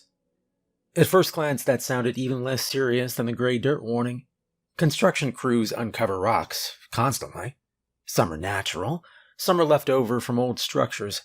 Some are debris pushed into the ground decades earlier and forgotten. But Kevin wasn't talking about random rocks. He meant stacked stones. Not piles, not scatter, not a collapsed wall. Actual stacks. Flat stones placed carefully on top of each other in narrow columns, sometimes waist high, sometimes only 3 or 4 pieces tall. They show up buried under soil, where nobody would expect them, usually in places that haven't seen human activity in decades. The first time I saw one was on a job in Humboldt County, about 20 miles inland from the coast. Our crew had been hired to dig a trench for a private water line running up a hillside property. The terrain was steep and covered in pine and redwood, the kind of ground where every shovelful of dirt pulls up roots and loose stone. Brian Foster was cutting the trench with the excavator, while I walked behind him measuring depth and clearing loose debris from the trench floor. Ethan Reed was hauling sections of pipe down the hill from the truck. The trench was only about 4 feet deep when Brian stopped the machine. "Got something here," he said. I stepped down into the trench and brushed dirt away from the exposed shape. At first I thought it was just a cluster of shale, and then the pattern became clear. 3 flat stones stacked neatly on top of each other, each one about the size of a dinner plate. They were balanced so evenly that the edges lined up almost perfectly. There was no mortar, no concrete, no binding material at all. Just rock on rock. But the placement was too precise to be natural. Ethan jumped down into the trench beside me and crouched to look at it. "Looks like somebody built a little tower," he said. He reached down and grabbed the top stone. Kevin's voice came from above us. "Leave that alone." Ethan froze. Kevin was standing at the edge of the trench, looking down, with a hard expression I hadn't seen before. "That's not debris," he said. "That's a marker." Ethan straightened up slowly and set the stone back where it'd been. "What kind of marker?" he asked. Kevin climbed down into the trench and crouched beside the stack. He studied it for a few seconds, then ran a gloved finger across the edges. "They show up sometimes when we dig in this part of the state," he began. "Always stacked like this. Always buried shallow." I looked around the trench. "You think somebody put it here?" Kevin nodded once. "Yes." Ethan glanced uphill toward the tree line. "Who?" Kevin didn't answer that question. Instead, he stood up and pointed farther along the trench line. "Dig around it. Leave the stack where it is." Brian eased the excavator bucket forward again, carefully scooping dirt from both sides of the stones while leaving the stack intact. Within a few minutes, the trench continued past it, and the stones remained standing in the center of the cut, like a small monument. We finished the day's work without touching it. By evening, the fog had rolled down through the trees and the forest had gone quiet. Our crew stayed overnight in a small trailer we hauled up for remote jobs just like this. The machines were parked beside the trench, with portable floodlights set up around the work area. I stepped outside sometime after dark to grab a tool I'd left near the excavator. The lights illuminated the trench, clearly enough that I could see the stacked stones, still standing exactly where we'd left them. Something moved near them. First I thought it was a raccoon, and then it stood up. The figure was short, maybe 3 feet tall. Its body was thick and covered in dirt, the same color as the soil we'd been digging all day. The floodlights reflected off 2 small black eyes that looked more like polished beads than anything human. Another figure climbed up from the trench wall beside it. Then another. They moved quickly but carefully, using the trench walls like ladders. Their arms were thick and strong, and their hands were built for gripping rock and dirt. One of them crouched beside the stacked stones and began adjusting them. It lifted the top piece and set it down again with careful precision, aligning the edges until the column stood perfectly straight. The others watched. None of them made a sound. I stood completely still beside the excavator, and I watched them work. Up close, they looked even stranger than I first thought. Their skin was coated with layers of soil and mud, and scrapes of cloth or leather hung loosely around their shoulders and waist, like makeshift clothing. Their faces were broad and flat, Their noses were small. Their eyes were completely black. After a few seconds, the one adjusting the stones finished its work. It stood up and turned its head in my direction. And for a moment, we simply stared at each other across the trench. Then it reached into the dirt beside the stack and picked something up. The creature walked across the trench floor and set the object down near the excavator track before climbing back up the far wall. And within seconds, the rest of them followed. They disappeared into the darkness of the forest as quietly as they'd arrived. I walked over to the spot where the first one had left the object. It was a small bundle. A handful of thin roots tied tightly together with a strip of fiber. Threaded through the center of the bundle was a narrow white bone. Kevin came out of the trailer a minute later when he saw the floodlights shifting. He walked down to the trench and looked at the bundle in my hand. "They fixed the stack," I said. Kevin nodded slowly. "Good." I held up the bundle of roots and bone. They left this." Kevin took it from my hand and examined it under the floodlight. "That means we were warned." "Warned about what?" I asked. Kevin looked toward the dark tree line where the small figures had disappeared. "Something worse underground." He handed the bundle back to me and climbed out of the trench. "Pack up your tools," he began. "We finish this job tomorrow and we move on." The next morning, the stacked stones were still standing exactly where we'd left them. None of us touched them. And that was the day I learned the second rule. If you uncover stacked stones in the Emerald Triangle, you leave them exactly where they are. Because if the things that build them decide to fix your mistake, it means you were lucky. Rule 3.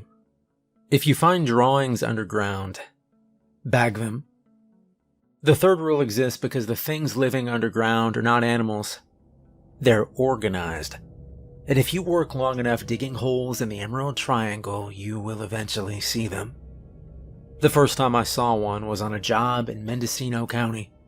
Our crew had been hired to dig a foundation trench for a small groundwater monitoring station on a ridge about 15 miles inland from the coast.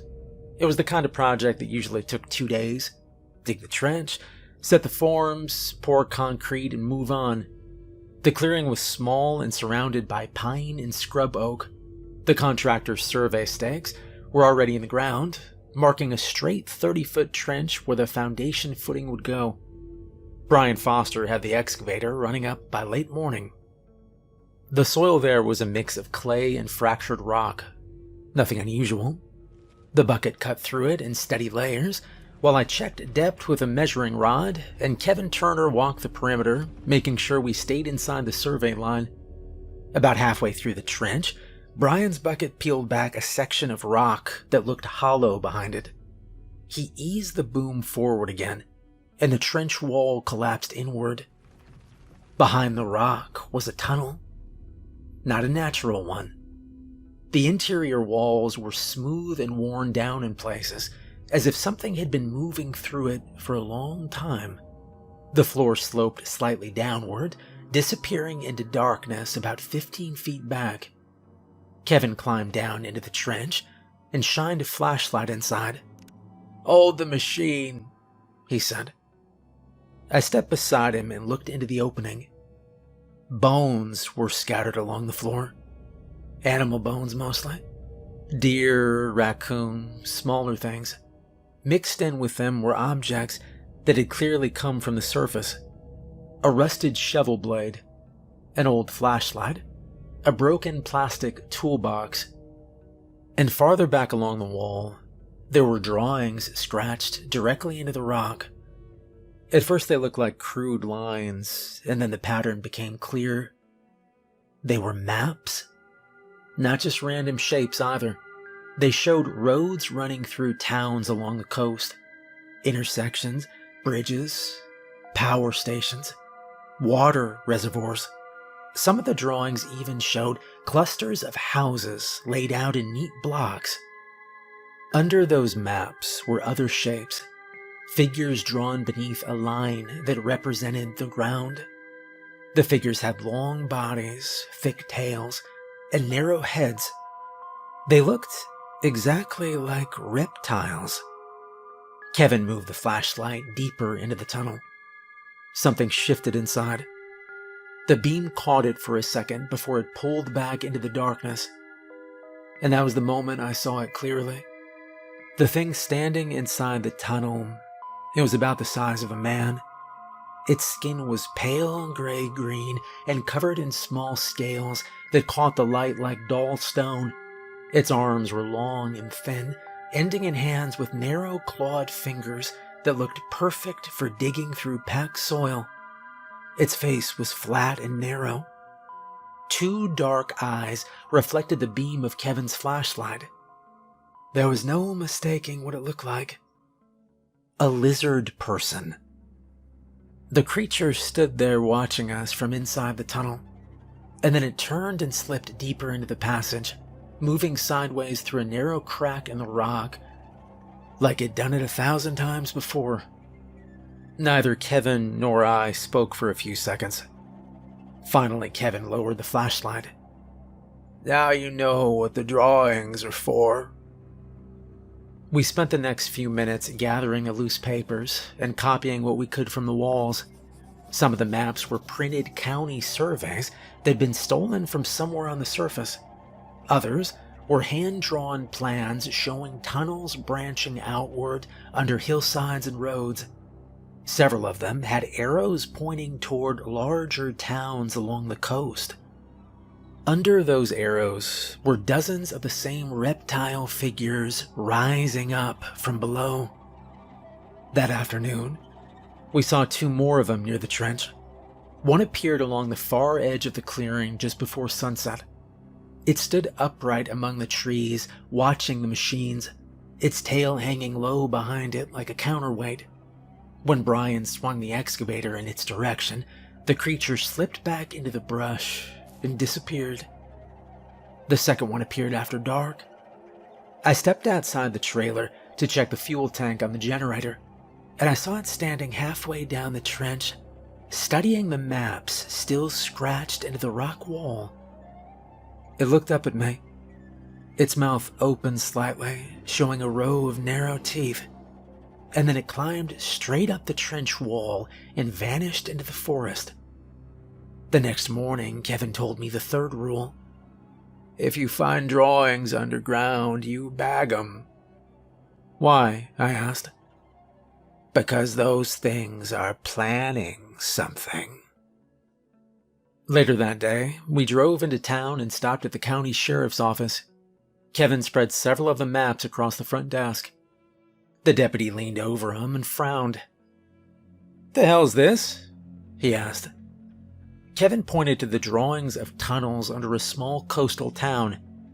"We found them underground at a construction site." The deputy looked at the reptile figures drawn beneath the streets. Then he laughed. A kid draw these?" Another officer glanced over his shoulder. "Looks like somebody's fantasy art," he added. Kevin waited a moment, then gathered the papers back into the bag. Outside the station, he handed them to me. "That's the response I expected," he said. We shrugged, and then we drove back to the ridge and went back to work. But the 3rd rule stayed with me after that, because those drawings were not imagination. They were plans, and the lizard people living under the Emerald Triangle have been preparing those plans for a long time. Rule 4. If the gnomes leave you a gift, leave the site before dark. The 4th rule only exists because the gnomes see things before we do. They live underground. They move through cracks in soil, the way raccoons move through brush. They know the tunnels better than any human ever could. And when they decide to warn you about something, you pay attention. The job where I learned that rule was in Humboldt County. about 30 miles inland from the coast. Our crew had been hired to cut a wide equipment pad into the side of a hill so a private company could install a small communications tower. The clearing was surrounded by tall redwoods and steep slopes of loose dirt and rock, the kind of place where heavy equipment has to move slowly because one bad swing of the boom could send half the hillside sliding downward. Brian Foster had the excavator running by mid-morning. Kevin Turner walked the perimeter, checking the grade stakes, while Ethan Reed and I cleared roots and loose debris from the area where the foundation would go. By late afternoon, the cut was almost finished. And that's when I noticed the head. It was sitting on the steel track of the excavator. At first, I thought it was some kind of animal carcass, maybe a raccoon or a large lizard dragged out of the woods by a predator. And then I got closer. The head wasn't from any animal I recognized. The skin was pale and scaled, the same dull gray-green color as the creature we'd seen inside the tunnel back in Mendocino County. The jaw was narrow and filled with small pointed teeth. The eyes were gone. The neck ended in a rough tear where the body had been ripped away. It was the severed head of a lizard person. Kevin saw it the same moment I did. He walked over slowly, studying the track where the head rested. Then he looked around the clearing. "You didn't put that there, right?" I shook my head.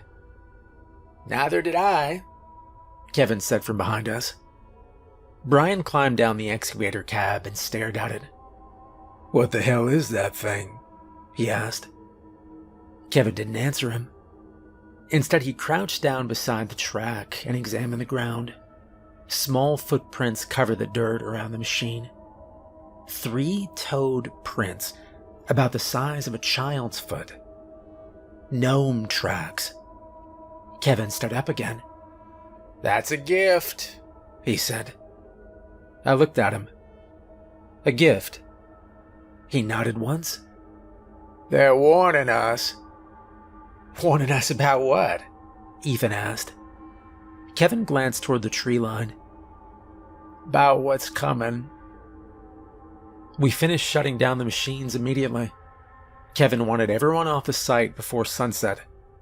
But the job had one problem. The excavator was sitting in a deep cut we'd carved into the hillside. The ramp leading out of the pad had partially collapsed earlier that afternoon when a section of loose soil gave way under the tracks. Brian could still drive the machine out, but it would take time to rebuild the ramp with a dozer blade and bucket. Leaving it overnight was not an option. If the ground shifted again, the excavator could slide down the slope and take half the hillside with it. Kevin cursed under his breath. "Fine, we fix the ramp and we get out." Brian started the machine again, while Ethan and I hauled rocks and loose dirt into the ramp cut to stabilize it. The sun was already dropping behind the trees. The shadows grew longer across the clearing. And that's when the first lizard person appeared. It climbed out of the trench wall on the far side of the pad. The creature stood upright on 2 legs, its long tail trailing behind it across the dirt. Its scaled skin looked almost black in the fading light. It watched us without moving, and then another one appeared beside it, and another. They came out of the ground through cracks and holes along the edge of the clearing. Some crawled up the trench walls. Others slipped between the trees at the edge of the site. There were 6 of them, maybe more. Brian swung the excavator boom toward him. The closest creature hissed and backed away, disappearing behind a pile of loose rock. But the others stayed right where they were. "Move faster," Kevin said. Ethan and I shoveled dirt into the ramp while Brian worked the bucket back and forth, packing the slope tight enough for the machine to climb. Another lizard person appeared near the generator trailer, and this one moved differently. Instead of standing upright, it crawled low across the ground until it reached the fuel cans beside the trailer. Then it lifted its head and stared directly at Ethan. He froze. "Don't move," Kevin said. The creature tilted its head as if studying him, and then it lunged. Ethan jumped backward just as the lizard person grabbed the edge of the trench wall and tried to pull itself onto the pad. Brian reacted instantly. He swung the excavator bucket down and smashed it into the dirt beside the creature. The impact sent a wave of loose soil cascading into the trench. The lizard person vanished under the falling dirt, and two more appeared along the far edge of the clearing. One of them dragged something across the ground behind it, a length of wire. Another creature crawled out of a narrow hole near the base of a tree. There were more of them now. I could see movement everywhere along the edge of the site. Kevin pointed toward the ramp. "Brian, get the machine out."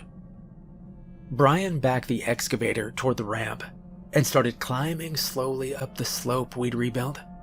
The ground trembled under the weight of the tracks. As the machine reached the top of the ramp, a small figure darted across the clearing. One of the gnomes. It ran straight to the trench and hurled a fist-sized rock down into one of the openings where the lizard people had appeared. Another gnome followed it, then another. They moved quickly, throwing rocks and chunks of dirt into the holes, collapsing parts of the trench wall. One of the lizard people lunged toward them. The gnomes scattered instantly, vanishing into the forest. Brian finally drove the excavator into solid ground then. Kevin waved the rest of us toward the trucks. "Move." We didn't argue. Within seconds, the engines were running and the headlights were cutting through the trees as we drove down the narrow dirt road and away from the site. None of us spoke until the clearing disappeared behind us. Kevin was the first one to break the silence. "And that's why, if they leave you a gift, you leave the site before dark." I looked back through the rear window toward the ridge we'd just abandoned. The trees had already swallowed the clearing completely. Somewhere up there, the lizard people were crawling back through the trenches we'd dug. And I wonder if the gnomes were sealing the holes behind them. Rule 5. If the hole breathes warm air, fill it in and leave the dead where they are. The fifth rule is the one nobody likes to talk about. It's the rule that tells you when a job has already gone too far. Kevin didn't explain it until the worst night our crew ever had. The job was in Trinity County, high up along a ridge where the forest opened into patches of exposed rock and loose soil. A contractor had hired us to dig a deep equipment footing for a monitoring station that was supposed to track seismic activity along a nearby fault line. At least that's what the paperwork said. The clearing was small and uneven. Half the work involved cutting back the hillside just to make room for the machines. Brian Foster had the excavator working the slope while Ethan Reed and I measured the trench lines Kevin Turner had marked earlier that morning. By late afternoon, we had a pit nearly 8 feet deep. The bottom layer was solid rock. Brian switched the excavator to a heavier bucket and started chipping at the stone to widen the footing. And that's when the ground opened. The bucket struck a fracture line, and a section of rock broke away with a loud crack. The piece slid down the pit wall and exposed a dark opening beneath it. At first it looked like another tunnel, but the air coming out of the opening felt different. Warm. Not just slightly warmer than the outside air. Hot. I stepped closer to the pit, and I held my hand near the opening. A steady current of warm air was flowing out of the rock. It smelled like sulfur and wet metal. Kevin climbed down into the pit and shined his flashlight into the opening. The beam revealed smooth black stone inside. Not rough like normal rock. It looked melted. Thick iron spikes had been driven into the walls in several places. Their surfaces rusted and fused into the stone as if they'd been there for decades. A length of chain hung between two of them, half buried in mineral deposits. Bones were scattered along the floor of the chamber. Some animal bones, some not. Kevin lowered the flashlight slowly. That's deep ground. What does that mean? Ethan asked. Kevin looked at him with an expression I had never seen before. Means this job wasn't about building something. Brian killed the excavator engine. The clearing went quiet, except for the low sound of warm air moving through the hole. I leaned over the edge of the pit and looked down again. The opening inside the rock was widening. Something was pushing against the chamber wall from below. The stone cracked then. A thin black shape slid through the gap. At first it looked like a limb, and then the rest of the body followed. The creature climbing out of the chamber was much taller than any of the lizard people we'd seen before. Its skin was dark red and black, cracked like dried clay. Thin lines of glowing heat ran through the cracks along its arms and chest. Where the warm air touched the surface of the pit, steam rose from its skin. Its arms were long and narrow. Its fingers ended in sharp black points that dug into the rock as it pulled itself upward. And the face was the worst part. It looked almost human at first glance. And then the jaw opened wider than it should have. Inside was a row of jagged teeth, shaped like broken stone. The creature dragged itself halfway out of the chamber, paused, and looked directly at us. Movement exploded then around the clearing. Two lizard people appeared along the edge of the pit. They'd been watching from the trench lines we dug earlier. The moment they saw the thing climbing from the chamber, both of them froze. For a second, none of the creatures moved. And then the lizard people turned and ran. They vanished into the forest without hesitation. Kevin climbed out of the pit immediately. Everyone back, he said. What is that thing? Ethan asked. Kevin didn't take his eyes off the hole. Something that should have stayed buried. The creature inside the pit pulled itself higher. Its claws scraped across the rock as it climbed toward the surface. Kevin turned toward Brian. Start the machine. Brian didn't move. There's still equipment down there, he said. Kevin shook his head. We're not retrieving anything. The creature's head rose above the edge of the pit. Steam rolled off its body where the cool air hit it. Kevin pointed at the excavator. Collapse the hole. The creature lifted one arm out of the pit. The claws dug into the soil beside the opening. Brian finally started the excavator. The engine roared to life. He swung the boom over the pit and dropped the bucket into the loose soil beside the opening. A massive load of dirt and rock slid down into the chamber, crashing onto the creature below. But it didn't stop climbing. The thing pushed through the falling dirt, its claws ripping through the soil as if it weighed nothing. More, Kevin shouted. Brian filled the bucket again and dumped more dirt into the hole. This time a section of the pit wall collapsed with it. Half the trench slid downward, burying the opening under tons of dirt and broken rock. This time, the creature vanished beneath the collapse. For a few seconds, the ground trembled, and then everything went still. Warm air continued to seep through the loose soil where the pit had been, but nothing else moved. Kevin watched the ground for a long moment, and then he spoke. If the hole breathes warm air, you fill it in and you leave the dead where they are. None of us argued. We packed the pit with every load of dirt the excavator could move, until the hole was completely buried.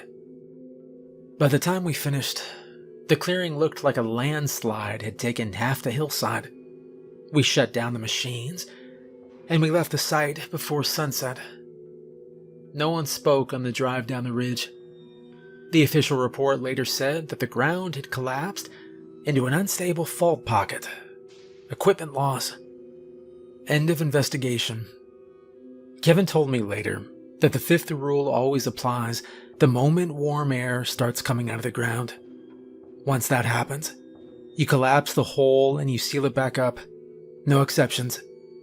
Because if a pit like that is breathing, it means the ground has opened into something deeper. And if someone's still down there when that happens, they're not getting out. They're already too close to whatever lives on the other side of that rock. So you fill the hole, and you leave the dead where they are. We never went back to that site. A different crew came in a few weeks later with smaller equipment and a new contract number.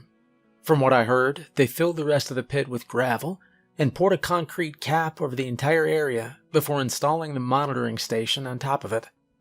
The official explanation was simple. Unstable ground, seismic fault pocket, construction hazard. That's the kind of language reports always use when something strange happens on a job site. It sounds technical enough that nobody asks questions. Our crew didn't argue with the report. We signed the paperwork, packed the equipment, and moved on to the next contract like nothing had happened. That's how these things usually go. If you work construction long enough in the Emerald Triangle, you'll hear stories about people disappearing. Some vanish while hiking. Some vanish after wandering onto private land. Some simply drive down the wrong road and never come back. Most people blame drugs, crime, or the wilderness. Those explanations make sense to anyone who's never spent time digging into the ground out there. But the truth is a little different. Under the hills of Northern California, there's an entire world most people never see. Tunnels running beneath ridges and forest. Stone chambers sealed decades ago. Traps packed with chemicals that kill. Creatures that move through the dirt as easily as we walk across pavement. The lizard people are real. I've seen them standing in trench lines watching our machines. I've seen their maps scratched into rock walls showing roads and towns they plan to reach someday. The gnomes are real too. They're small and strange, but they're not our enemies. Most of the time, they're the only reason crews like ours get any warning at all when something bad starts moving underground. And deeper than both of them are things that should never reach the surface. Things the ground was sealed to hold back. The companies that hire excavation crews in that part of the state, I think they know about it. They won't say it directly, but some of those contracts exist for one reason: to check the ground. Most workers never realize what they're actually doing. They just see a good paycheck and a remote job site. The ones who figure it out are usually the ones who last, because the rules matter. People think the Emerald Triangle is dangerous because of the things that grow above the ground. That's not the whole story. Sure, some men disappear because of criminals. Some disappear because the forest is big and unforgiving. But a lot of them disappear because of what lives under the soil. Crews like ours, they lose more workers than anyone will ever admit in public records. The holes get filled, the paperwork gets filed, and the truth stays buried with everything else.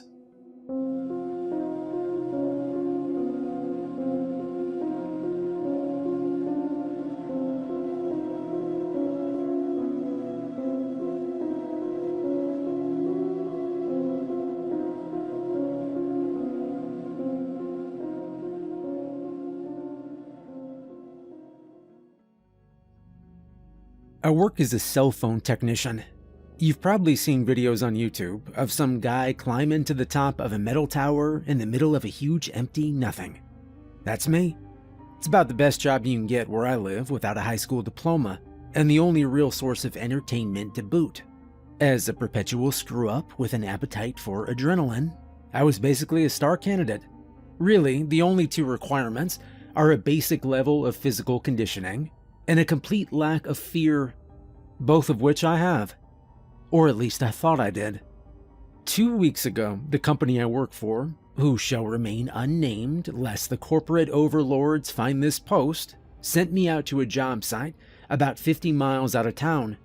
Rarely do I have to cross state lines, but the tower in question was about as far out of the way as it gets. Big one too. 400-something odd feet, meant to bounce signals all the way across the Appalachian Mountains from one sleeping mining town to the next. That suited me fine. I prefer working where prying eyes won't see me for one reason: base jumping. For the uninitiated, base jumping entails throwing yourself off of a big object with a parachute on. You know when you jumped off the roof of your house as a 10-year-old with a blanket and broke your ankle, and your stepdad came out and beat you with a belt before he drove you to the hospital? No? Maybe it's just me. Anyhow, base jumping is basically the grown-up version of that. Minus the broken ankle and the beating, hopefully. Luckily for me, secluded cell towers happen to be the perfect place for this kind of hobby. The morning I was supposed to head out, there was a fine mist sinking down into the hollers around where I lived. The locals called it moonshine weather, which translates to stay the hell inside and get drunk instead of go to work. As tempted as I was to do just that, I'd been hoping they'd send me out that way for months, and I couldn't pass up this opportunity. I should have trusted my gut. Instead, I brewed myself a shitty thermos of coffee, threw my gear into the back of a shitty Jeep, and, well, you get the idea. I drove a few hours out to the site, fooling myself all the way that the weather would clear up soon and it would be a sunny climb all the way to the top. I'd packed my parachute along with my other gear. I used to bring a GoPro along until I realized that recording the sort of behavior that would give an OSHA rep an aneurysm probably isn't smart. I can be smart when I remember to. Anyway, I parked my Jeep outside the fence around the tower and typed the code into the electronic gate. Someone had strung razor wire over the top of it, but I doubted anyone visited much, and the wire was crumbling in places. I figured anyone who really wanted to wouldn't find it hard to bypass. My suspicions were confirmed as I drove past the tiny maintenance shed sitting on the corner of the lot and found every inch of the corrugated metal covered in graffiti. I admired it as I opened the padlock and retrieved one of the bulbs from inside. The work order said that this tower needed an aircraft warning light replaced. You know, those blinking red lights that let you know there's a giant tower out there in the dark. I took one from a dusty shelf and tucked it into my rucksack, threw on my climbing rig, checked my chute one last time, and started the climb. The start of a climb's always boring. One hand over the other, rung by rung. You're almost impatiently waiting for that thrill that comes with dangling hundreds of feet above the earth. Or at least I was. But you gotta pace yourself. A fall from 30 feet can be just as fatal as a fall from 400. And if I was gonna go out, I knew which one I'd rather take. Most of the time, you'll see tower climbers clipping a carabiner to each rung to fasten themselves in place as they go. I didn't bother with that, unless it's a windy day. It wasn't. In fact, the air seemed unnaturally still as I climbed.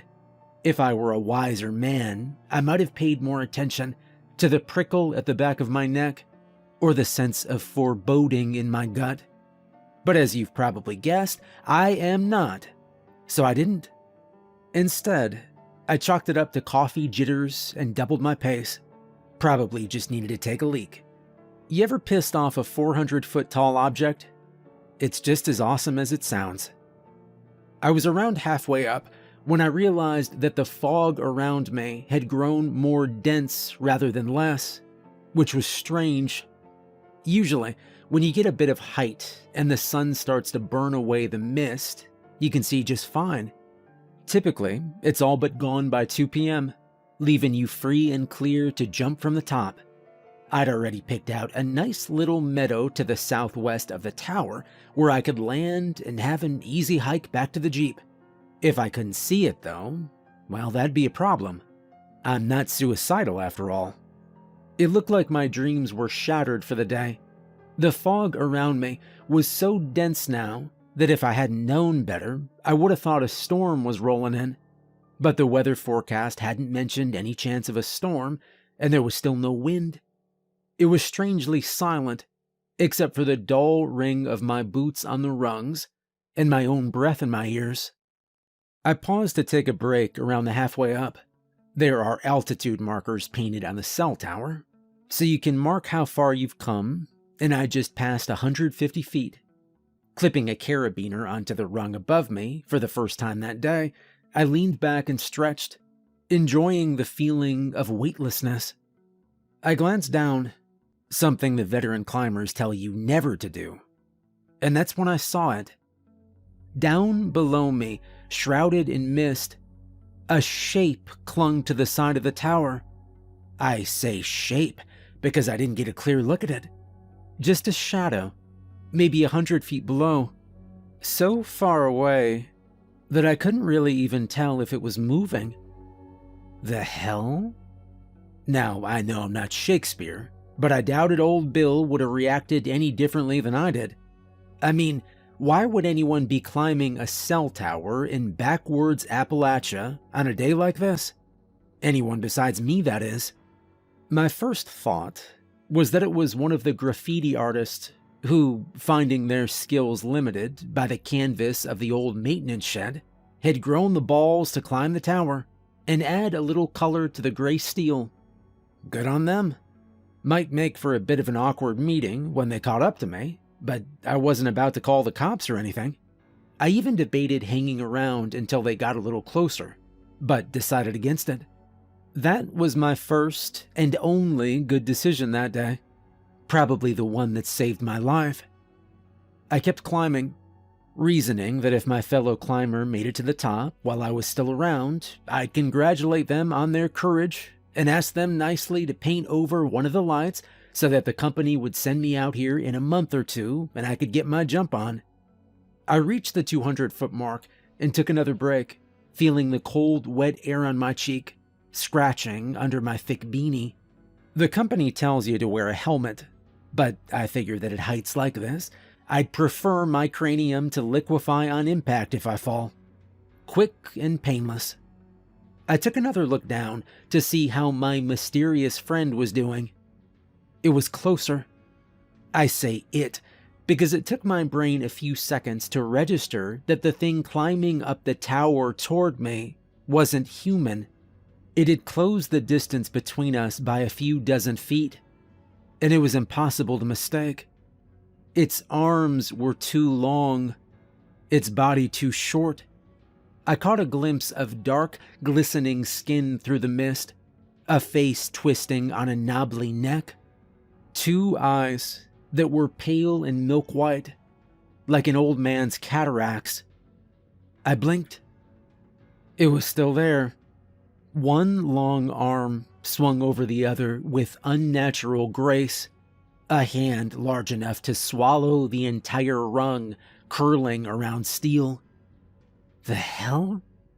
Now, I'm not superstitious, or religious, or philosophical, or political, or really anything at all. I'm a monkey-brained tower climber, and when I saw that thing that was following me up the tower, my monkey brain took right over. I scurried up the rungs, throwing caution to the wind, my brain trying to account for what I was seeing. Some kind of prank? A TV show, right? With an absolutely insane budget? A dozen half-hearted attempts at reason flew through my mind, each one as pathetic as the last. I climbed until I was out of breath, and my mind, looking for excuses and coming up empty, swung back around to, did I really just see that? I risked a glance down. The thing was still below me, and gaining. It climbed in eerie silence, Not growling or snarling like a wild animal, just the quiet, fluid determination of a predator stalking prey. I caught a flash of movement, of a snub-nosed face, of naked skin, and a mouthful of black teeth. I'd given an old meth head some change once, and she'd flashed me a rotten grin full of teeth like that. There was only one way down now, and that was up. I climbed as quickly as I could, throwing caution to the wind. The 300-foot mark passed in a blur. 350. I was starting to flag, every breath burning in my lungs. I could taste copper in my mouth, and my eyes were blurry. I started to get clumsy. I missed a rung with my foot, almost falling. I clung there, terrified that I would feel long fingers close around my foot.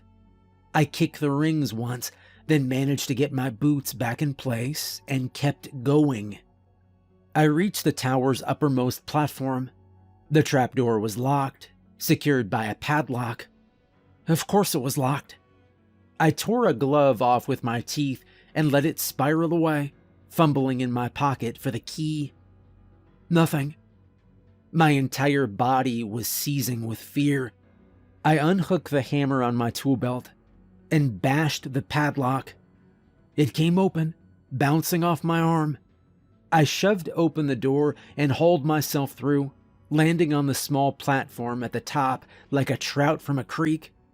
Through the grates, I could see the thing right below me. It opened its mouth, jaw cracking, to reveal a mouth that was too wide. Inside that mouth was another mouth, and another, and another. I screamed. Well, I did my best with whatever air was left in my lungs.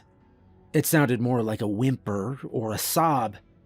I stood with my back to the top of the tower, watching as it moved half hidden below me. I slung one leg over the railing at the edge of the platform and checked the straps on my parachute. The sky was gray in every direction. Nothing but endless, mind-numbing gray. Looking back, I feel as though I should have at least had some idea of where the sun was, but there was nothing. Just an endless field of twilight. I couldn't tell which direction I was facing, or where the meadow I'd planned to land in could be. I'd be jumping blind. Into the fog. No idea of where I was headed, or even how close I was to Earth. It was insane. It was my only option, though. As the creature lifted one glistening arm over the edge of the tower, ready to haul itself up after and grab me, I threw myself off.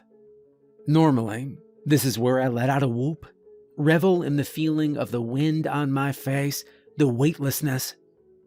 This time I fell in silence, eyes full of freezing tears as the cold wind scoured my skin and hair. I had a pair of goggles slung around my neck to shield my face, but I'd forgotten to put them on. I seized the ripcord and pulled for all I was worth. There was a reassuring snap of nylon against air, followed by a bowel-loosening tug, and my feet kicked out in front of me. Thankfully, instinct took over, giving my overtaxed brain a break.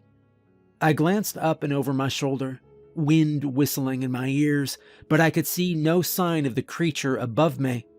I hauled on the steering lines, straining to see any sign of the ground below. There was nothing. A few moments passed. Then I caught sight of a tree spearing through the mist. Another followed, then another, and then I was sailing between them, branches slapping my face, battering my arms and legs. I flew free of the trees and straight into the side of the fence at the base of the tower.